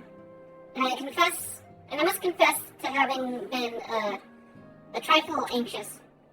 But here you are, hill and whole, having succeeded in your mission as your wont. Least you wonder the woman you rescued is being cared for by the Domans. Thanks to their expert administrations, the danger is past. You have my gratitude, Philippa.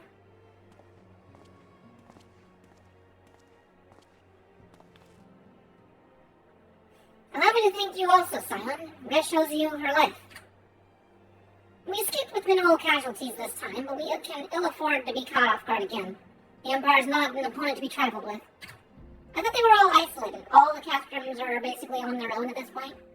No reinforcements. As you say, Commander, I will see to it that the men keep their wits about them. And it may yet take time, but I will not rest until we've identified and apprehended the Ivy. I have every confidence that you will succeed, Captain. As for you, Papupu, I realize that you have scarce caught your breath, but I'm afraid there is no rest for the weary. I require you to accompany me to Kirthus. I've been granted an audience with the Ishgardian dignitary, you see. And the man expressly requested your presence. Oh, do not look so surprised. You should be familiar with the trappings of fame by now. We shall depart as soon as you are ready.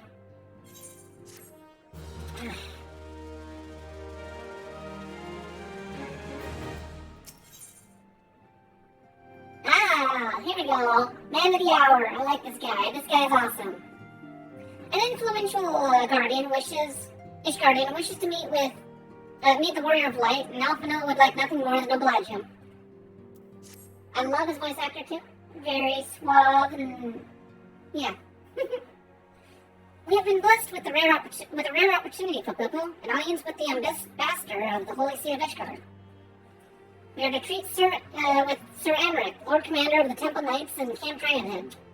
It is considered a great honor to serve the Holy See directly as a Temple Knight. Needless to say, their leader wields tremendous political influence. We would be wise to court his favor. No, okay. Okay.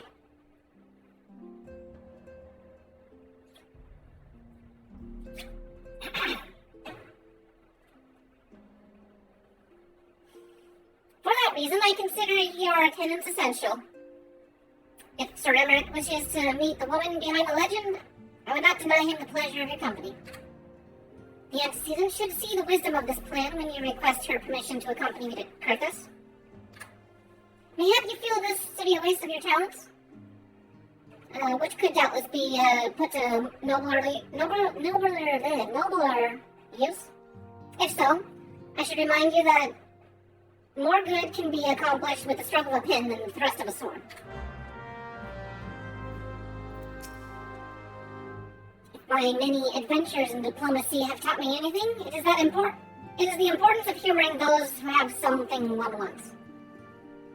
Not every victory is won in the battlefield, my friend. 'Tis a lot of legendary heroes to be paraded about from time to time. Okay, anyways, so let's go and, we gotta talk to Minfilia. Let's see what Tataro's got. What kind of special dialogue does she have to say? What is she up to?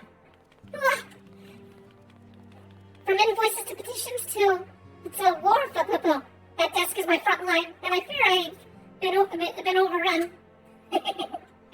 Interesting analogy there. Yeah, she's basically the administrator for the Silent and a whole, startup grand company.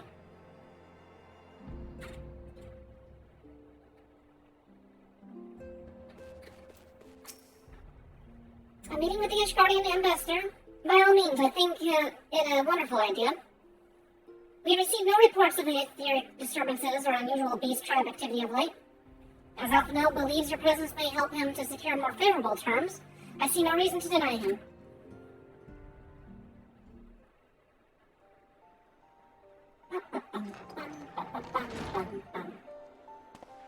Antecedent. I take it Popopo has explained the situation? Yes, she has. Yet welcome though these overtures are, I cannot help but wonder what prompted them. The Ishgardians have spurned all contact with their other city-states for decades. Why reach out now?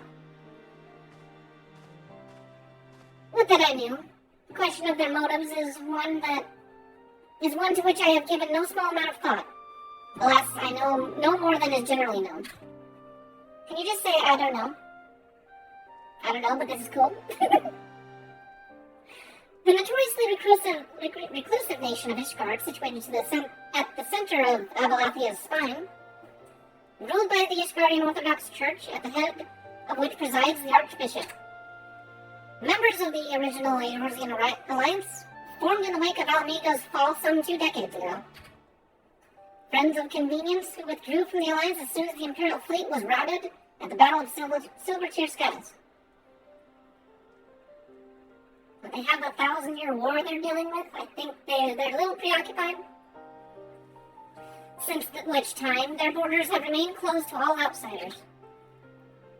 They have rejected every one of their former allies' calls to reopen dialogue, turning a deaf ear to their neighbors' pleas even when the calamity loomed large. And on the fields of Cartano, where brave men and women laid down their lives in defense of the realm, their banners were conspicuously absent. Not conspicuously, it was obviously. They had the gates closed. I have tried to convince Ishgard to rejoin the Alliance at every opportunity. I have explained over and over again that unless Eorzea stands united, we cannot hope to preserve our freedom. One by one, our nations will fall, as once fell Omega.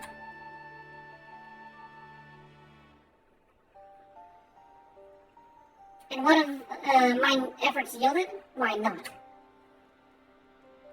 Surely this can be considered a step in the right direction. I should hope so. Rather than the lowly messengers we have fobbed off in the past, this time we shall meet a man of genuine influence. Of course, I am not so naive to think that they come to us out of the goodness of their hearts. We have something they desire, though I have yet to find out what. But such is the nature of diplomacy. They will bring their agendas to the negotiating table, and so will I, along with a handful of incontrovertible truths. The Empire will soon be at our doorstep once more. Indeed, you may be assured that I will expound upon this point and others. Let us depart for Camp Dragonhead, Fapupu. Our dear old friend, Lord Hashifon, is expecting us. Since our quest to recover the Enterprise, you understand you have further ingratiated yourself with the man. Excellent work. His fondness may prove useful to our cause. Yeah, we'll butter him up. We'll tell him how good his hair looks today.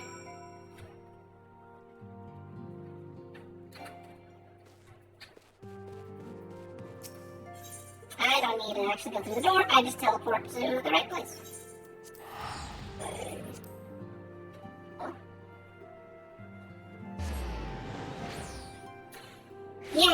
Yeah, it's quite the shit show. Seems like it doesn't take much to cause drama in some of the higher tiers of the VTubing community, though. Man, English VTubers, I swear. You know, I don't know. Either Japan's really good at hiding it, or they legitimately just have none of this kind of stupid squabbling stuff that we get into. Fapabu. Ever a welcome sight. Now, I have hopes that this isn't going to end in any, horrible situation. I feel like the fact that Nux has a line of communication with the gun run, I'm sure that they probably inclined Nux not to release that information, but I bet you gun run was probably like, well, I can't stop you. It's just in the capacity of me as my agency, leader. Probably I would just have to suggest not. But I mean, the fact that Nux has those connections is probably not going to be, broken by this, some stupid guy who decided to scam a bunch of people. To my knowledge, it was just one person that was the scammer.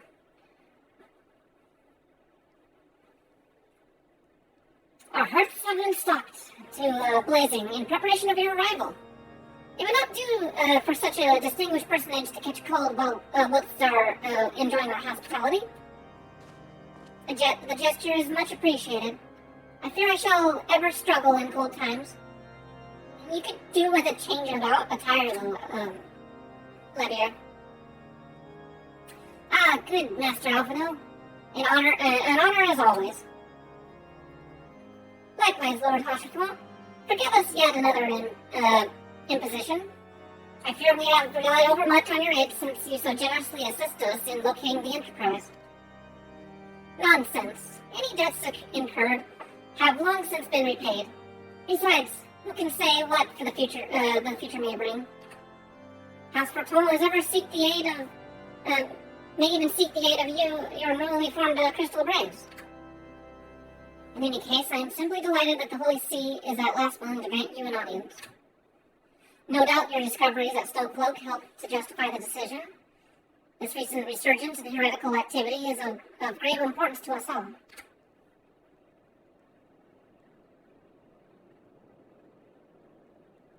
They do. Yeah, how alive though, yeah. But, I mean, given the fact that all the stupid drama though that English VTubers had to deal with, I mean, it sucks, but at least it's stable. You can't deny the fact that they do actually run a pretty tight ship. You got your idols creating content. You don't really have, headlines saying, oh, this controversy or that controversy. The only real issue they have right now, as far as what I've come across my plate, is that Marin-chan is, being a little too risky and potentially going to get herself banned off platforms just because she's getting a little over much for what YouTube's policy, or YouTube and or Twitch's policies are. I don't know if she got banned off YouTube. I haven't seen a lot of her content. Yeah, that is true. But that is kind of isolated to itself. That was purely the fact that I imagine they discovered the hard way that China doesn't really work as well with other nations in terms of like business pursuits. And I imagine a lot of that strictness is probably also to mitigate public lashback or whatever. I believe with the China thing, as far as I understood it, is that someone was sharing a Billy video or something like that, and it just angered the Chinese community. They are a different sort of people. I won't say that they're brainwashed or anything, but they have a different way of thinking of things, and the majority of Chinese that live in their homeland are in support and absolutely love their government, even if, like, from the outside we can kind of see it as oppressive and autocratic, in a way. China's now Eastern Taiwan. I would say Taiwan probably wants to distinguish itself from China, though. That's what my original artist was. He was Taiwanese. I had to go through a China bank in order to get him his money, but I don't think there was any qualms. He never told me there was any hiccups in getting him money and stuff. And communication was... It did seem, though, I don't know if I ever asked him directly, but it seemed like, and it still seems like he only gets on Twitter every once in a while. I wonder if, like, he has to use a VPN to actually, because, China doesn't like social medias outside of their nation. He probably has to use a VPN just to check up on his extra national accounts. Taiwan is a country. Yes, it is. Same as Hong Kong. Only Hong Kong is, well, kind of a city nation-ish, sort of. I don't know. I don't know what the balance is. I don't know what the politics are there. But I do know that there's a lot of people in Hong Kong that don't agree with what the rest of China is into.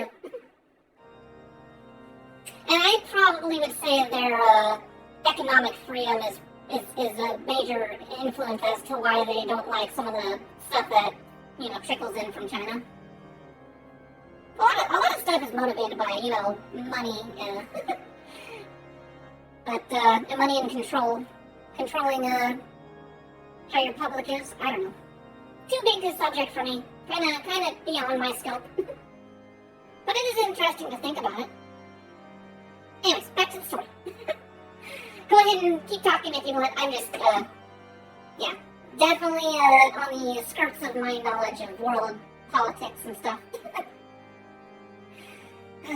But to the matter at hand, Sir Amric arrived at Camp Dragonhead earlier, and I am told he is eager to meet with you at your first convenience. You are doubtless weary from your journey and desirous to rest a while by the warmth of our hearth.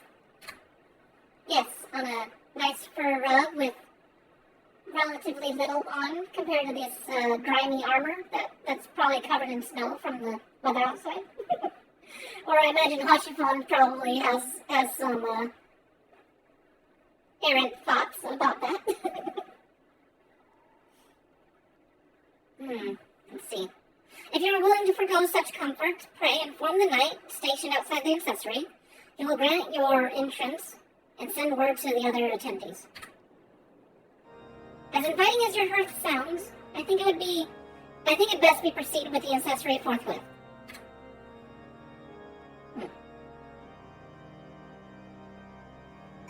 I think even Yoshi P mentioned, like, for instance, the beginning of making Final Fantasy was sort of, to its detriment, a victim of Japanese, like, tradition and doing doing the proven path rather than innovating. Because that was a major problem with Final Fantasy 14. They made 11, and they're like, well, hey, I mean, we made off with a successful title, relatively speaking, and I think we can do it again. And a lot of just the default culture is to, you know, don't stray too far from the beaten path if all you're looking for is a successful game. Which it works for their single stories, because, I mean, that was just kind of what happened. They made a really good story game with an entertaining enough combat system. And really, there's not much you can innovate except for just tell a different story. But with Final Fantasy 11, that was one of the first actual like online games in general, especially on the consoles. And so, even though it worked, obviously being a first foray into that type of technology, they didn't check into World of Warcraft, obviously, until they were already making 14. But they were like, oh, hey, it worked. And it's like, you have no idea how much potential you could possibly do, and you're about to bring 14, like 14 probably belonged back in 2008, or 2005 or something like that. Oh, hey there, Ocha, how you doing? I'm having a weird, conversation with my chat. Back to enjoying the insulin girl and her antenna I want to touch. Alright, I get ya. Okay, so, let's go and speak to our, number one boy of, Heaven's Ward, Sir Emmerich. I don't know what his voice actor is, but I think I remember a picture of him, and he plays a part that... He's a really good, famous voice actor. We've been expecting you, madam. Pray, take your ease inside, and I shall summon the others. Proceed to the ancestry? Why, yes, of course. More cutscenes!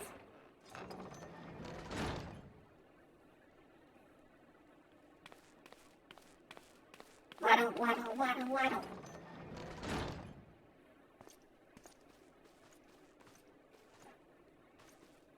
Have faith, my friend. You need only state your case with confidence and clarity. Of course.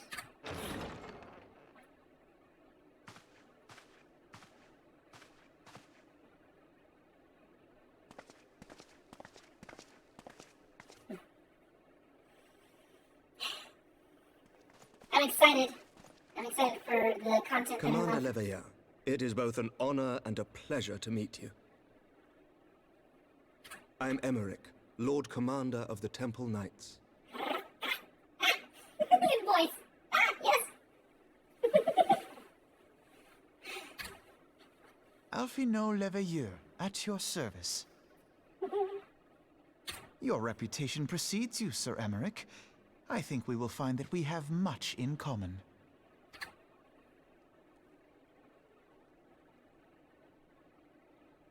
Speaking of reputations, yours towers over us all. Does it not? Why, yes, of course. It does indeed, Lord Commander. Can I pet your hair for a little bit? I am not too proud to admit that I have followed your activities with an interest bordering on fascination. Oh man, you're fascinated about me, oh my. Full glad was I to learn that you would be joining us. I'm full glad that you're joining us. Shall we That I'm begin? joining you.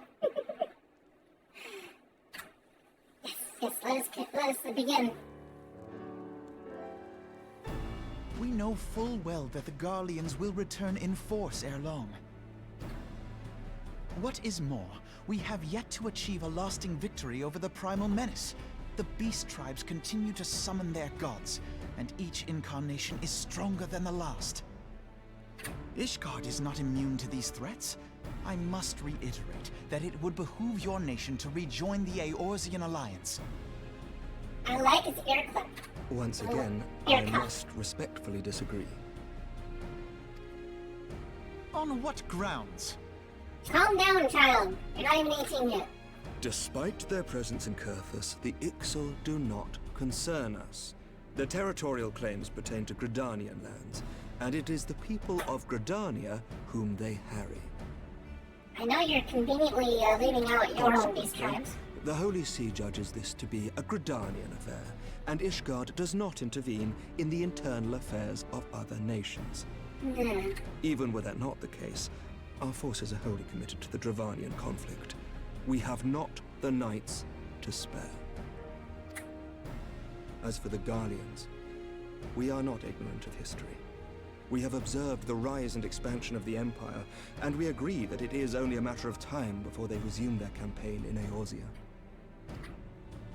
Then surely it would be in our best interests to present a united front.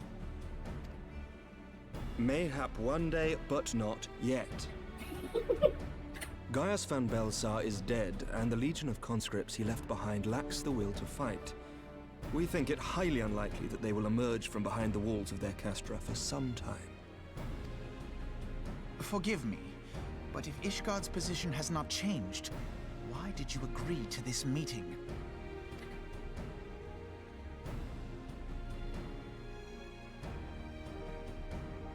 It was not only as a representative of Ishgard that I came here. Pardon? It is not within my power to change Ishgardian policy, regardless of my personal feelings. There is, however, one area in which I may exert a measure of influence. Concerns have been raised over the supplies House Fortin has offered to Revenant's Toll. These have led to calls for restrictions on the provision of aid to foreign powers.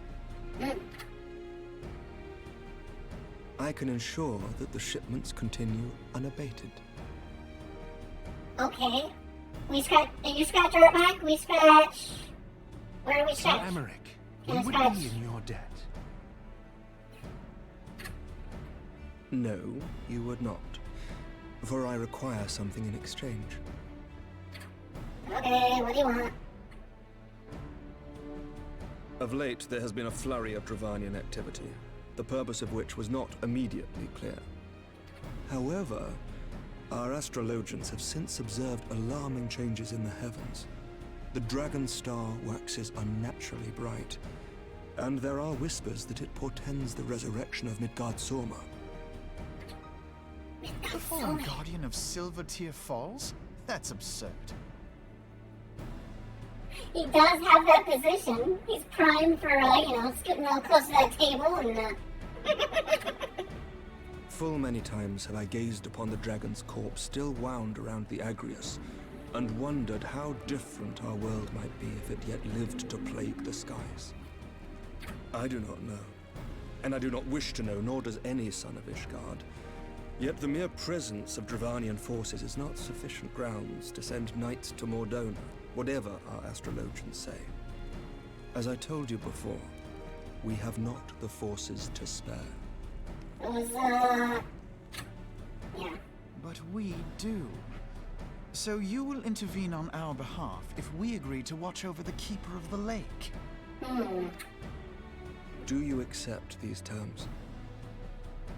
Little do we know, but I'm pretty sure he also does this in light of the fact that he wants to open up communication between Ishgard and the other nations. I do. I will see that you are kept abreast of any developments.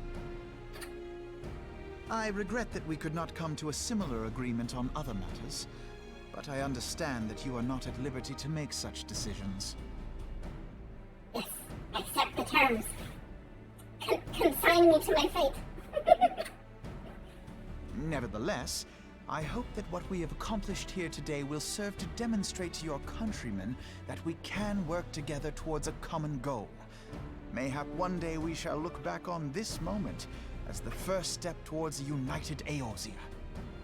So what I was actually going to say, I always found it kind of admirable in terms of writing.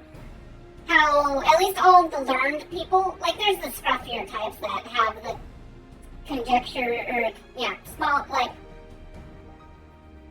conjecture? No, not conjectures. The words that have, like, the hyphen or whatever, you know? Where it's, like, lazy, it's considered lazy speech. But yeah, no, with the smarter people, We shall, Commander. like, they never sacrifice a word, they never, like, say don't or won't, or anything like that. They just have such a... What is the meaning of this? They just have an expanded way of speaking English, and it makes sense, and it's very eloquent, I think. The caravan, my lord. It's been attacked. Contraction, yeah. Contraction, okay. But yeah, no, if you notice, almost all the writing, unless they specifically have an accent, it has no contractions. It's all weaved and worded in a way that makes sense, but... It was Iceheart, my lord. Yeah. It can be a mouthful at times, but also at the same time, it's What? like... Oh, By the Fury! All our precautions were for naught? it's like an enhanced version of English. It's not even old-style English, it's just... a smarter English, I guess you could say. Ain't no dumb... country bumpkin English.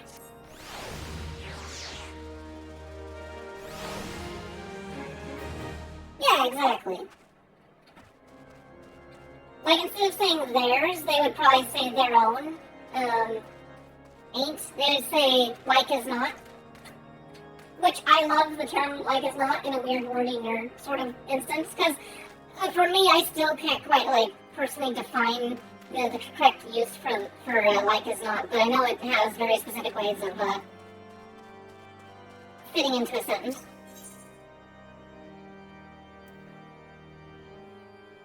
Yeah, Rurouni Kenshin. Recent developments have given Alphinaud much to consider. Just when we were starting to make progress. And to make matters worse, the caravan they spoke of was bound for Remnant's Toll of all places. Honestly, were I so inclined, I should think the gods were conspiring against us. Happily, however, I am not. I would know more of this attack. Let us speak with Lord Hashafont and find out what he has learned.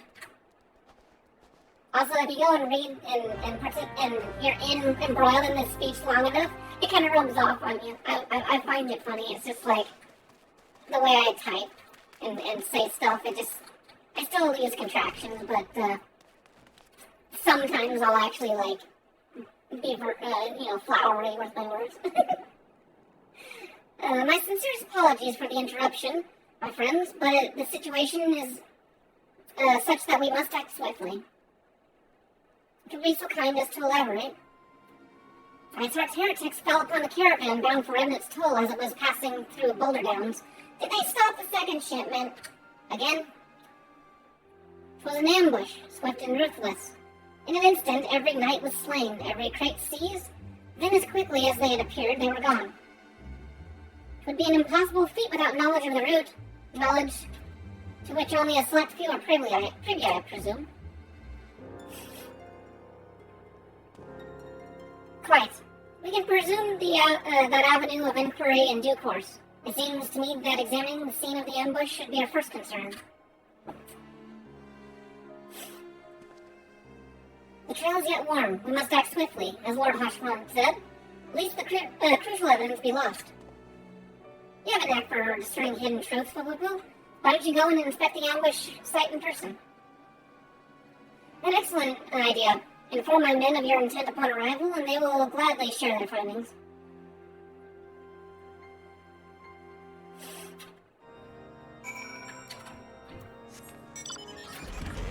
And I like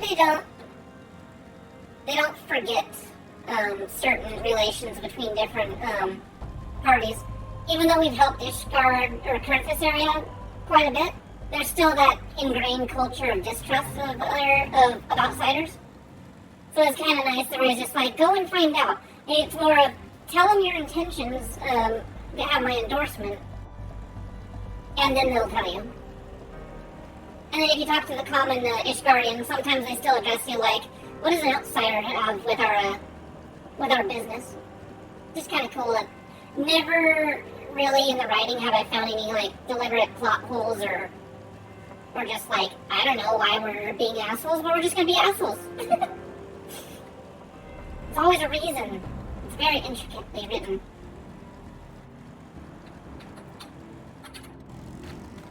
As for Tall, well, these guys are by default nice, though.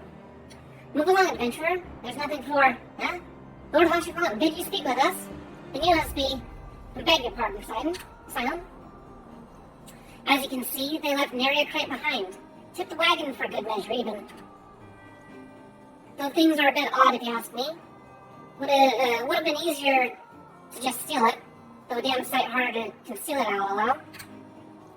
Reckon they came prepared. Probably the wagons of their own, hidden away off. But pay no heed to my ramblings. Absent of proof, 'tis not but speculation. Might be as the squire receiving care at the observatorium could tell you something more factual. That is, if he's awake. Unlike myself, he was there during the attack, not that his presence amounted to much. See, he's like a common soldier, so he's got the Ishgardian sort of like, at least flow with his words, but he still uses some contractions. I like how that they even give the goalpost NPC, not goalpost, the signpost NPC. They think at least to the point of like, he must have lived a life of this sort of thing, and how would he approach this situation? It's nice. It's nice that they pay such good attention to each of their characters. There's no one that's just standing there and being like, kill 20 orbs for me. Why? I don't know. Just they're out there. Go kill them. Even the simplest quest, they're like, why am I telling you to gather this stuff? Well, my family is hungry and I can't leave their side right now. If you go help them, that would be greatly appreciated. And yeah, it does take a little bit extra effort to, like, put it that way. But it makes it sweeter, I think. Yeah.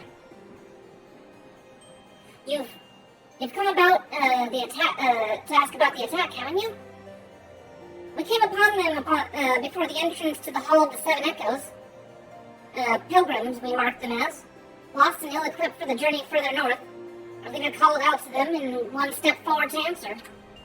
Slowly she approached, her silver hair flowing in the wind like melting snow. Just a young girl, I thought. Some poor lost lamb in search of salvation. Our leader must have thought the same, else why would he let her draw so close? They exchanged some words I couldn't hear, and she leaned forward as if to kiss his cheek, and then he sighed and crumpled to the ground. I didn't know what had happened until I saw the snow turn red.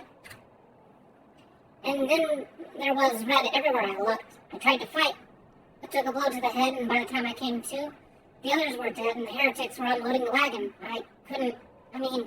They'd have killed me, so I just lay there still and listened. Iceheart's people spoke of deliverance and resurrection, and they spoke of Shiva. It's okay, don't think yourself a coward. Pretty smart to play dead in this situation. Oh no. Yeah. To hear them speak, they truly believe, to hear them speak, they truly believe they can resurrect Shiva. But that can't be possible, can it? It can't.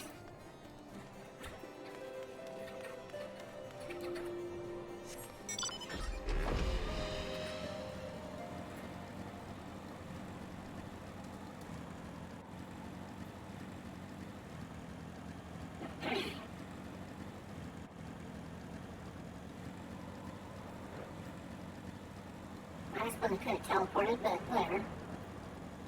Whatever.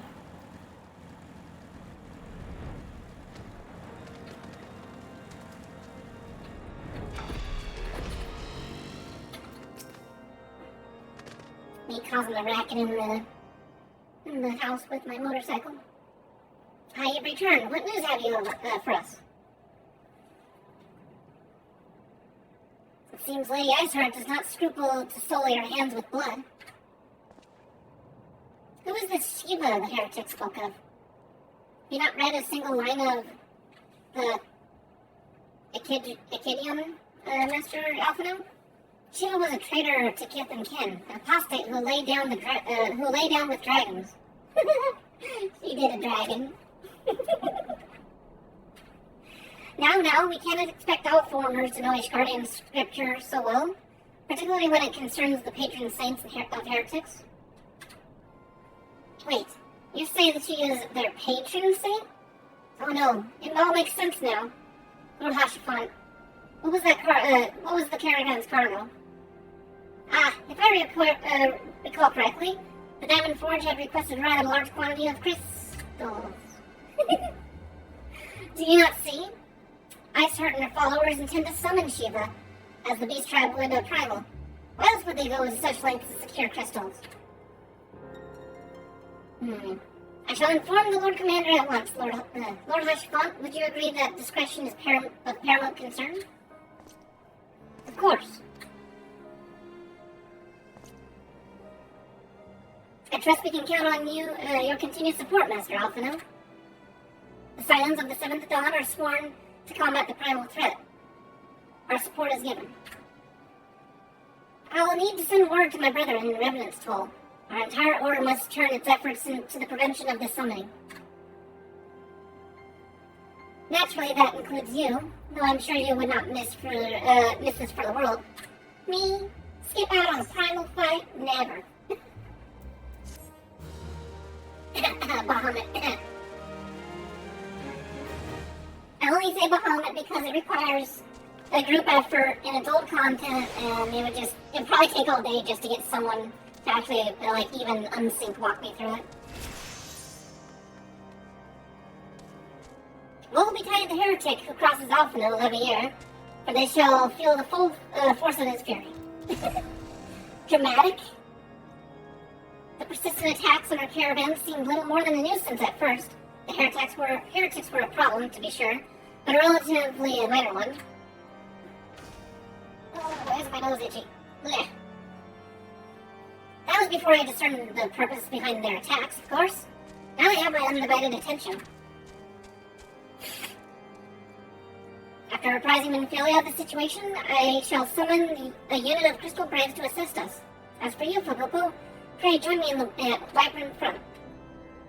Since the incident at Snowcloak, the Knights of House Druidae have redoubled their reconnaissance efforts in the region.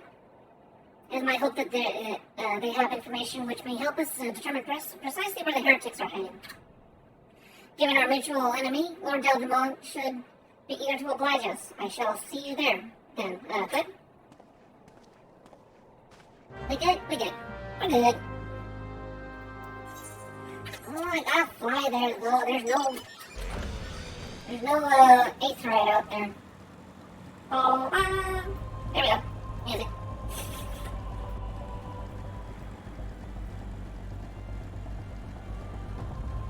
Can't wait to go through that gate there. We'll be there shortly. We'll be there at some point. It'll happen.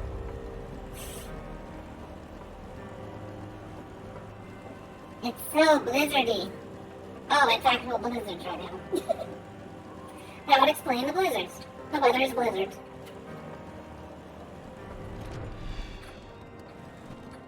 Oh, that is not the way I wanted to go. Where the heck does this lead to? Oh, I see. It leads up to the bell. Nice. Interesting. Cool. Fantastic. Let's go through here. Doors left open.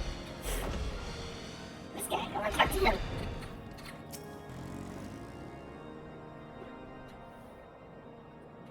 The Scions of the Seventh Dawn wish to join in the fight for Iceheart. Your assistance is more than welcome, my friends. Considering the report I just received, I dare say your timing could be no better. We are all ears, Lord Deldemont. A band of pilgrims was seen transporting a large number of trades to the west. Their garb appears to match the description provided by the squire who survived the attack. Alas, our scouts lost track of them at Snowcloak, the self-same frozen wall which we speculate might conceal the heretics' highway. Suffice it to say that the disturbance of these pilgrims and their provisions all but confirms our suspicions. I've heard enough. My knights will join the hunt. I took the liberty of summoning a unit of Crystal Braves to Whiterun Front. Given the gravity of the situation, I trust you will agree we must use every resource available to us. These are extraordinary circumstances, Commander. It would be in our best interest to coordinate our efforts. Such was my intent from the start, Sir Emmerich. God, must you be so snide when you're talking with dignitaries? And so it begins, my friend. Though I dare say it will prove an all too brave collaboration, ICER will not elude the combined forces of the Crystal Braves and the Temple Knights for long. Nevertheless, a wise man does not wager upon the success of a single solution. There may yet be subtler means by which we can locate the heretic's lair. Mayhap Lord Deldramon has one in mind. Possibly. I can't be sure, but I think we might be going to Snowcloak. It might be this when it drops.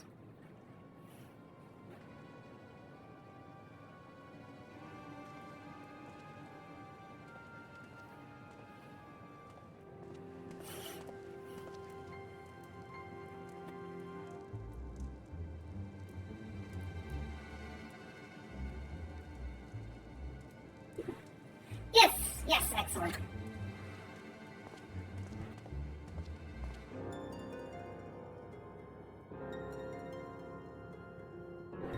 My lady, everything has been accounted for. If there's aught else you would have us do, pray speak, and it shall be done.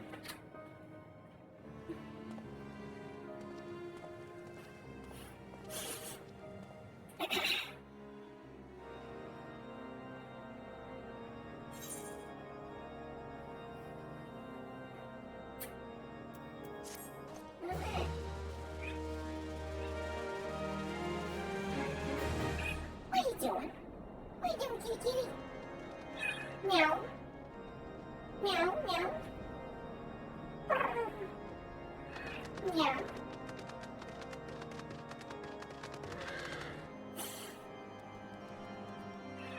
You're a good boy. Yeah, you're a good kitty boy. You're such a good boy. Yeah. Yes, you are. He's a good boy. You're just asking for the pets, aren't you? You're just asking for all the attention.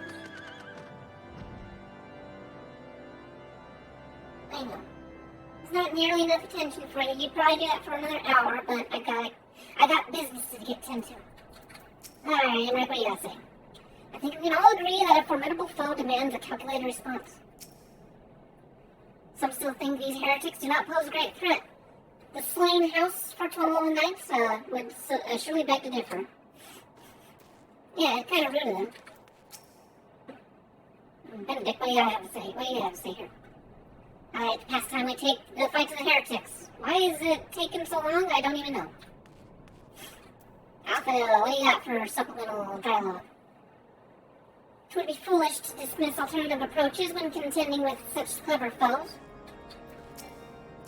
I can't talk to you outside in this game mode. Only the naive place all their hopes in the success of a single solution, and Lord Deldramon is anything but. It seems as though we are always one step behind, our quarry ever just beyond our reach. Though I would like to believe that the tables are about to turn, I must confess to having certain doubts. A joint effort may succeed where those have failed, but could yet yield the self-same result. Fortunately, we are not without other options. I trust you haven't forgotten Inquisitor Gulliam. We have not. The mystery of how the heretic remained undiscovered for so long has been much in our thought. As has the question of what steps might be taken to prevent a similar breach of security in the future. Accordingly, we conducted an exhaustive and covert evaluation of everyone in the White Baron front. Though some were found to have committed certain minor transgressions, we identified only one possible heretic. If this man has pledged himself to Isart's cause, he will have taken note of the movements of the Temple Knights and the Crystal Braves, and upon recognizing their intent, he may attempt to warn the heretics. The man's watch is to end soon, at which point he must report to Sir Jean Raymond in the yard. I would have you keep an eye on him. If he ventures beyond the walls, allow him discreetly. Surely he must be with a heretic. Should he be with a heretic, do not interfere. Simply watch and listen. I would have seen to it that the suspects knowing nothing which could endanger our plans.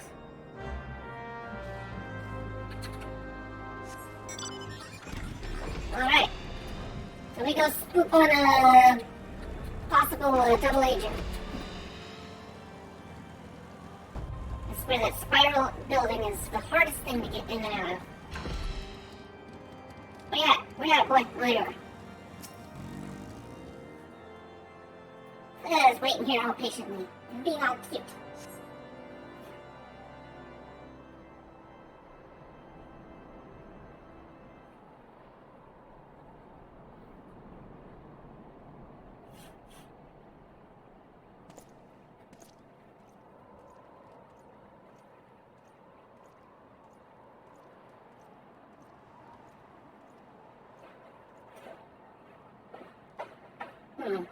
The suspect, heretic, leaves through the southwest gate. Oh, man. Let me check it out.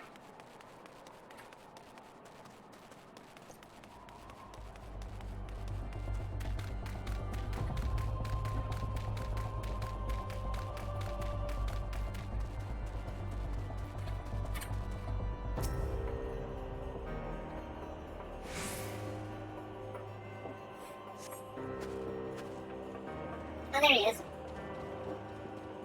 The suspect heretic follows the road east.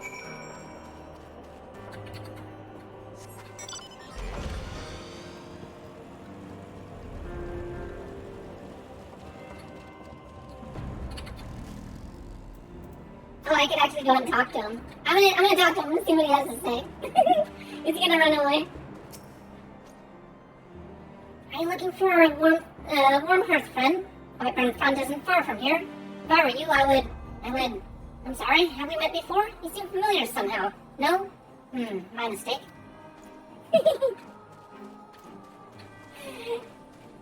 I gotta find it funny, because it's an MMO, so you can't really compromise your position too horribly. Because how are they gonna tell a story if you mess up? There ain't no game overs in this game. The suspect heretic headed south. But now he's running.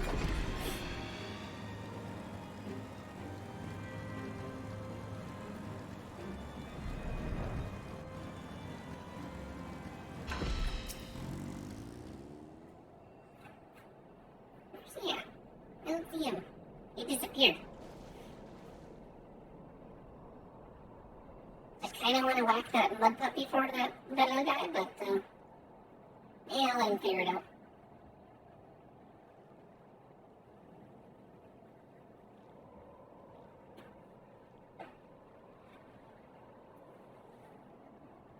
Hey!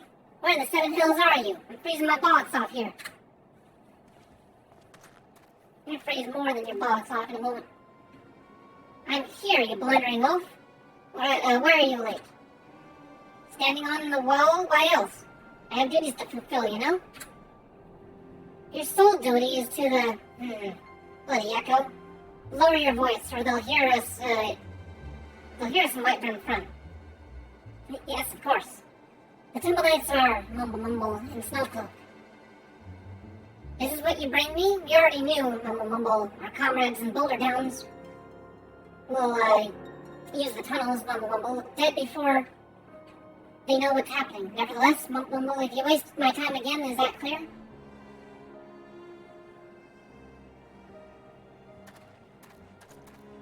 How rude.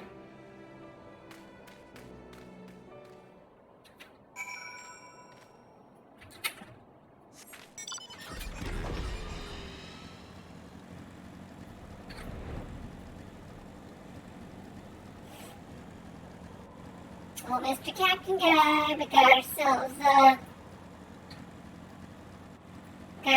traitor in our midst. I can vouch for it.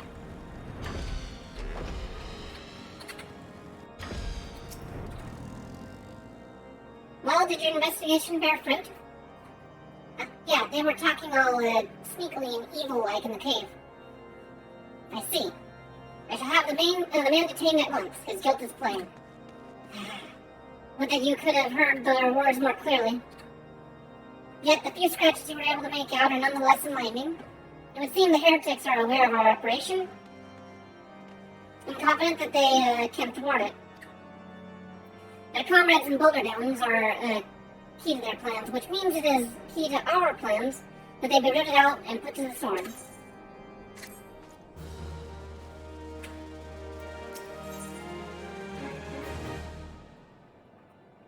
The allied forces of Snowcloak are in danger, and Lord Deldrimar would have you assist him in ensuring their safety.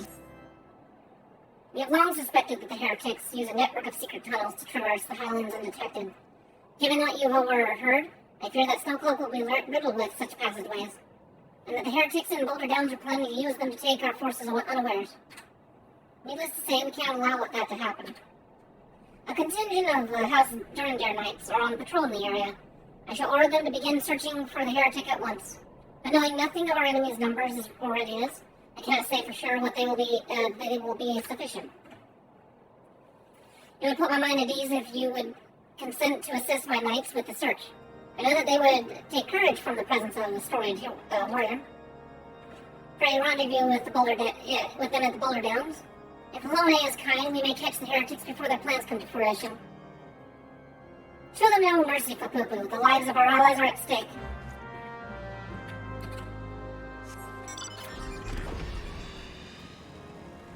Anyone else dizzy? I'm dizzy.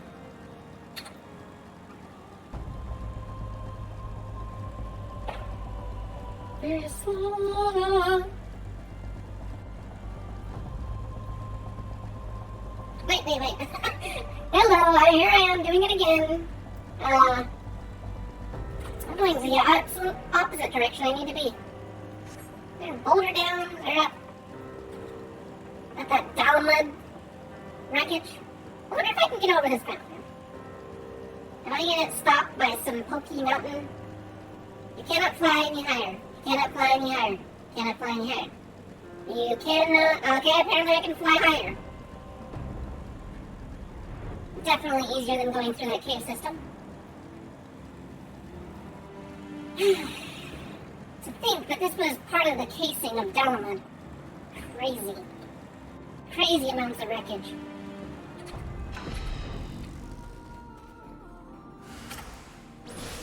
I poked you. I poked you. I poked you. More? Alright, well. I do that.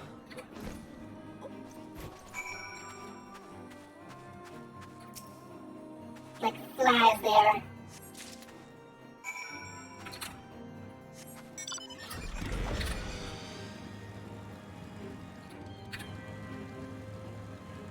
Oh, I was in walking speed in the air. I was like, I'm going awful slow. What's wrong? Ah, that's a nice way to break over the mountain.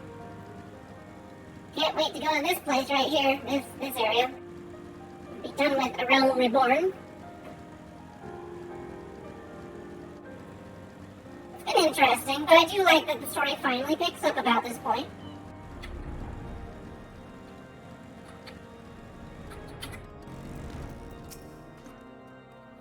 My knights sent word of your coming, Papupu. What has happened?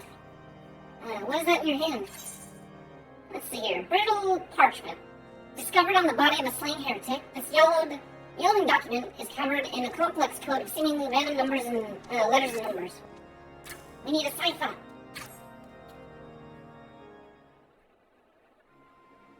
God damn it, I can't make out this. By the Fury. Those were veterans with years of service. And now they lie dead in the snow. Their bodies must be recovered and... No, we have not men to spare. Not now. Not while Iceheart prepares to summon an abomination. The heretics you dispatched were not of sufficient number to contend with the combined strength of the Temple Knights and the Crystal Braves. There must be others. And I'd wager they were on their way to Snowcloak as we speak. To make matters worse, it seems the traitor you followed managed to pass the heretics something of value after all. The parchment you recovered is a timetable of the guardsmen's watches at our outpost in Snowcloak. The traitor was stationed there long before he aroused our suspicions. Would that we had caught him sooner. With this information, the heretics would know when the watch was weakest. They could use their tunnels with impunity and prepare their ambush. The timetable has not changed, you see, of course. Of course it will be changed now, but the heretics may already be in position. House-Durandare must send reinforcements, even if it means withdrawing knights from the Stone Vigil. I can see no other way to safeguard the lives of our allies.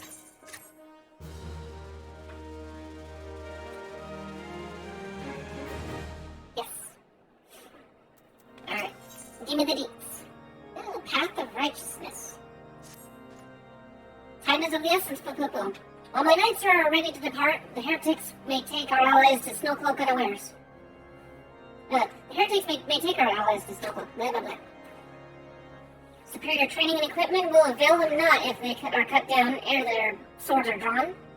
But not all is yet lost. If you leave now, there may still be time to warn them. Make haste, I beseech you. Fly to Snowcloak and tell Sir Emmett everything we've discovered. No, not our Ishgardian insider. No. I don't want him to die. If he died, then we gotta start from scratch.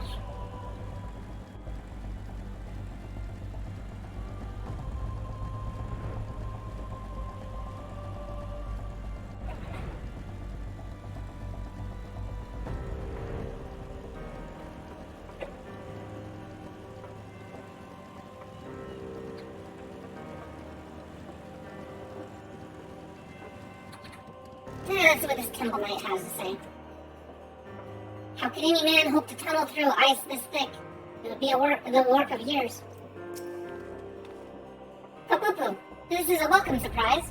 Perhaps the only one thus far. As you can see, we have yet to uncover any hidden... You have my gratitude. Truth be told, we suspected the heretics might be plotting such an attack. Now that we have confirmation, I shall place my knights on high alert. Has Commander Levier been informed? The Braves must be made aware. Alphanel. Oh, here, let's talk to you, Hase. What kind of money stuff are you thinking about here? God bless whoever designed this uniform. I would have frozen to death by now if it weren't for this great coat. I suppose that's true. You can thank Tataru for that. She's a good seamstress.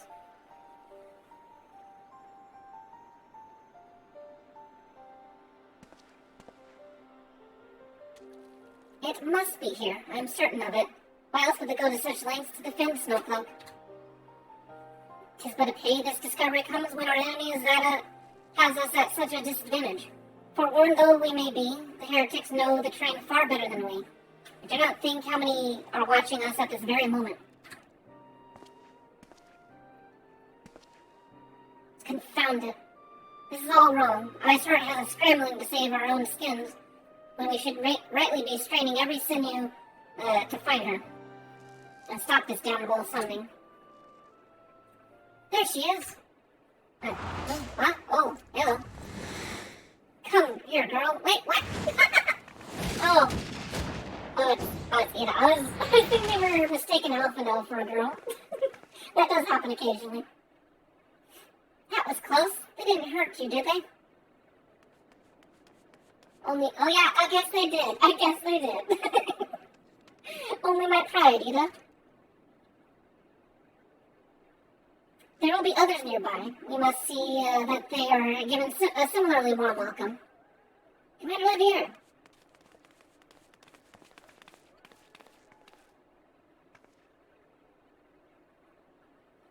There's been a development, sir.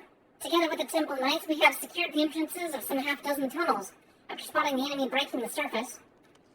But that's not all, sir. We think that one of them may be important. Certainly the heretics near flung themselves upon our swords to defend it.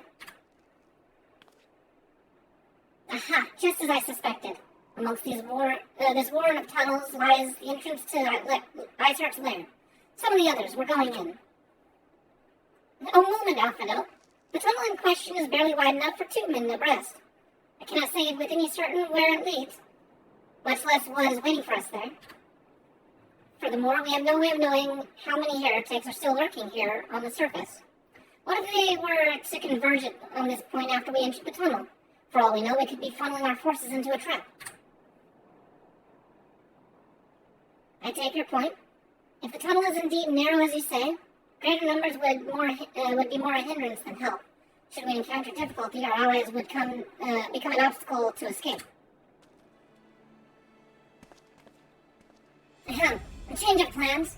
While I rendezvous with Sir Emmerich and keep the heretics at bay here, you will go wherever the tunnel leads. If you find ice her at the end of it, do not let her escape. You venture into the unknown. To see that you are prepared for see to it that you are prepared for anything. I suggest you call upon your allies, though not too many, or Papalymo will sulk.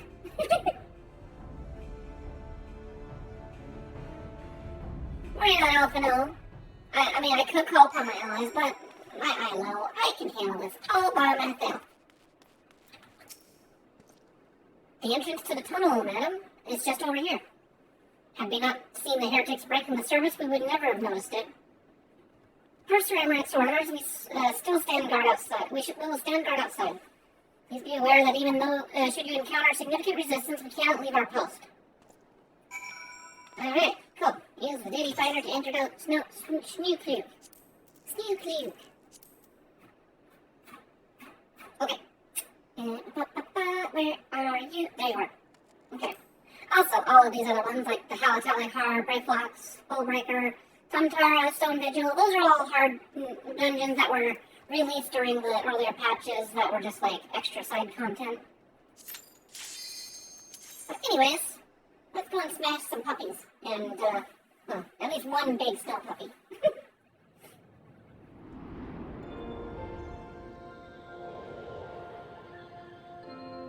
This was a kind of cool place too, because it was released around Christmas time. It's very Christmassy.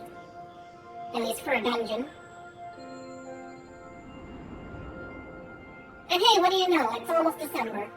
How appropriate. I just like the fact that we're finally at the point in the story where we actually feel like we're an important hero. Because as much as I like the beginning stuff, it is still the beginning stuff, and it's just... Oh, you're gonna survive a scathe, huh? Alright, fine. We'll do... Kaboom. Switcheroo. Enochian, and we'll do that. I guess I'll build up this thing. A Blizzard of 4 for you. And, pardon me. Blizzard of 4 for you, and I don't, really? Excuse me, Icicles, I'm trying to cast spells. I need to build up my Enochian for my Kaboom, boom, and destroy everything that's out here. I could have probably dragged them all into one little area, but, oh well. Is there a polar bear here? Is he gonna show up? I don't think he is until I kill these wolves. Alright.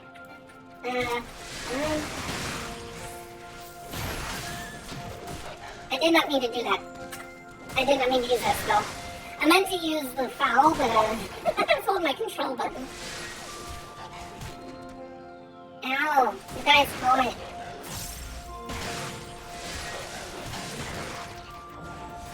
There, enough of that.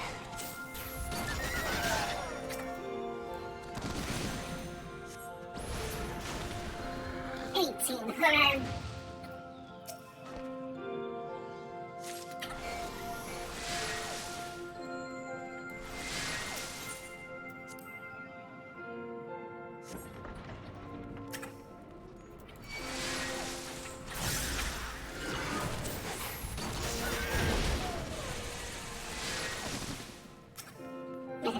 We're not going to even move a single bit when we kill this guy.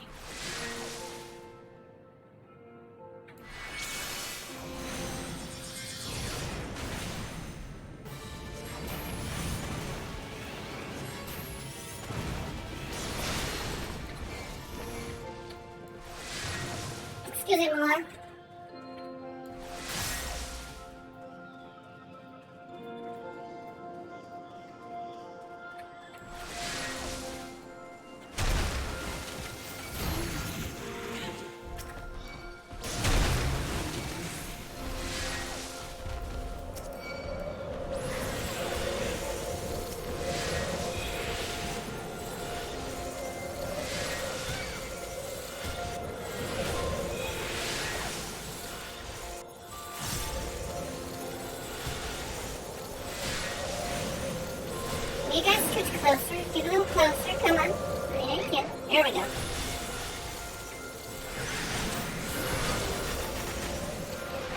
do it.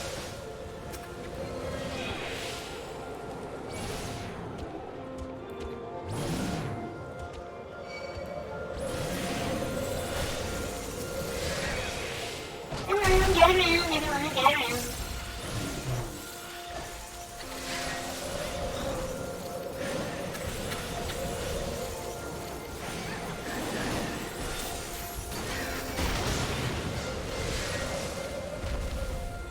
Anyway, mate, I'm, just killing some stuff, you know? I don't even need to do the special thing. I just destroys health naturally.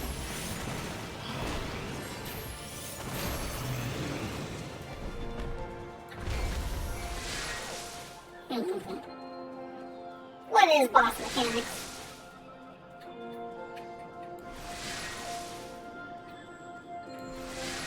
It's a pretty dungeon, though.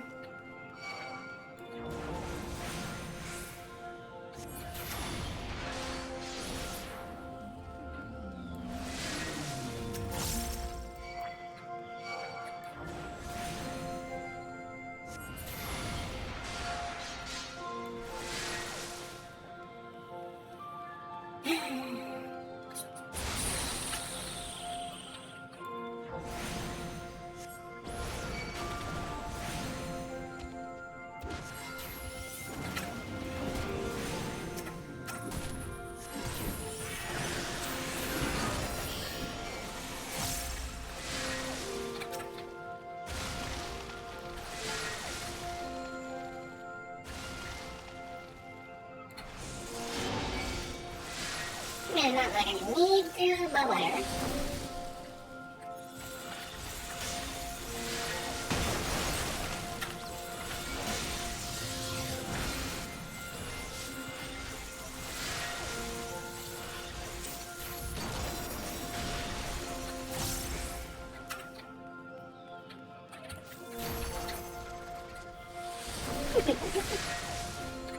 Don't even stand a chance.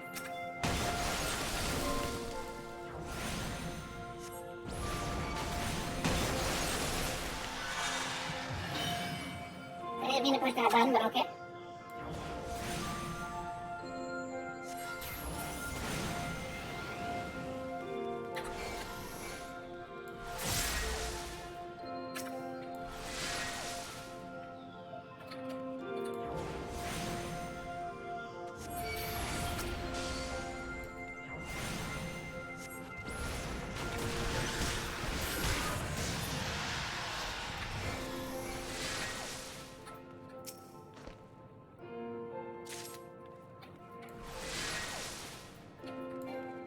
How you doing, though?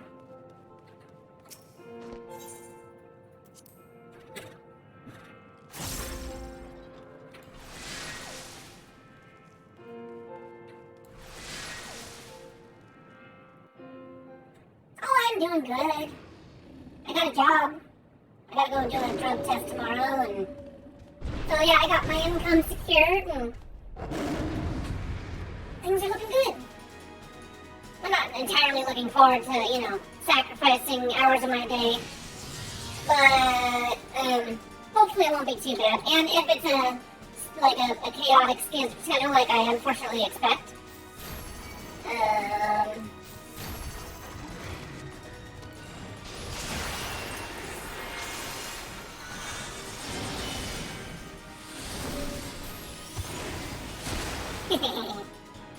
vanilla. But yeah, it's a grocery store, and they do that dumb plug your name in the computer and it randomly assigns us shifts. But again, I've got other plans. I have a mind to apply at this bank. But I am happy for the job offer because then if I don't get the bank job, I at least have something. Yeah.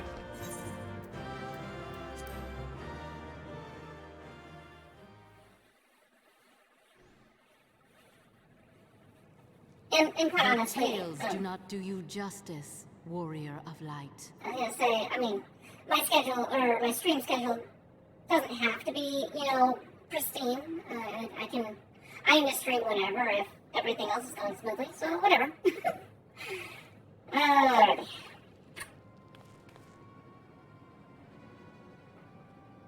Yes, I know who you are, and you know who I am. Yeah. I was given the name Izel, but I earned the name Iceheart.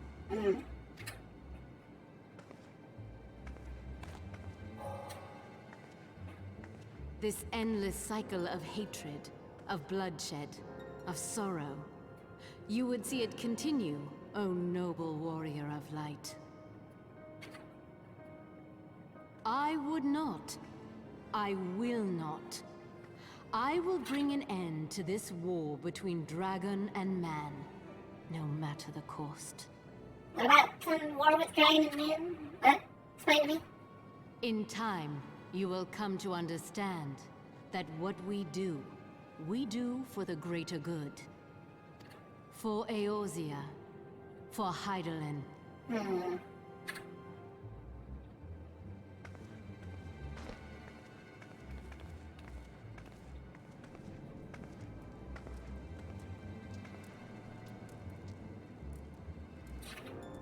And I just let them walk away. I don't even make any attempt to stop them.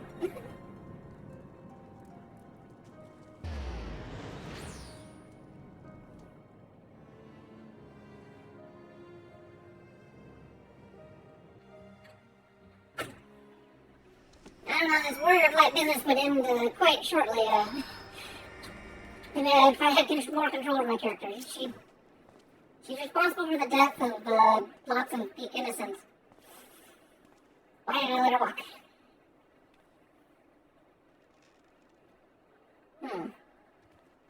That took longer than expected. What news, Kapuku?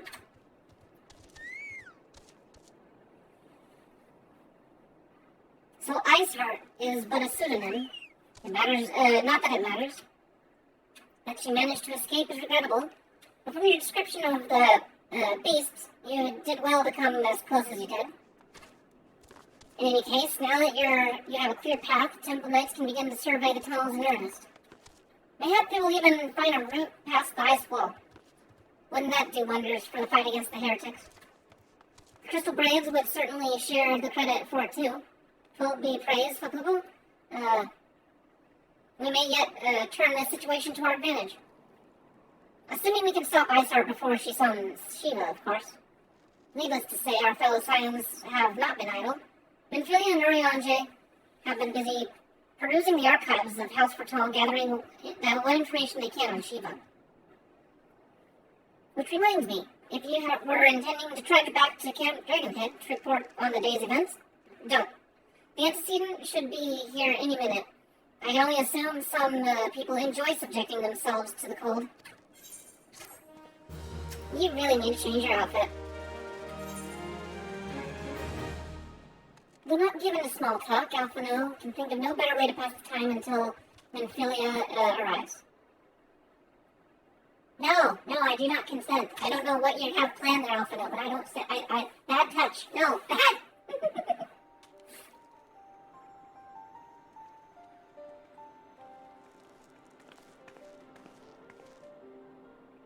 No, look at her and her little winter kill. So cute. But not as booba. Antecedent, you've come to us straight from the archives of House Fortall. I trust your time there proved fruitful. What that it had, Urianger and I scoured countless texts, but we found what was of questionable veracity. Accounts of Shiva's life and deeds are sparse and contradictory, only agreeing upon one point.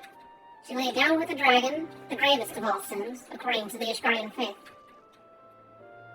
Yet in the eyes of Iceheart's followers, this was a holy act, a blessed union of man and dragon. She did a dragon. Great. How such a thing could even be possible is quite another question. Why? No, I don't want to find out how it's possible. Suffice it to say, I very much doubt that we will find a useful answer in the archives of House Fortall. Oh, well. Much knowledge has been lost over the centuries, though in this case, one wonders if by circumstance or design. I would say the latter. You said that Ayasar took a moment to plead her case prior to escaping, did you not? She said some fancy words and stuff. Viewed without prejudice, most would agree that bringing an end to the endless war serves the greater good. To an endless war. What are you confused about there, Oime? Let's see. I think Sir Emmerich might take issue with her methods. Yeah, at the cost of innocence. It's probably a problem here. I do not care if a few stragglers manage to escape. Until the sappers confirm that the tunnel is safe, the men are not to search it. So, yeah, this is like not a spoiler protection sort of stream. So, what happens is that she, in reality, gets eaten by the dragon because her life is much, much, much shorter than a dragon. And actually, the dragon she's in love with is an immortal. So, he eats her to try and, like, combine their souls together. Sort of like a weird romantic story, in a way. Sort of a Romeo and Juliet issue, or tale. But yeah, that's what the Temple Knights distort the truth as if she laid down with them. Which, again, it's nice that Minfilia points out, I don't know even how that's possible. But, discarding the faith, at least at this point in the story, considers her the greatest of sinners. But we find out later on that it was the Ishgardians that betrayed the dragon in the first place, and Shiva was trying to mend those relations. So, it just, during the golden age of man and dragon getting along, she was reaching the end of her life, and the dragon that she was in love with didn't like the idea that he had fallen in love with someone that lived so shortly. So, she proposed that he eat her so that their spirits would join together. Yeah. I forgot about all of this. Yes, Lord Commander? Alright, cool. So, in a way, it's kind of more of just a ritual sort of thing. It's more of, yeah, let's see here. Did not think that before I wrote it. You can't delete it. It'll stay there forever. Even if you delete it, it shows on the VOD.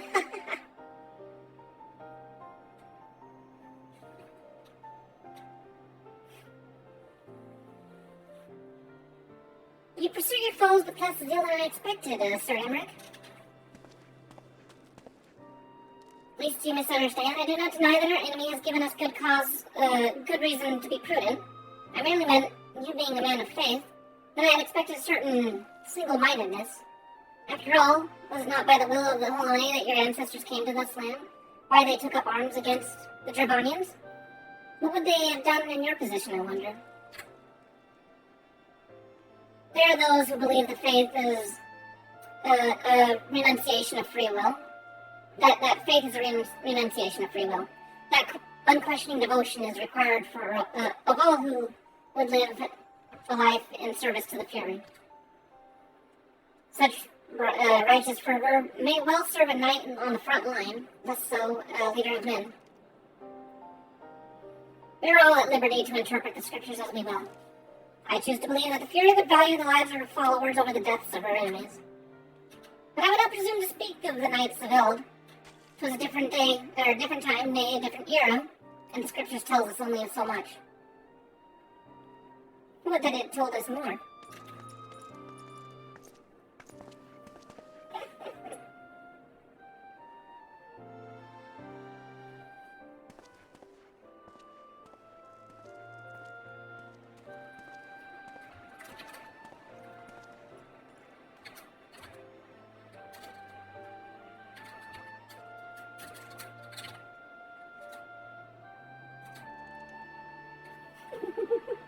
Forever. Oh, it doesn't show it on my chat box, though. Dang it. That man was awfully pragmatic for a servant of the Holy See. A welcome trait at the negotiating table, to be sure. Less so when one's enemies are making ready to harness the power of a god. Mayhapi does not truly believe that Iceheart's plan can succeed. Truth be told, I too remain somewhat skeptical.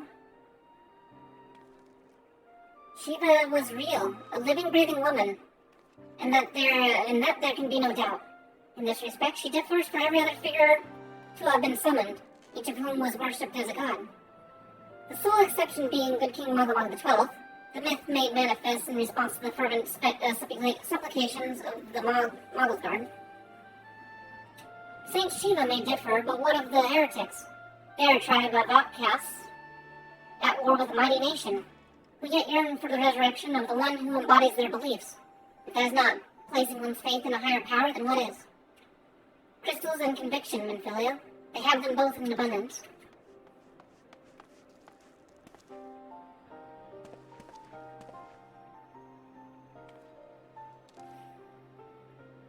Can that truly be all that is required?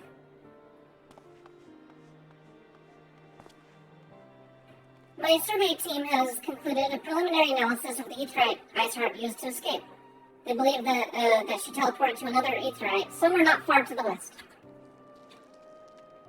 Despite the apparent proximity to this second aetherite, however, they have been wholly unable to detect its presence directly. Unless Iceheart has some means to mask its signal, I can only presume that she had it destroyed to prevent us from following her. Without the means to teleport as she did, we have no choice but to search for an alternate route, most likely a tunnel, assuming one exists. Let us not give up on the teleportation just yet. One of our colleagues in Charlian may be able to assist us. I pray that you are right. I do not think how long it will take us to survey the entire tunnel system.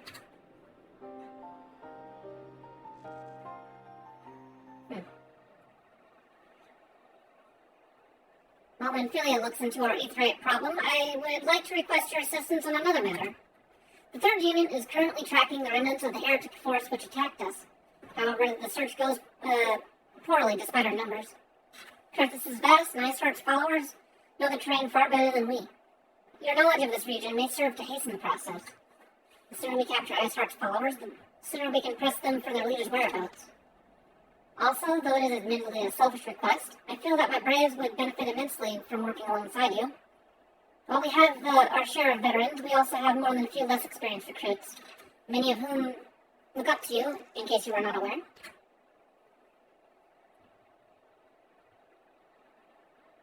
Alright, yeah, sure, I'll go escort the greenhorns. Good, I knew you would understand. You, Hase, can apprise you of the details.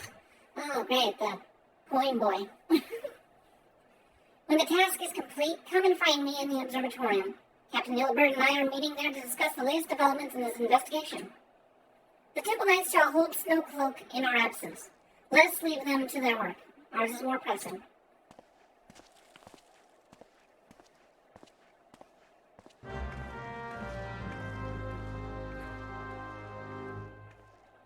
Yeah. There you are, Fupupu. Commander Livier instructed me to wait for you. Your assistance is most welcome, believe me. Most of the third hail from Ulda, and for a man accustomed to the feel of sand beneath his boots, the crunch of snow is rather disconcerting. But to the matter at hand, nearly a moment ago I received word that the heretics we seek have been spotted making for Daffin Pass. My braves were already in pursuit, and I should be grateful if you would join them. I myself shall be taking part in the hunt. Never let it be said that I do not earn my coin.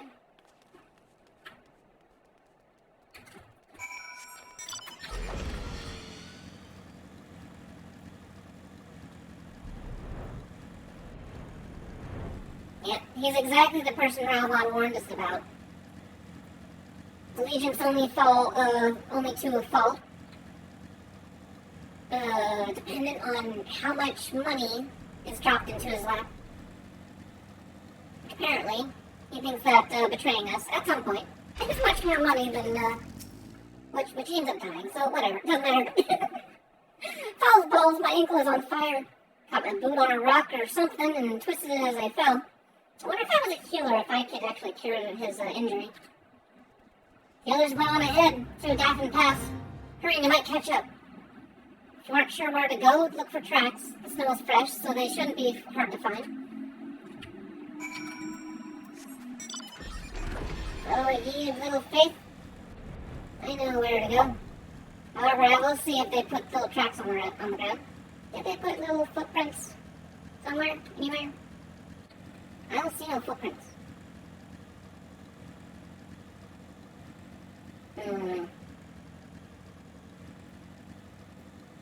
There might be footprints, but I don't see them.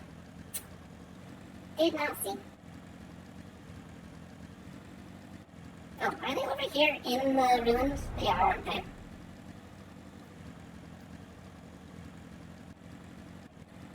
Fresh prints! A bell.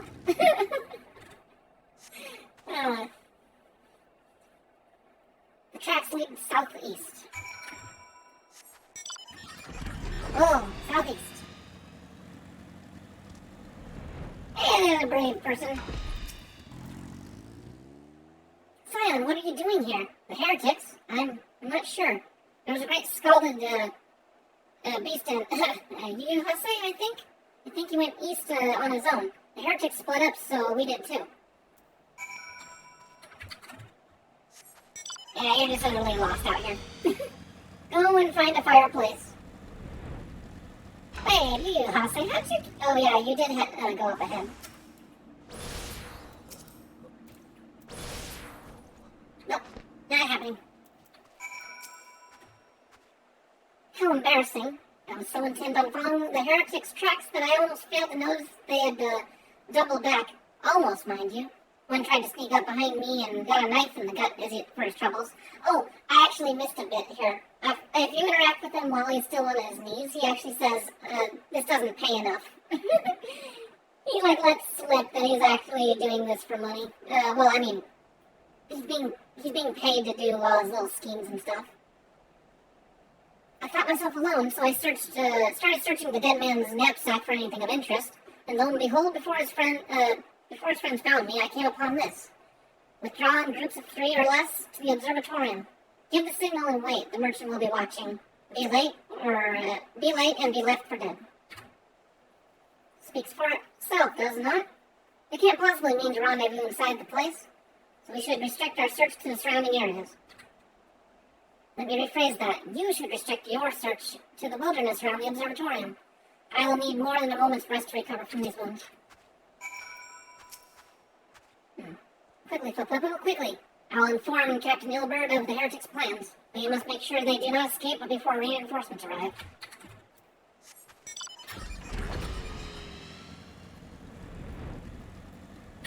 Alright, I'll go do the thing that you guys are supposed to be doing. Let me just do everyone else's job.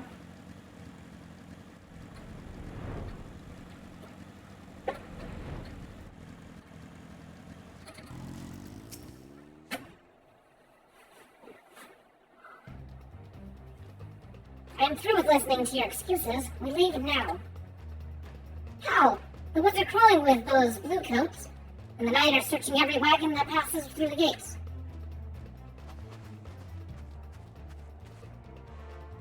Well, stay with her then if you think you'll fare any better. There's Ilbert. Now, there's no need for that. There are places like this in my homeland, sacred snow-capped peaks where blood must not be shed. Oh, you get me, huh?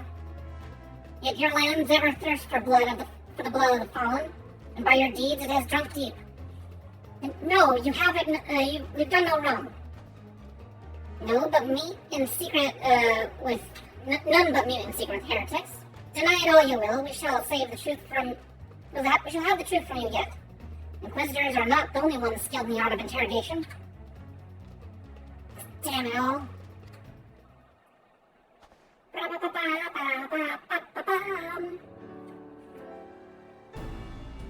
Fancy meeting you here, Phil-Poo-Poo.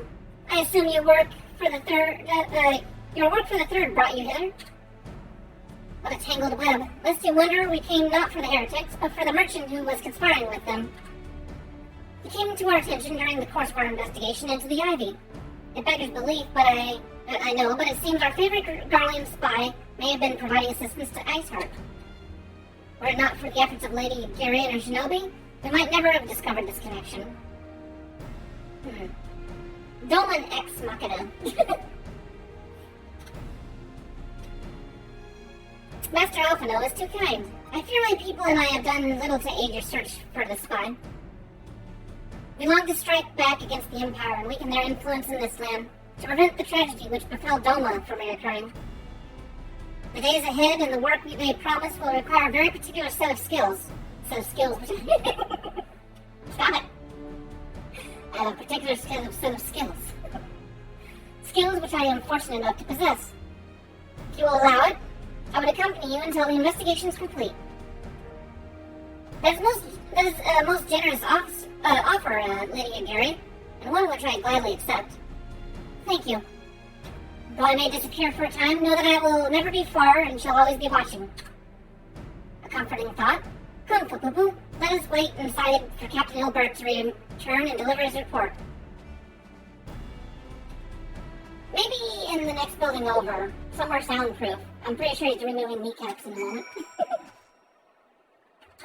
Freshly showered, huh?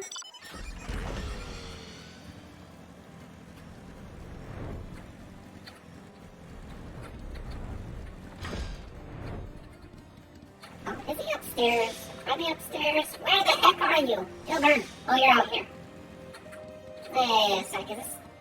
Yeah, I don't want to talk to you. I don't want to talk to anyone else except for the quest objective. Captain Ilbert seemed confident that the merchant's resolve would swiftly crumble when pressed. If so, we should have new information ere long. So as to whether it will bring us any closer to learning the Ivy's identity, I would rather not say. Given our adversary's cunning, I shall consider us fortunate if we were to spare another wild dodo chase.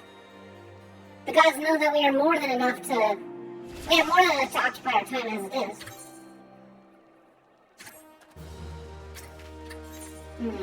Tendrils of intrigue. Alphino is eager to hear Ilbert's report on the Ivy. I'm surprised at this point that she hasn't gotten the inkling to go and lie low. I mean, so her transactions kind of went afoul. Why wouldn't she just be like, I'm calling too much attention to myself? I mean, yeah, it's just weird. Captain Ilbert, your report, if you will. Aye, Commander. Firstly, with regard to the heretic we captured, I regret to say that the man could tell us not that we did not already know of Shiva. We have since handed him over to the Asgardian authorities. Henceforth, the Holy See will pursue the matter independently. Our inquiries concerning the Ivy, however, have proven more fruitful. We have ascertained the channel by which the heretics acquired their information on shipment routes. On the shipment routes. Go on. You will recall the flame we first identified as being in the Ivy's employ.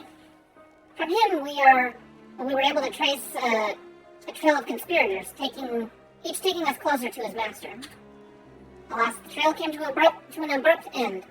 Fearing that the investigation had been compromised, we took the necessary steps detaining all suspects of conspiracy.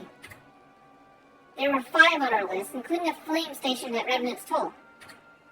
The man's primary duty was to keep an inventory of donations from abroad, the particulars of which he would share with benefactors, thereby ensuring that needs did not go unfulfilled. By virtue of his role, he was privy to the details of all shipments bound for the settlement. Needless to say, that concluded those originating from House Foretold. He knew the precise route the caravan would take, and he sold that information to a merchant. I think I can guess which one. None other.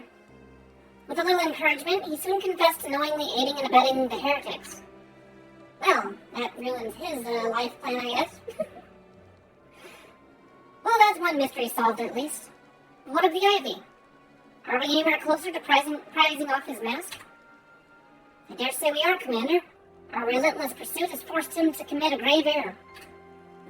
In a desperate bid to cover his tracks, the Ivy resorted to exercising certain administrative powers available only to high-ranking members in the Immortal Flames. If you consider that our investigation was known to barely a handful of them, the field of suspects is greatly narrowed. You mean to say the agent is among Raubon's innermost circle? Someone who has been with him since the Immortal Flames establishment? This is the most plausible explanation. The infiltration likely occurred during the company's founding, with the groundwork for the act being laid beforehand. To slip into a position of authority unremarked and remain above suspicion all these years. I too was surprised, though I really should have not have been. Of the three grand companies, Uldo was ever the more vulnerable to infiltration. Both Limsa Lominsa and Grodania have long-standing armed forces that link themselves well to the formation of the Maelstrom in the Order of the Twin Adder. To all intents and purposes, it was the same people, loyal ones mind, under the same leadership. Only the banner was different. Not so the Flames. Ulda's military is made up of disparate orders, most of which were glorified mercenary companies that answer only to their own paymasters. Hardly an ideal environment in which to establish something as high-minded as a grand company. The difficulties Raubon faced when founding the Immortal Flames are well known. Even after he had convinced his fellow syndicate members to share the cost, there remained a small matter of finding enough bodies to fill the ranks. Indeed, and given the pressing matter of the Imperial threat, that meant recruiting every passing sellsword. Amidst the chaos of its founding, it would have been child's play to infiltrate the company. We are spelling out how the Crystal Braves fall apart. I can't believe how just like on the nose this is with what Ilbert is about to do to your company there, Alphino. A good deal easier than now, The Immortal Flames have ever been caught between conflicting interests, the public and the private. Though the monetarists ultimately agreed to support the organization's founding, it was not out of charity that they did so, but simple self-preservation.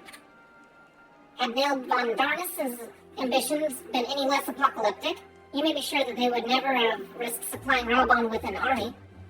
But tis a wonder they did not attempt to extinguish the flames the moment the danger had passed. Returning to the present. Even as we speak, our Doman allies are shadowing several high-ranking flames. Any one of them could be the Ivy.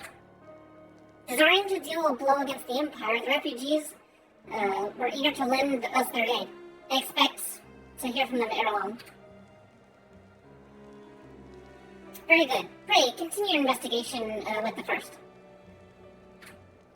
Meanwhile, have the second attend to the unrest. The third can join the fourth in inspecting crystal shipments. If they notice anything unusual, I want to know about it. If Shiva is summoned in the like manner of the other primals, the heretics will be looking for further supplies. Understood, Commander. I shall send word to Sir Amric informing him of our success in identifying the heretics' abettors. Hopefully the information will be of some use to the Ishgardians. It is time, Commander. Yes, I'm aware. An emergency council of the Alliance leadership has been called. There have been developments in Garlemald, it would seem. As commander of the Crystal Braves, my presence has been requested. I would have you accompany me, Fapupu. As the realm's stoutest champion, 'tis only meet that you're present for the discussion. Oh, and the antecedent has already been given her consent, lest you worry.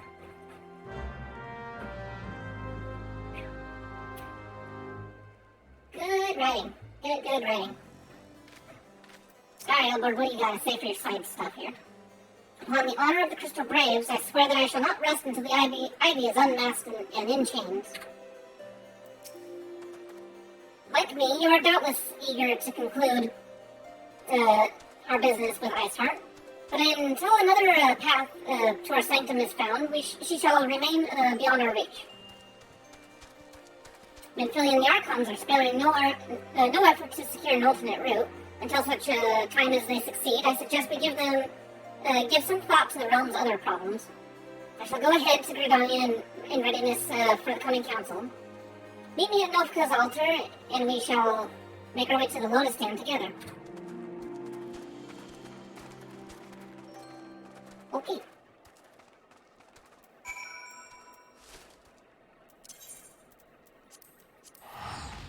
But yeah, more or less, that's actually like, I don't know if the idiom's called calling the kettle black, or what, or no, what they're doing is they're lamping. I think that's the saying. They're like deliberately lamping what the Crystal Braves are going through. It's just like, okay.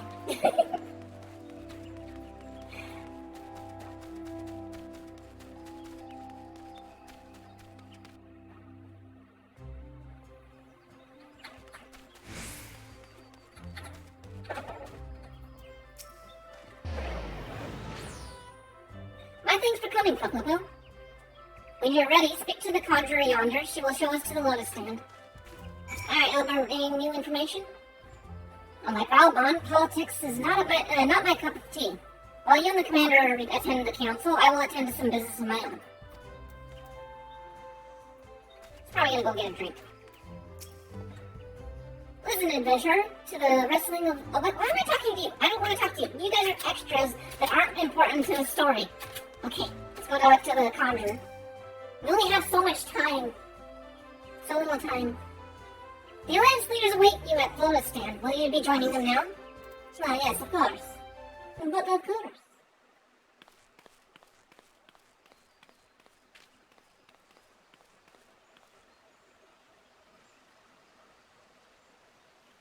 Change has come to the Garlean Empire, and we must discuss the implications. Okay.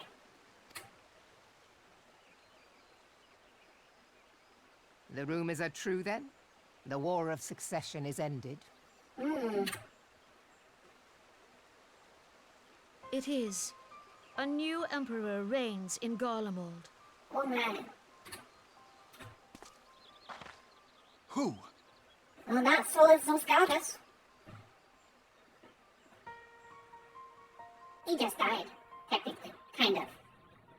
The birth and all too rapid expansion of the Garlean Empire is commonly attributed to the strategic brilliance of Solus Zosgalvis. Yes.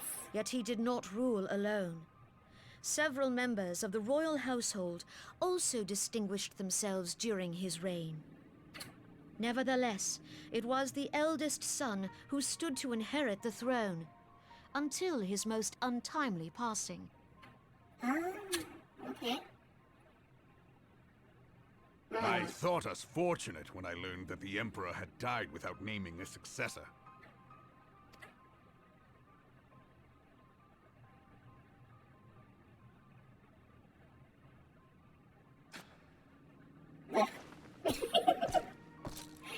Would that the Garlean Empire had died with him.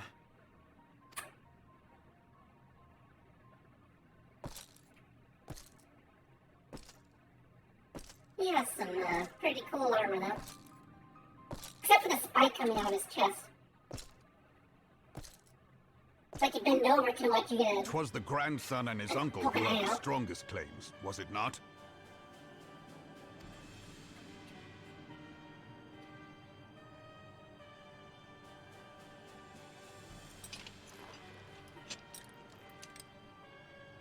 Indeed, yet claims count for little without the power to assert them. High Legatus Varus Ye Galvus is a respected military leader.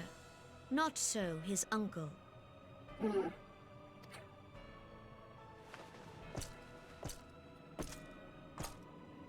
So, young Varus has torn the crown from his uncle's grasp and taken his place at the head of the Empire.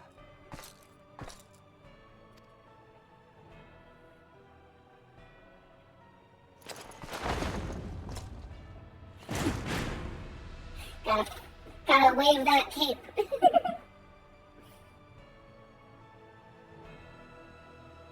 I'm reminded of Overlord whenever he was like, okay, I gotta do this really dramatically.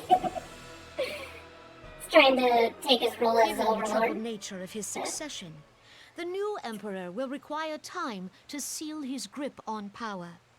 Yet have no doubt but that he shall, for there are none left with strength enough to oppose him.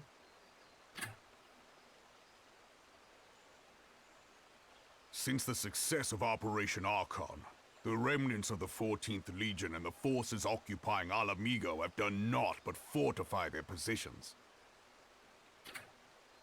But you can be sure they'll be ready to march on us again, if their Emperor gives the word. When, not if. They say this Varus was so set upon Eorzean annexation that he spoke out against the Meteor Project. Plainly, the new emperor's intentions are of great concern to us all.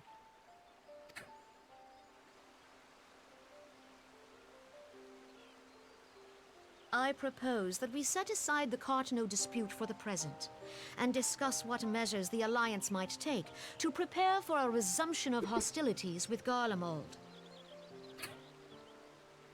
Moreover, I move that we re-examine the question of how our former allies in Ishgard might be persuaded to retake their place at our side. Could Eorzea but stand as one, 'twould deal a grave blow to our enemies' ambitions. Oh, this girl. This girl right here in the back. It's so cool how they, like, very subtly put her in the scene. Wish I had paid attention and noticed her sooner.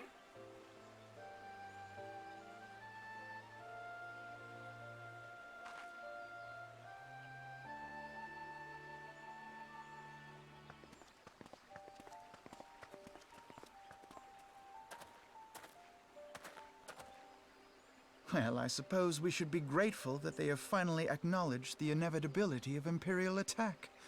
Who knows? They may even do something about it. If only the leaders of Ishgard would follow their example and stop hiding behind their gates, praying for the coming storm to pass them by. But that is a discussion for another time.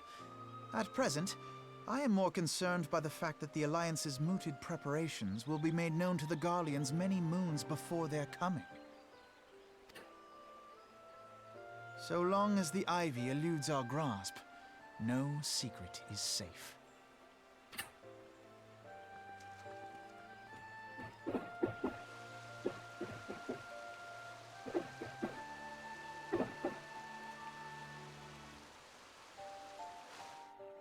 Yeah, funny you mentioned the Ivy.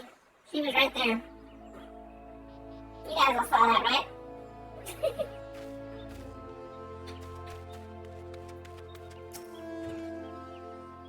It will not have escaped your notice that the nations of Eorzea are no nearer to being of one purpose, despite their protestations to the contrary. Plainly, the threat of the resurgent Garlemald is not enough to stir them. And the reason for this? Deep-rooted mistrust amongst its citizenry. The nation's leaders can come to all the understandings they like, but their unity means little and less to the common folk. Like the Lilminsons, for instance. Though Admiral Mirwind outlawed piracy over a decade ago, foreigners still picture the nation as a haven for grog-swelling, wood-legged cutthroats. In likewise, Gridanians are mocked as hermits who talk to trees, and Ulan scorned as swindlers who worship coin. Not that much sentiments are entirely without grounds, of course. Take that pillar of Ulan society, Telegia Legi, for example. Ah, we almost forgot about that butthole. Let's see here. But that's besides the point. The fact that people are wary of outsiders, whether they have cause to be or not. On that basis, we could argue that the conflict at Cartano is necessary evil. Each nation has its own warmongering faction that advocates the acquisition of Omega. In order to placate them, we present them with something resembling warfare, and thereby curb their appetite for full-scale conflict. But enough of my idle musing. Let us speak of a more pressing matter, the Ivy. Since we spoke at the observatorium, Captain Ilbert has further shortened his list of suspects. And by happy coincidence, the one he deems the most likely candidate is lately come to Gardania. The hunt nears its end, Papupu. All that remains is to corner our quarry, seek out Ilbert near the Adder's Nest, and he will give you the particulars. Should there be any developments in Carthus, you may be sure that I will send word without delay. In the meantime, you may wish, I wish you success in apprehending the Ivy.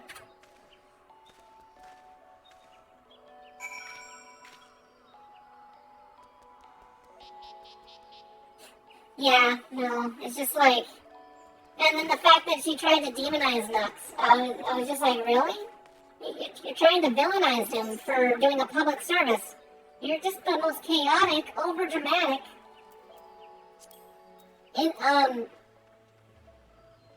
frankly unprofessional person that I know, and I know that VTubing is not necessarily a professional, like, doesn't need to be, like, strictly professional, but you should have a little bit of discretion when you've got that much, when you're representing a company that kind of wants to, you know, continue being a company. Yeah, no. It was almost as bad as her knocking down the pump song. Just now she's swinging in the opposite direction. She doesn't know where she's trying to sing her words. I'm not doing that. I need to just go to Ilbert. He's right here in Gardania. We'll do it.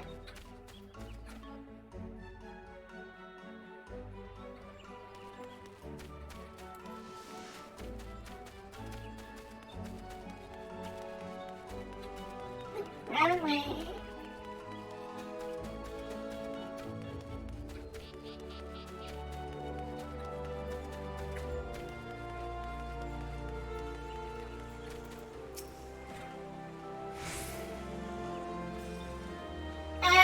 I would have to say it's because a lot of people that support meanders think with their dicks, not with their actual, the head up top.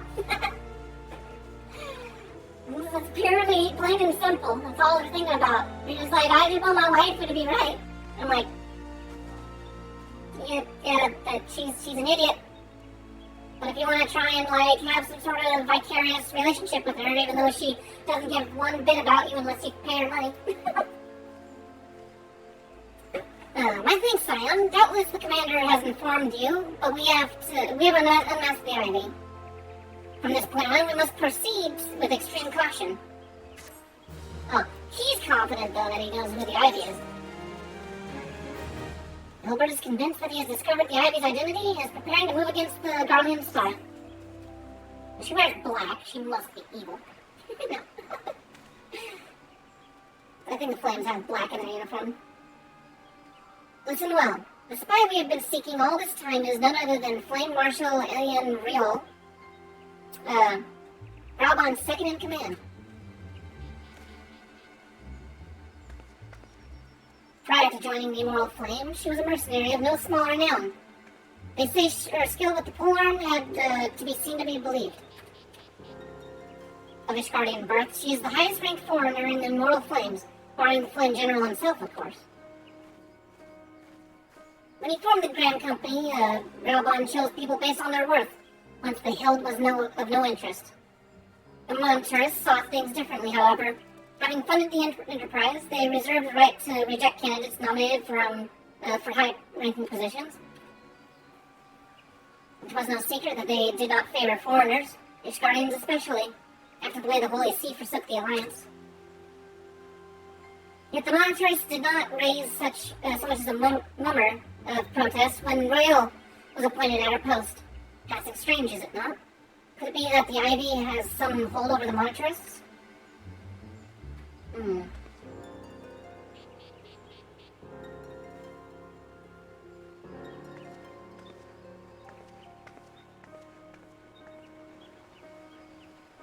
But these revelations are secondary to our current mission. Of foremost interest to us is Rael's presence here and now. As you may be aware, it the duty of the Flame Marshal to command the Immortal Flames in the absence of the Flame General. While Ralban attended the Council of the Alliance Leaders, she should have remained in the Hall of Flames. Ah, that would, I see. And Ralban was already apprised of these details, so that's probably why he allowed Rio to join him in that meeting. Instead of being like, what are you doing here, woman? Go back to work. Get back to your post. The woman has no business being in Gridania, yet here she is nonetheless, on some pretense. She's up to something, mark my words. Even as we speak, I have a dozen men trawling the Flames records for evidence of Riel's guilt. But if we can catch her red-handed, we shall have all the proof we need. Which brings me to the plan. I have people watching the city gates, the airship landing, and the docks. Every point of egress. She can't leave without our knowledge. All that remains is to shadow her until she betrays her true purpose. Can I rely upon your eyes, Sam? Sure. I still think I have a very pretty lollipop. You have my thanks. Let us go, then. And take care not to alert our quarry. Right. We will not make her suspicious.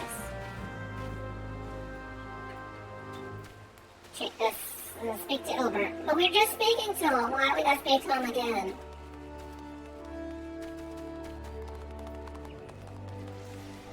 Where'd you go? Oh, you're up here. Yellow.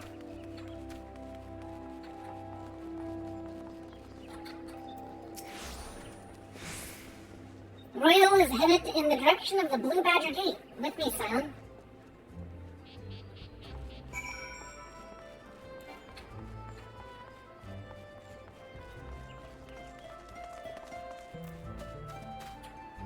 Okay.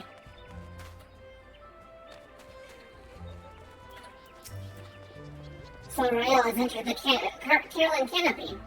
Meeting someone perchance? Or could it be she means to board an airship? Pray look for her within. If she is not on the upper floor, try the landing area below. One of mine is stationed there, and she may have seen something. Ethne is her name. I shall remain here in case Rail reappears.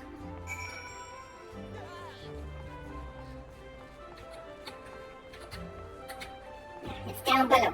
I can't jump down there. Dang it.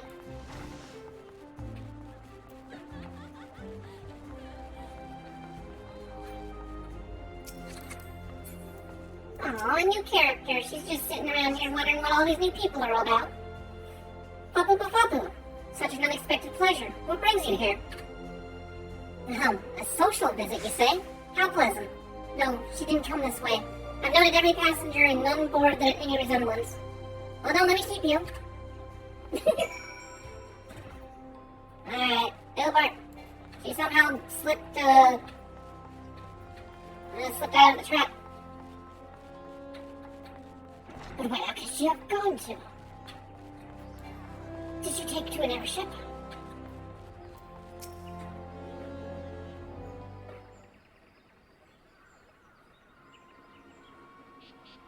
Nowhere to be seen, you say? But are you sure she did not board an airship? She did not come back out either. Where in the seven hells could she have gone? The roost! How could I forget?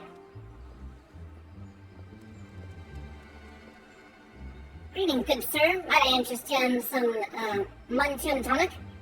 A cup a day imbues a man with great vigor. If you take my meaning, perhaps another time, friend. Wait, that necklace. You're a shinobi of Doma.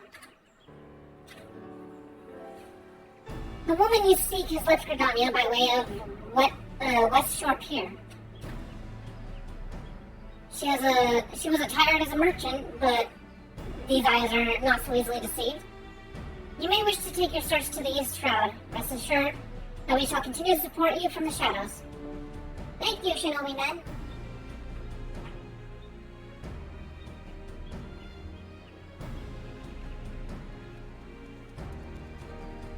Thank the 12 for the Domans. Were it not for their unique talents, Royal would have disappeared without a trace.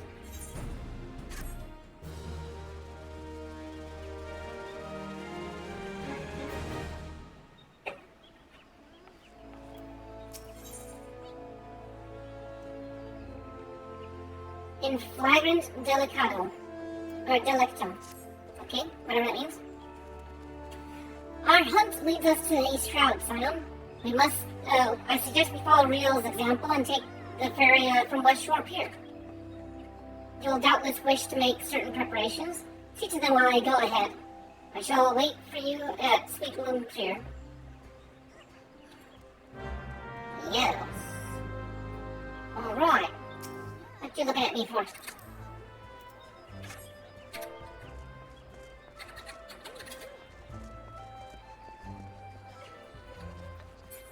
Anyways, Sweet Bloom Pier.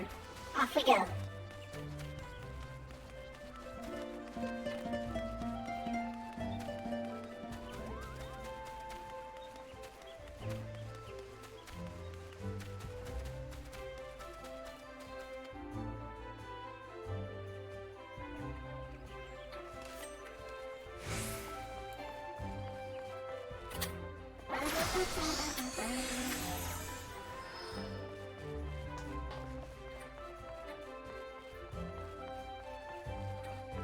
Such pleasant music.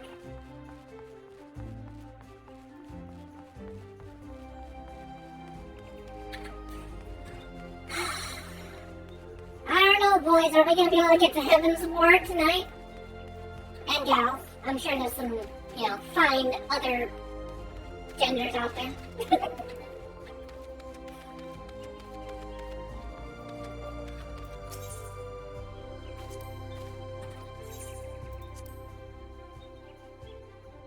Yeah, I could have probably taken a teleport, but I like sometimes just walking.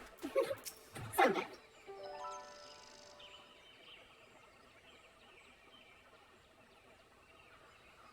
This way, my friends. Alright, what kind of spooks is she up to? Your query makes for Hawthorne Hut. If Riel is truly the one we seek, we can expect that she means to make contact with the Garlean masters there. An explanation is in order. You are no doubt aware that the Garleans have their own method of communicating over great distances. Well, our ingenious friends in Garlean Ironworks have provided us with devices which disrupt these communications. We've installed them around the city-states. In doing so, we have made it difficult for Imperial agents to correspond with their masters. Ah, I see. That's why she's leaving the city. She needs to contact. Riel would thus have no choice but to rendezvous with her Imperial contact directly. Yet, as a well-known face to the Immortal Flame, she cannot move about Family without being recognized. It would only be a matter of time before someone saw through her disguise. It is for this reason I believe that she has chosen the Black Shroud for a clandestine meeting. The Elizin are a common sight here, and our comings and goings are not like to be turning me heads. My scouts tell it, as my scouts tell it, the Garleans have sent agents with a mind to destroy the devices and render each direct contact, and render such contact unnecessary. Fortunately, our shinobi have thus been successful at rebuffing their efforts. This is it. We need only to make for Hawthorne Hut and catch Riel in the act.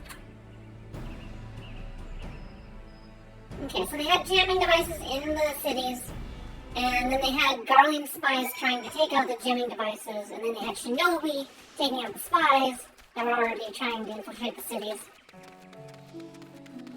Yeah, there's a lot of stuff going on in the background that kind of just blows over, They sort of take the flagship missions, but don't really see every bit of the intrigue happening around us.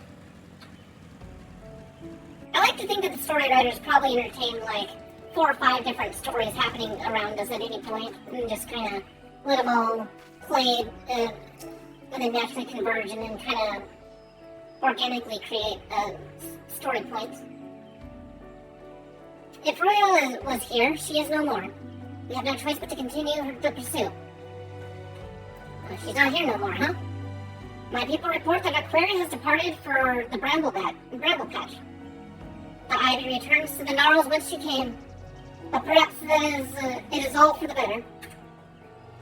To convict someone of her standing, we will require damning evidence against her. What could be better than to catch her in the act when she meets with her Garlean masters? My countrymen and I shall lie in wait in the shadows. Tread warily, my friends.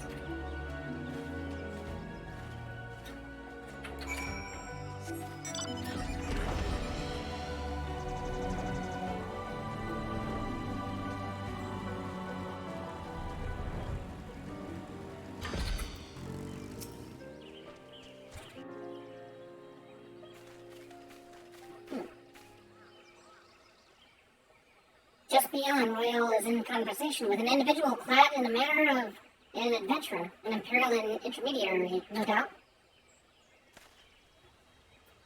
This is it, with me. Yes, let's go take her out.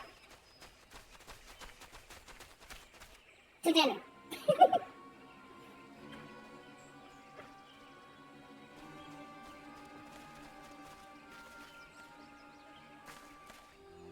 Flight Marshal Elaine Royale, you are under arrest for treason and espionage.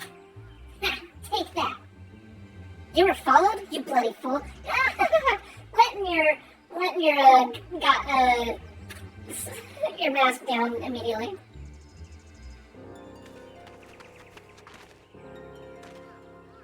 Damnation.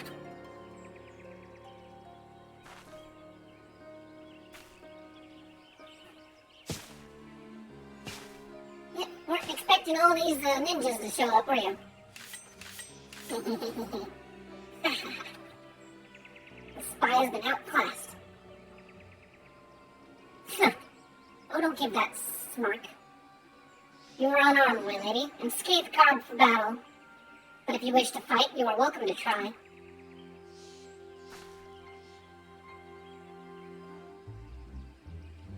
What is the meaning of this, Captain?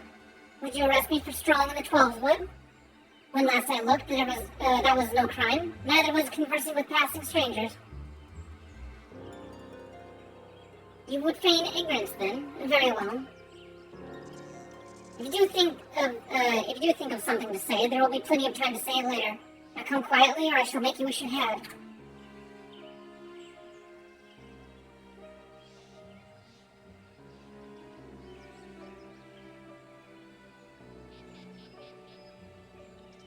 I will offer you no struggle. After all, I have naught to hide.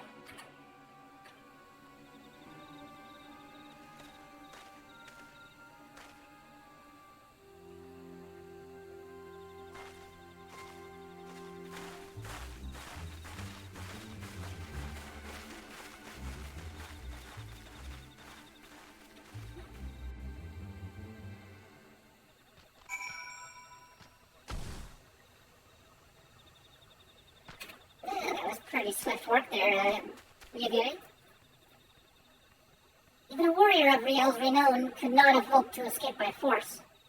Despite her claims, her surrender does not bespeak innocence, but an awareness that her position is untenable.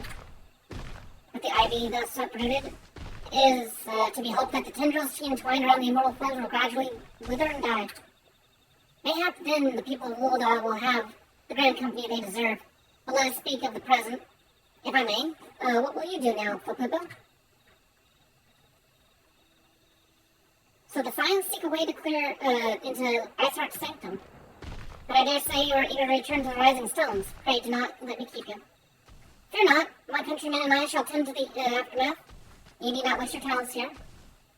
And speaking of talents, have you considered training in the art of the shinobi? You have an aptitude for it, I believe. So please give it some thought. Till next time, my friend. And I think if I was a ninja, she probably would have complimented about my ninja skills. Or just the way I walk or something like that.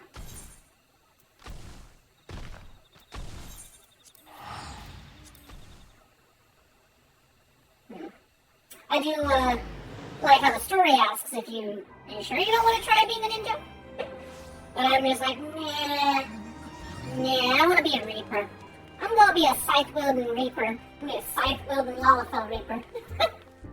with cool bandagey looking outfit and a scythe that's like 3 times my size.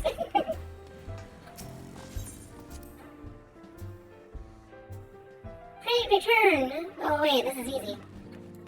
To think though that this trip ends up being annoying just as the same as like Vesper Bay in its own right. Eventually it's just like, right, I gotta go through 2 doors. Alright, Manphilia, give me the deets. Can we go and fight the primal yet? Welcome back, Boo. I understand the Dolphino had a task for you. May I ask what it was? Well, you see, stuff and things. Charges of treason and espionage against Elaine Rio? I can scarce believe it. Could there not have been some manner of misunderstanding? No, it avails us not to dwell on it. Whatever the truth may be, we must trust the authorities to uncover it. Let's speak of another matter. I am pleased to report that we have made progress in our efforts to find a way into Iceheart's sanctum. A simple plan, huh?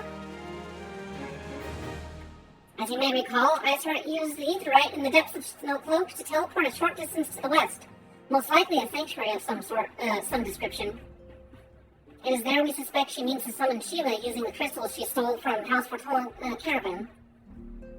The heretics believe that they are bringing about a second coming of their patron saint.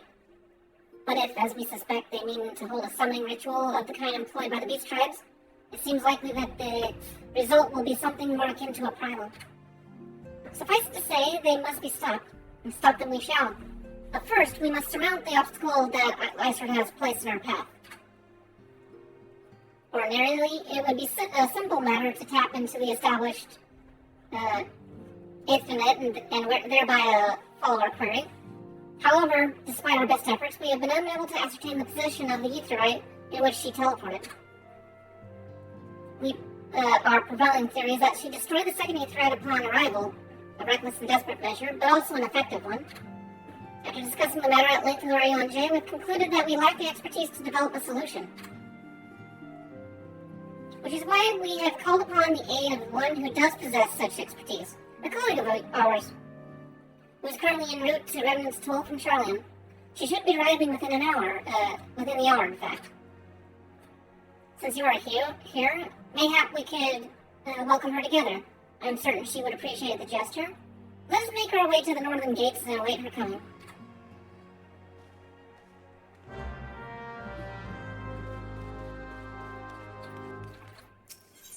Okay.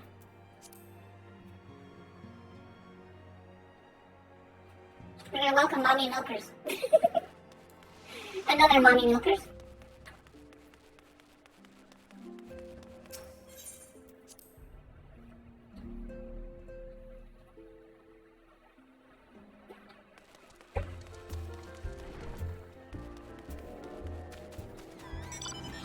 That's a crazy note. Oh no, someone's got the Pokeball. The Pokeball of disconnect. Where are you at? Where are you at? I see the bubble. I don't see you though. Where are you at? Oh, there you are, right here. Okay. What do you gotta say, Minophilia? What manner of woman is she, I wonder? We have spoken before via Link Pearl, of course, but it is not the same. You don't even know the person you're gonna talk to? You don't even know who you're looking for, huh? Such a sheltered leader. If you can call her that.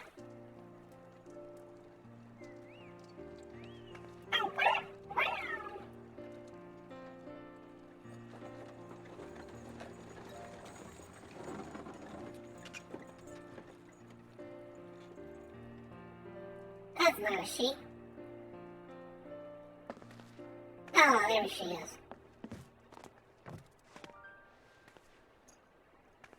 Stretchy stretch.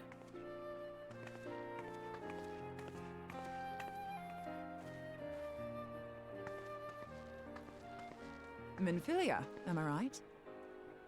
Oh, she has voice lines immediately. None other. I bid you welcome to Revenant's Toll, and thank you for traveling so far on such short notice. As if I could ever say no to Urian J. I like her voice actress. Very good. Moonbreeder is an accomplished Charlian scholar and an authority on Aetheryte technologies.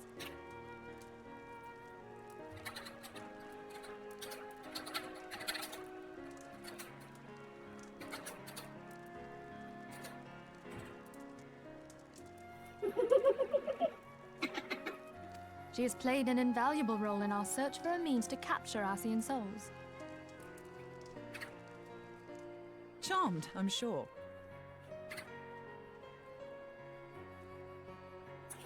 Exactly. I shall lead the Garlean Empire to a new age of prosperity. And I'll be able to, have all the cool toys that they have, over in Garlean. Let us return to the Rising Stones at once, then. We have much to discuss. So, the only problem I have with this world... Who are you? What? Oh, you just walked right through me for no reason. Okay, how rude. We just have to solve the little problem of, well, the world kind of wants to kill itself. That's kind of a big issue. As far as I know, and I don't know much about it, no one really knows much about it, as far as I know, the world itself kind of wants to fall apart. And that's why the final days happened in the first place. It was just like something rose up from beneath the earth. A weird signal or something. And it was just like suddenly people's dreams turned into nightmares and then they became reality and monsters started showing up that none had seen before but inside their wildest dream. Yeah. And then, well, anyways, we'll get into that at some point. Hopefully before Endwalker drops. Is that Tipsamani on the back wall there? Or on the wall back there? I'm amazed you managed to find all the pieces together. Well, you know, after well, you know. Mm-hmm.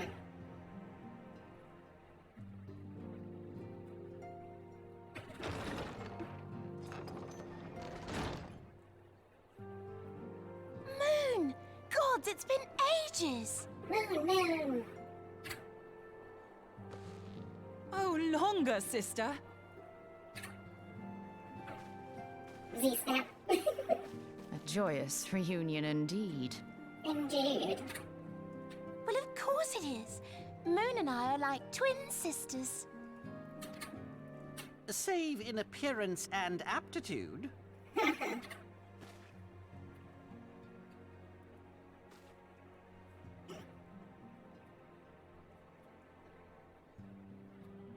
Everyone, if I could have your attention. We have with us an esteemed guest who has come from Sharlayan to assist us. I bid Moon Reader join us here that she might share with us her extensive knowledge of Aetherites.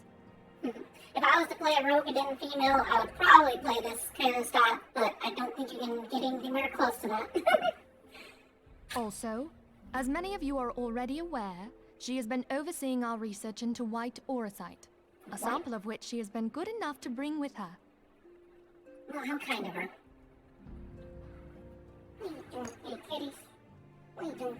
Well, I had to come, didn't I? You'd have to be bloody daft to turn your nose up at a chance like this. She had to Where come. better to conduct my final tests than a land so steeped in ether you can taste it? 'Tis plain the passage of the years hath done little to dampen thy youthful spirits. And nothing at all to reform thy youthful manner.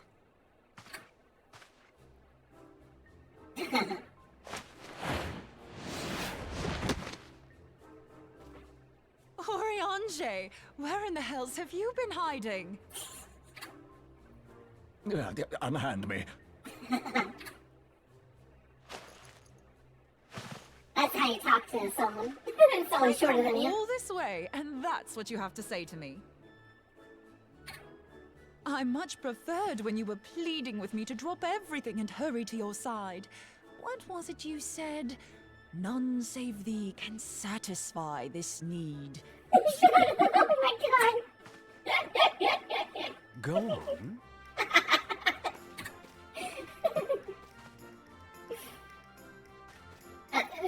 Please. Thine artless attempts to misrepresent mine all too innocent motives do thee little credit. Okay, have a good night there, Fox. And, I won't be too far behind you, but I want to try and get this, get up to Heavensward. I don't know how much longer we have. Mine intent, as well thou knowest, was but to impress upon thee the gravity of the circumstance. Lest thou doubt, a deiform entity shall shortly be summoned, save if thou and no other grantest my compeers thine aid. I did like the part where she lifted him up off his feet. You still haven't found it, then? Your missing aetherite? We have not. No. We know that Iceheart teleported to an aetherite not far from the first. Yet even after careful analysis, we could not locate the second beacon. Why can't we just do the same thing we did with Titan? We now suspect that the heretics destroyed the second aetherite to impede our pursuit. Okay, so can't we do the thing that we do with the Titan Our thing? allies continue to scour Snowcloak for Iceheart's sanctuary, but we have no guarantee that they will find it. Yet it must be found, for even now Iceheart prepares to call upon Saint Shiva. I'm sorry, but if the aetherite's been destroyed, then that's that. Although, you're absolutely sure she used the first aetherite, are you? She didn't just use teleportation magics? One of our own bore witness to her escape. I can say with absolute certainty that Iceheart used the aetherite.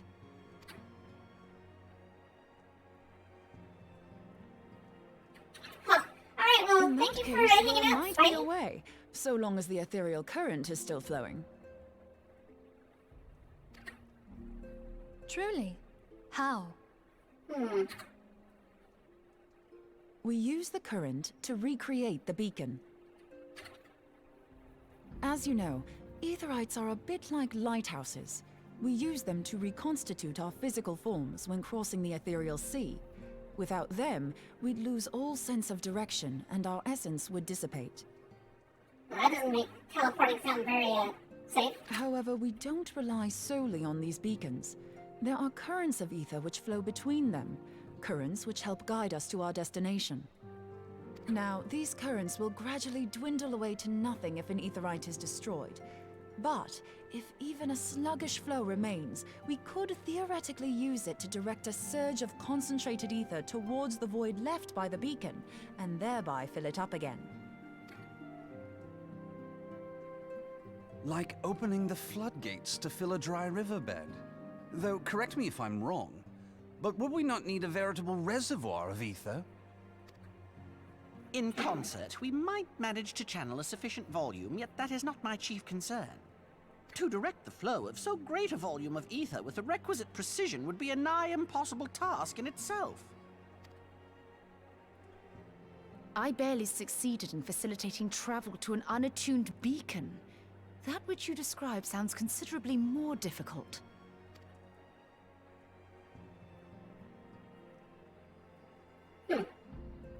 And dangerous. Every person who has attempted to teleport in this fashion has died in the process. They, however, did not have white aura sight at their disposal.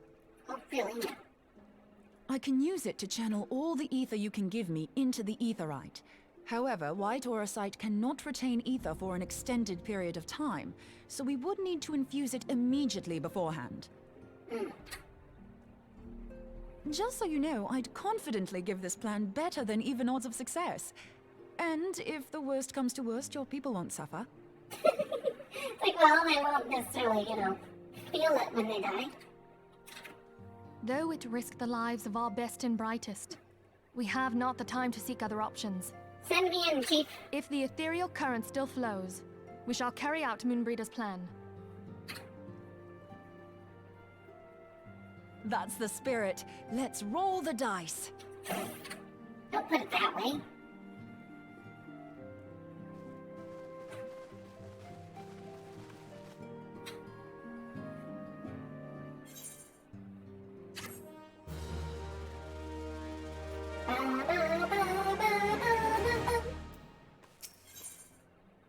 The instrument of our deliverance. The plan has been devised, and Benfilia would have it be carried out without further delay. And without further delay, we shall. I have already informed Alphil of our plan to recreate the beacon in a manner Moonbreeder described. He agreed that despite the inherent danger, it represents our only hope of success. He also said that he wished to meet you at Snowcloak before proceeding. I expect you will find them waiting for you there when you arrive. I want you to know that I appreciate everything you've done on our behalf, Footloop. and that I have faith you will return to us, as you always have.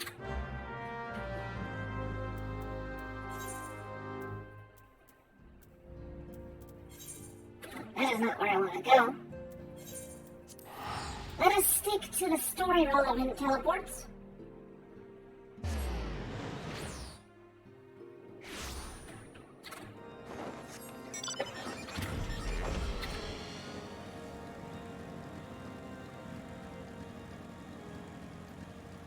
I do find it cool that at nighttime you can see the glow of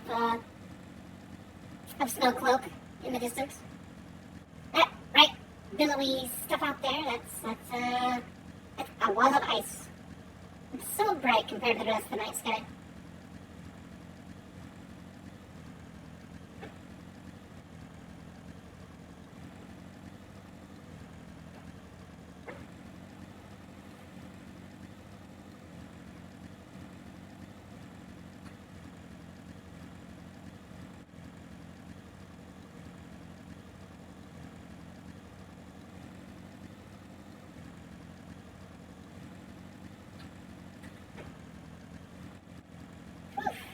Long way to travel, though.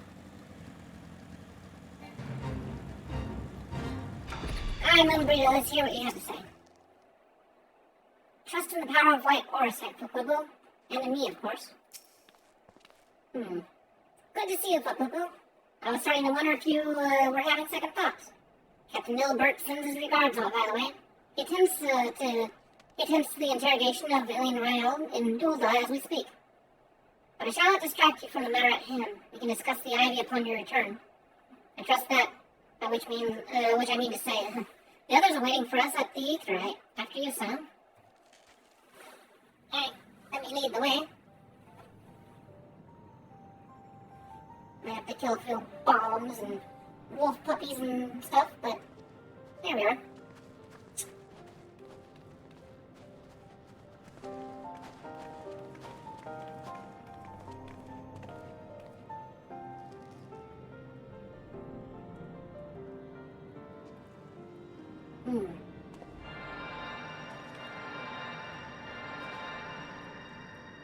Give me your energy.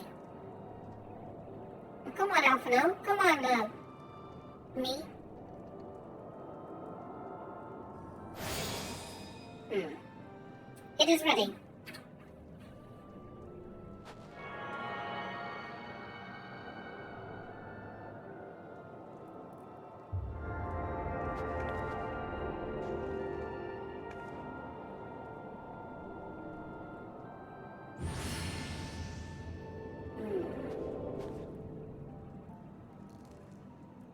Tis done. Ha! It worked, I think. Try attuning to the Aetheryte now. Feel for the current and try to locate the beacon.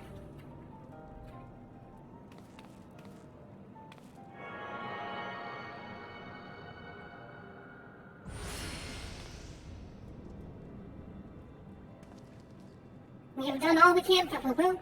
Now, let us withdraw. When your final preparations are complete, you must seek out the beacon we have created. If by chance if by the grace of the 12 you arrive safely, you must stop Iceheart before she summons Shiva.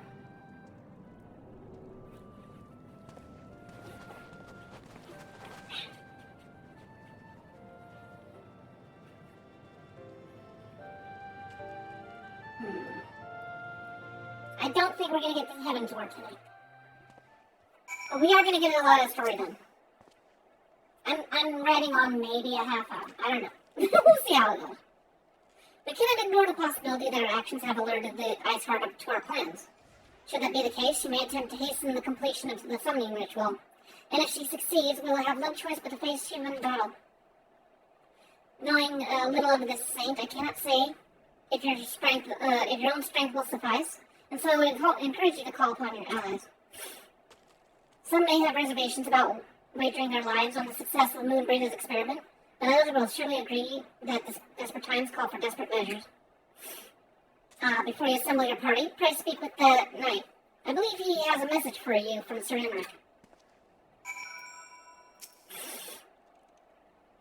I would mind to join you, but Raelja made me promise I wouldn't. Apparently the thought of me becoming Shiva's thrall was too much to bear. As if I'd give her the chance.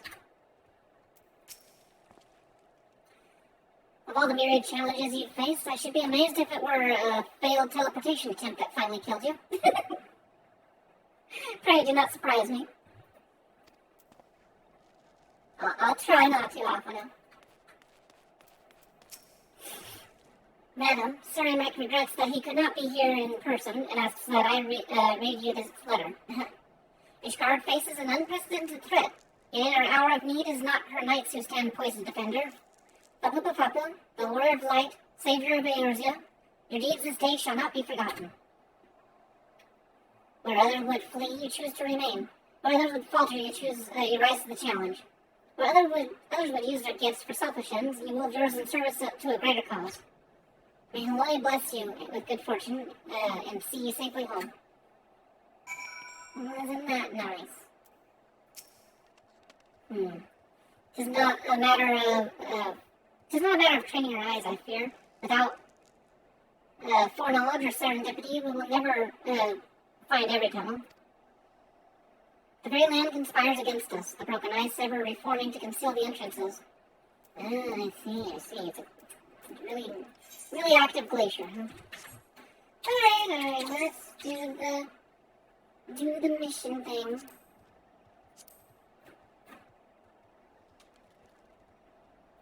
Here we are.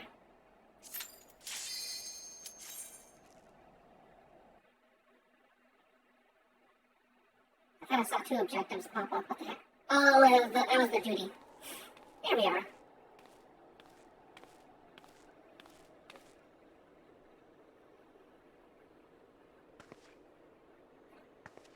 You should never have come here, warrior of light.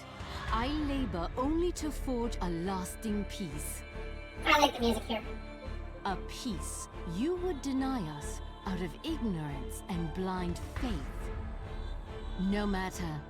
If it is our fate to be at odds, then it is mine to strike you down. We whom gods and men have forsaken shall be the instruments of our own deliverance. Partake of my flesh. Fill this vessel with your light. Walk amongst your brothers and sisters once more. Oh, Saint Shiva, still the hatred within our hearts and bless us with eternal grace.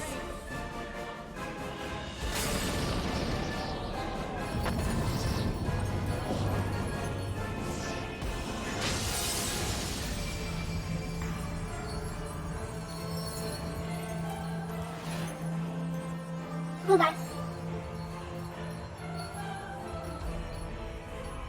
And but.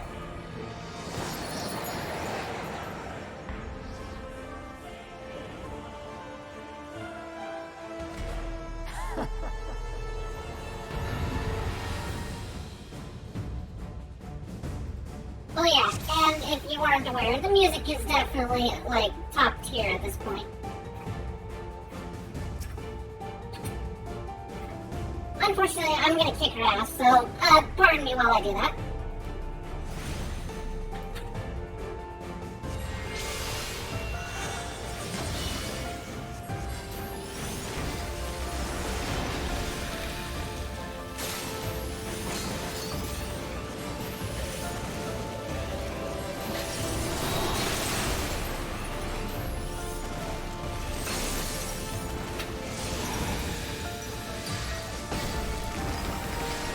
I almost actually one-shot her.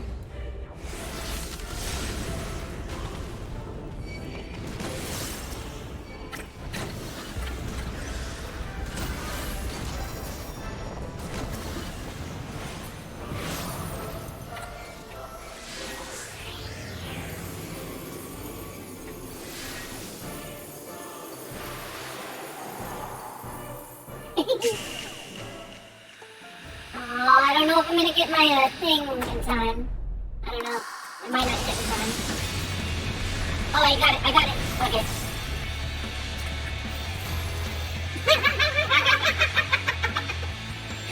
Too late.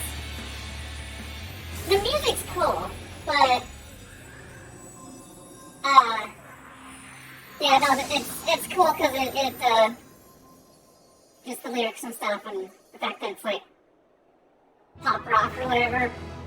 In a MMO, it's like all fantasy and stuff until you hear that, and you're like, oh, they're actually gonna play some trendier stuff.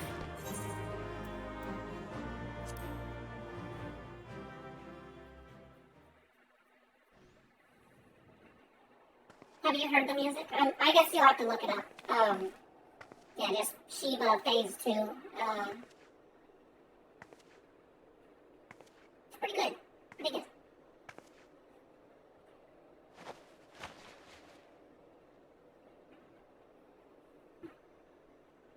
Fool. Blind, bloody fool.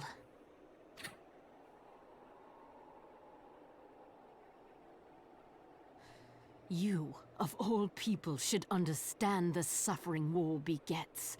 That no sacrifice is too great if it brings an end to the violence. So says you. Mine is the righteous cause. So says you. You fight in a war you do not understand.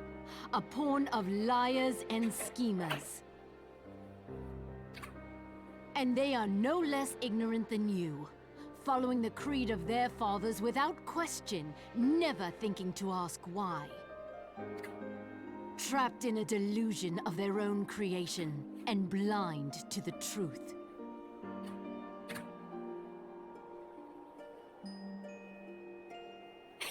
Hornier than a foot fetish. Warrior of light, redemption is not beyond us.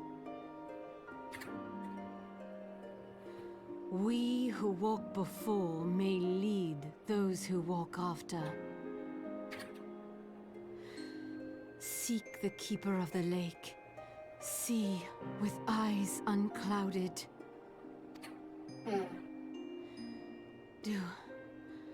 Do not squander Mother's gift.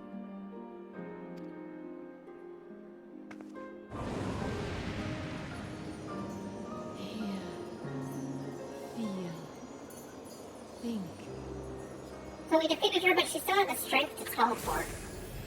Crazy.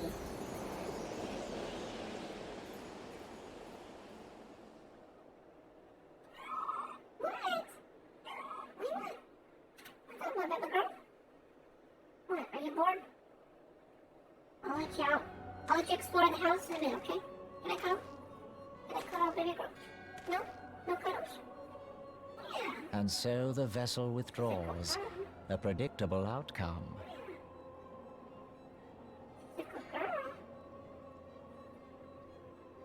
Yeah, here's Nabrala with his wonderfully nasally voice. Nevertheless, La Habrea will be pleased. Nevertheless, my rail will be pleased. How unfortunate.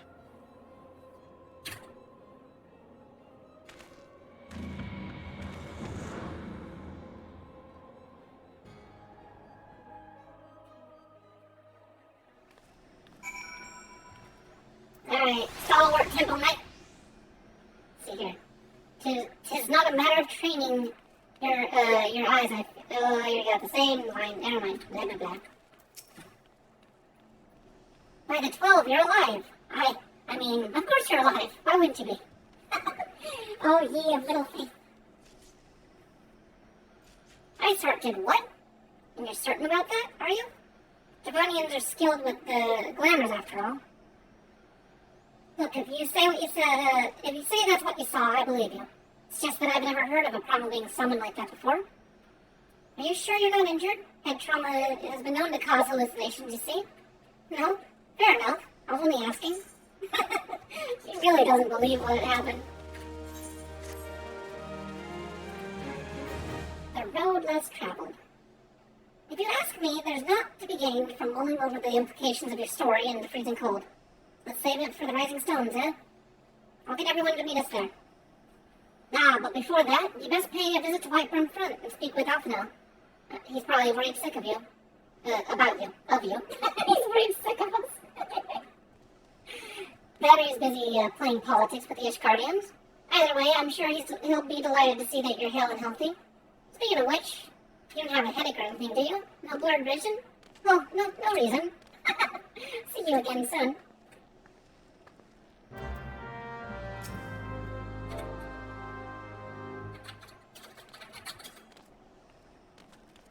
Aw, someone cute. Someone say hi. Aw, they had to go to their little mission.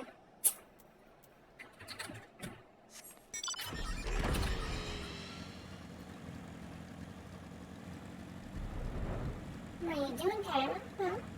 What are you up to? What? What you up to? Now? Now? What's the matter? You got some watery looking eyes. I wonder if you got like allergies or something for something here.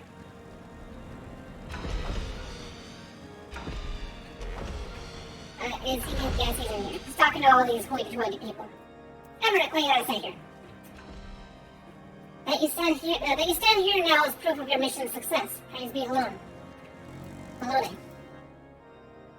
It is customary to report to one's commanding officer after completing a mission. I still remember the first time you entered these chambers. Suffice it to say, I had never imagined that we would one day be so glad of your return. Welcome, my friend, welcome. You got food, you got water. If you're really wanting to... Fucking try. What's my baby girl up to? What's that? That's cool. Sorry, I have two cats. One of them's a boy. You go down there. You don't have to be up here. Go lay down. Go on. Go lay down. I have a job, so my plan is to get you a cat treat tomorrow. I can afford a cat treat, so I will go do that tomorrow, okay? I wasn't wanting to spend all my money immediately if I didn't have, the promise of a job, so, now that I do, I'm definitely gonna get them a cat treat. I bet she'll like it. She'll be able to sit up really high and just hang out, watch me from above. There she is. And none worse for the wearer. Was there ever any doubt that the Warrior of Light would succeed? I think I speak for us all when I say I should like nothing more than to hear the stirring tale of your victory, if you would be so kind.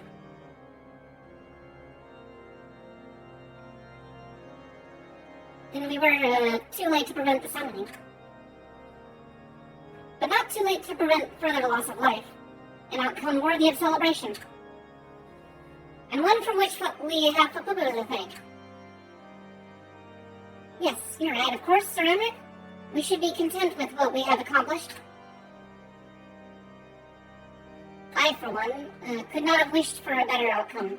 Shiva is no longer a threat, and the heretics have been routed. There is a matter of the Ice Heart's escape, but she can't run forever.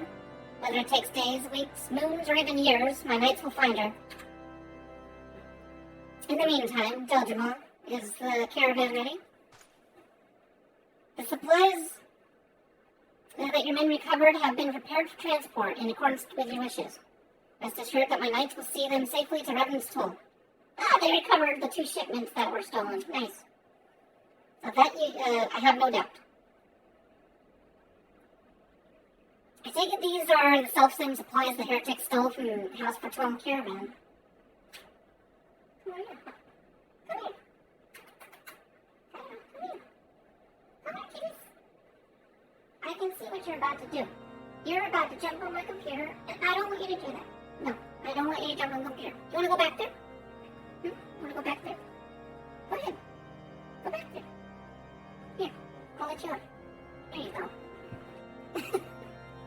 You can go hide back there if you want. That's fine. Oh, girl. Yeah. Okay. Anyways.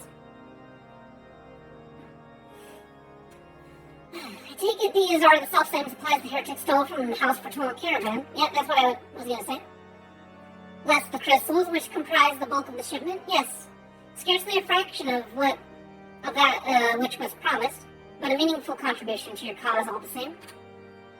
On an unrelated note, Fapubu, might I trouble you to accompany me to Camp Dragonhead at your earliest convenience?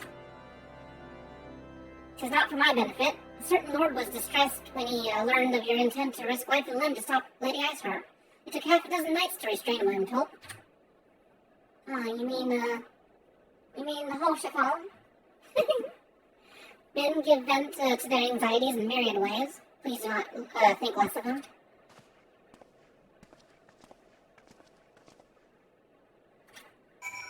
I'm glad he was worried of us.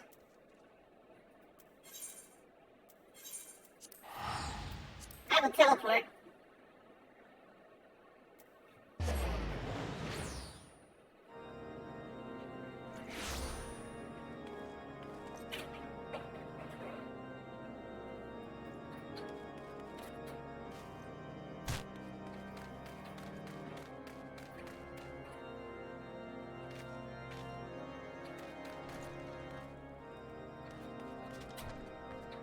Hey, buddy, we're here. Everything's fine.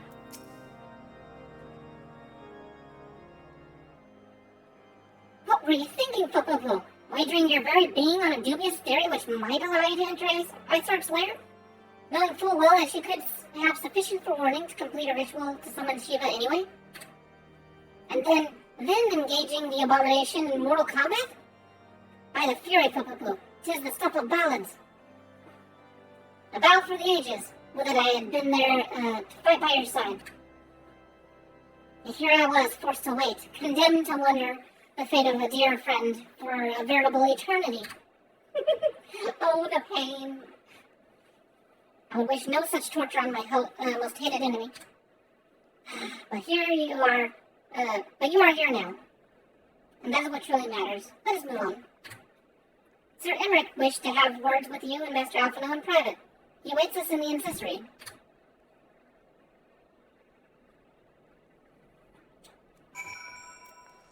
Intercessory, I guess you call it, is what it's called. Alright, I'll go to the little box. Hey! Get out of there. Kyra. Leave the cables up. Hey. No. Hey. You know better. No, you know better. Don't mess with that. Why are you complaining, huh? Why are you being a jerk? You're being a jerk. Yeah.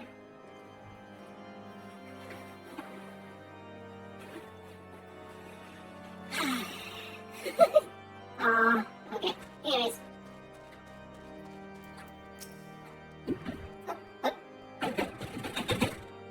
Get over here, Kyra. Leave my stuff alone. I said leave it alone.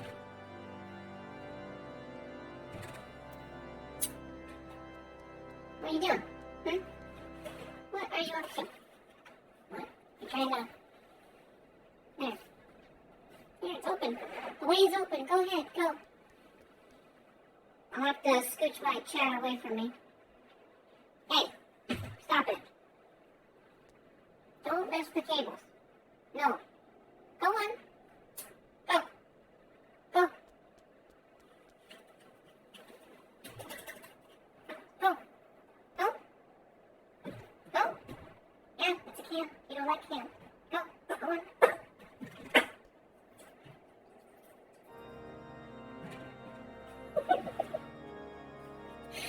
My cats don't like the sound of fizzling pop or whatever, so they're like, it's strangely turned it so they don't like the sight of a can near them. Okay. Seriously, cat, leave the cable alone. Okay. Greetings, madam. I will show you to, I will show you in at once. Proceed. Proceed. Proceed.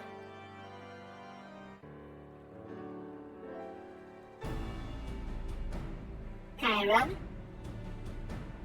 On behalf of the Holy See of Ishtard, allow me to express my deepest thanks.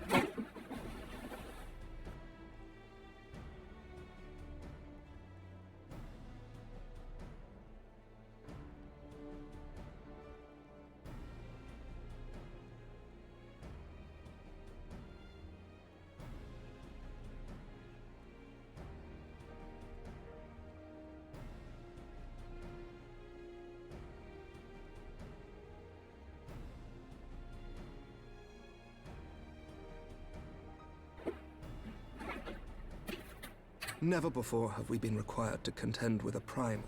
Indeed, there were fears in some quarters that our knights might not be equal to the task. From what we have now learned of these beings, I can say with certainty that we would have lost a great many men had the Scions not intervened. Then the argument for preemptive action should be self-evident. Perchance now you will reconsider my proposal that Ishgard move against Nautalon. Ere we first met, a similar proposal was tabled, but the Holy See decreed that we were to observe, and that military action should be taken only in self-defense. All things considered, it was not an unreasonable decision. Since the calamity, 2 vigils have fallen to the Horde, while Garuda has never shown any inclination to storm the gates of judgment.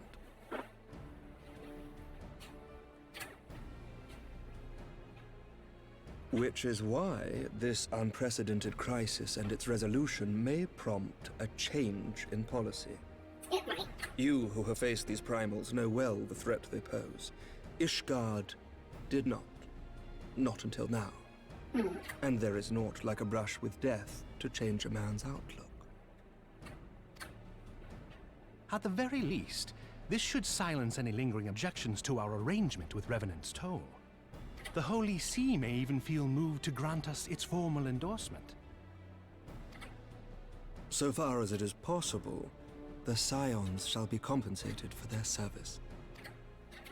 We should be grateful for any aid you can provide. As a gesture of good faith, I shall withdraw my previous request. Your people are doubtless needed elsewhere.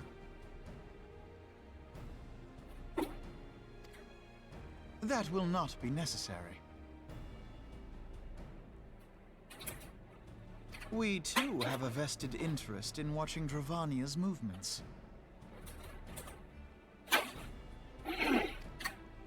I see. Once more, I must thank you. Sir Emmerich, if I may, do you truly believe that Midgardsormr could return?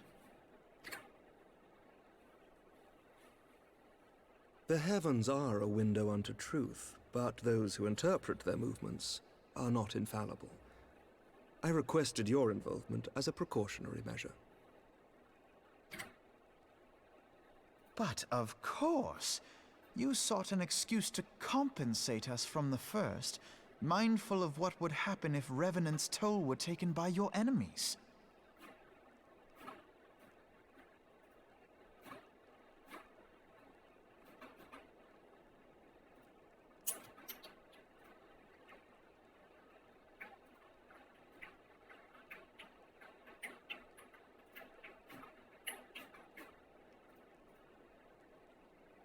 Ishgard is not wont to aid its neighbors, but that does not preclude it from manipulating them to serve its own interests. Choose your next words carefully.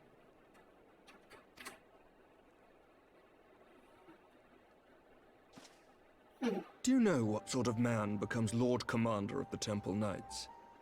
One who comes from good stock. I did not. Yet here I am now. Why do you suppose that is? Because I swiftly learned to tell the difference between words, deeds, and beliefs. You are correct, Master Leveilleur. Ishgard desires to see Revenant's Toll flourish, as it would present a troublesome obstacle to our enemies from the south. We are so glad to be of use to you. As we are to you. Ours is a mutually beneficial arrangement, lest we forget, one born of necessity. The dragons grow more restless by the day, and the heretics harry us nigh without cease. We have contended with such troubles for centuries, but there are limits to even our endurance. Yet as a pauper is loath to part with his meager possessions, the leaders of Ishgard are not wont to render up their trust to outsiders. But with perseverance on our part, they may yet be made to see the light. Nevertheless, one must take care when walking the road less traveled. I think he's trying to imply Wise I am not words, your Sir enemy. Emmerich. I shall make a point to remember them. I must apologize for my earlier outburst. I hope it will not sour our good relations. Not at all. You but spoke from the heart. I trust you understand that at times my duties may prevent me from meeting with you. On such occasions, my second-in-command will speak for me. Lucia, at your service. Pray excuse our reticence. We are but wary of speaking too freely, lest our sentiments be made known to our enemies. Know that the Lord Commander and I are of one mind. For the sake of Ishgard, and of Eorzea at large, I pray our peoples can put aside their differences. Hold your tongue, boy. Those who dwell in the past risk losing sight of their future. Should aught befall one of our shipments, pray inform Lucia immediately. You may also relay to her any words you might have for me alone. Not being of Ishgardian birth, she owes no allegiance to any noble house, making her as near to incorruptible as one can find in my homeland. Suffice it to say, I trust her completely, and so may you.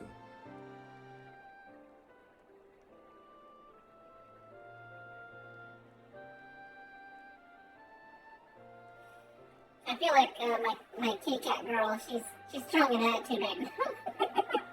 She's literally sitting, like, laying down right behind me, and she's, like, sulking. Like, what do you want? She probably wants to go outside, but I'm in the city. I can't Lord let my cat outside. if you would be so kind. I'm in, like, a place where cars are actively driving back and forth. I cannot let my cats out. Certainly.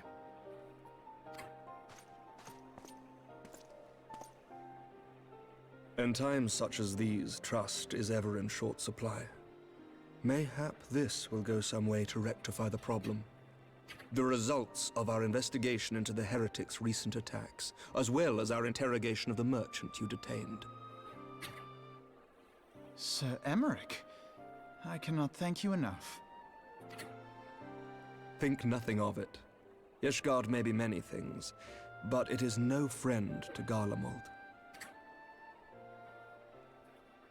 Did I not tell you to have faith, my friend?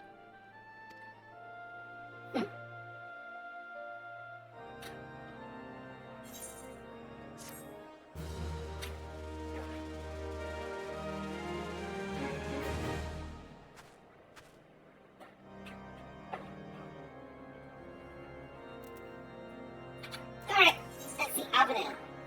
Eyes unclouded. For one with reason to celebrate, Ophenal looks rather good. It would seem we have much to discuss with our friends at the Rising Stones.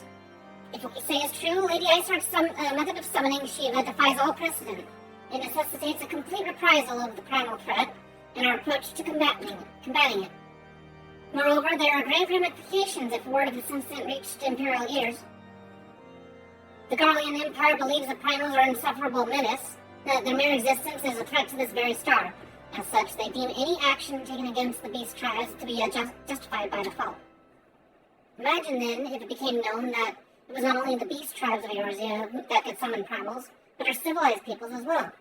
Any lingering objections to the Eorzean campaign would vanish overnight.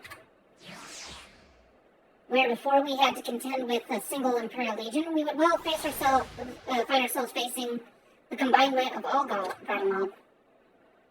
Speak unadvisedly. Come, Popo. It is time for us to continue this conversation in Mordona.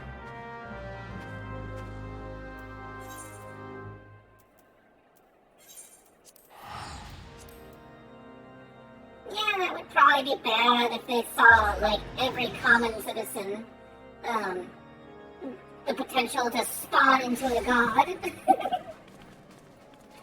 Which isn't likely to happen. It hasn't happened before, but the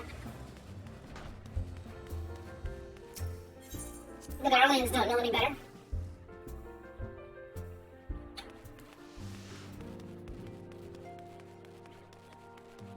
Oh, I want to speak to the towers. What do you guys here? There's little fortune and far less fame in being a receptionist, but one must be realistic. Also, it would seem as if I'm grossly misinformed regarding the average earnings of a street performer. Oh, it's a good thing I stopped by to listen in on her little dialogues. I think that's where she's starting to do her own little, like, trying to help out.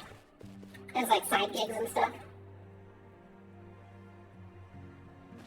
Words cannot well express how glad I am to see you return to us hale and whole. Needless to say, I am most eager to hear your account of that which occurred in Kurthis, assuming you're ready to speak of it. Okay. Excellent. I shall summon the others at once.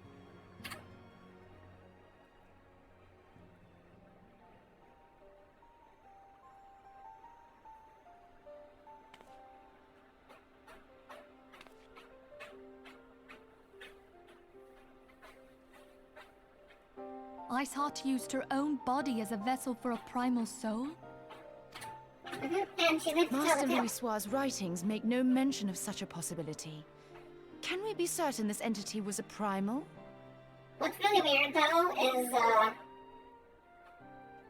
if you've completed the Bahamut stuff by now, it would make sense. So, it's kind of like, I don't know if the dialogue's different for me because I didn't, like, technically complete Bahamut content on this character. As certain as we can be that good King Mogglmog the 12th was a primal, I should think. Both were ostensibly summoned. Let's not quibble over definitions. Of more concern is the implication that Iceheart retained her will, even after she was possessed. We are talking about a mortal, wielding the power of a primal. It can't possibly be that easy, can it? There must be some sort of sacrifice required. Or maybe she's just special? What qualities this woman possesseth, I know not. But full sure am I that she was groomed for this role. Few are privy to the secrets of summoning, and but a single party standeth to profit from their dissemination. Well, I wouldn't presume to comment on how the lass came to know about summoning, but I will say that what she summoned was a primal. The readings were the same, or near as damn it. Strange as it all sounds, it's really no different from what you've faced before. Then mayhap it is time that we re-examined our previous encounters. Pack your things, Ida. We're going back to Gridania. Yes, sir. About Iceheart's final words to you. Hear, feel, think. Hydaelyn speaks to her as well. If Iceheart is blessed with the power of the Echo, she will doubtless have used it to further her goals. Or could it be that it was a revelation granted her by the Echo which first set her on this path? She did say that the Ishgardians were blind to the truth. Do you think she has knowledge of the origins of the Ishgardian-Dravanian War? It would do much to explain her unwavering conviction. Did not the Lady Iceheart implore thee to seek the Keeper of the Lake? And did she not imply that in so doing thou wouldst come to see with eyes unclouded? Midgard-Zoma was a king amongst kings who reigned for centuries on end. But he is dead and his wisdom lost to the ages. Unless the Ishgardians' fears are well-founded. It would seem we have yet another reason to stand watch over the Keeper of the Lake. For a mercy, we are well positioned to do so. Iceheart, Shiva, Ascians, and Midgard-Zoma. I shudder to think how they're all connected.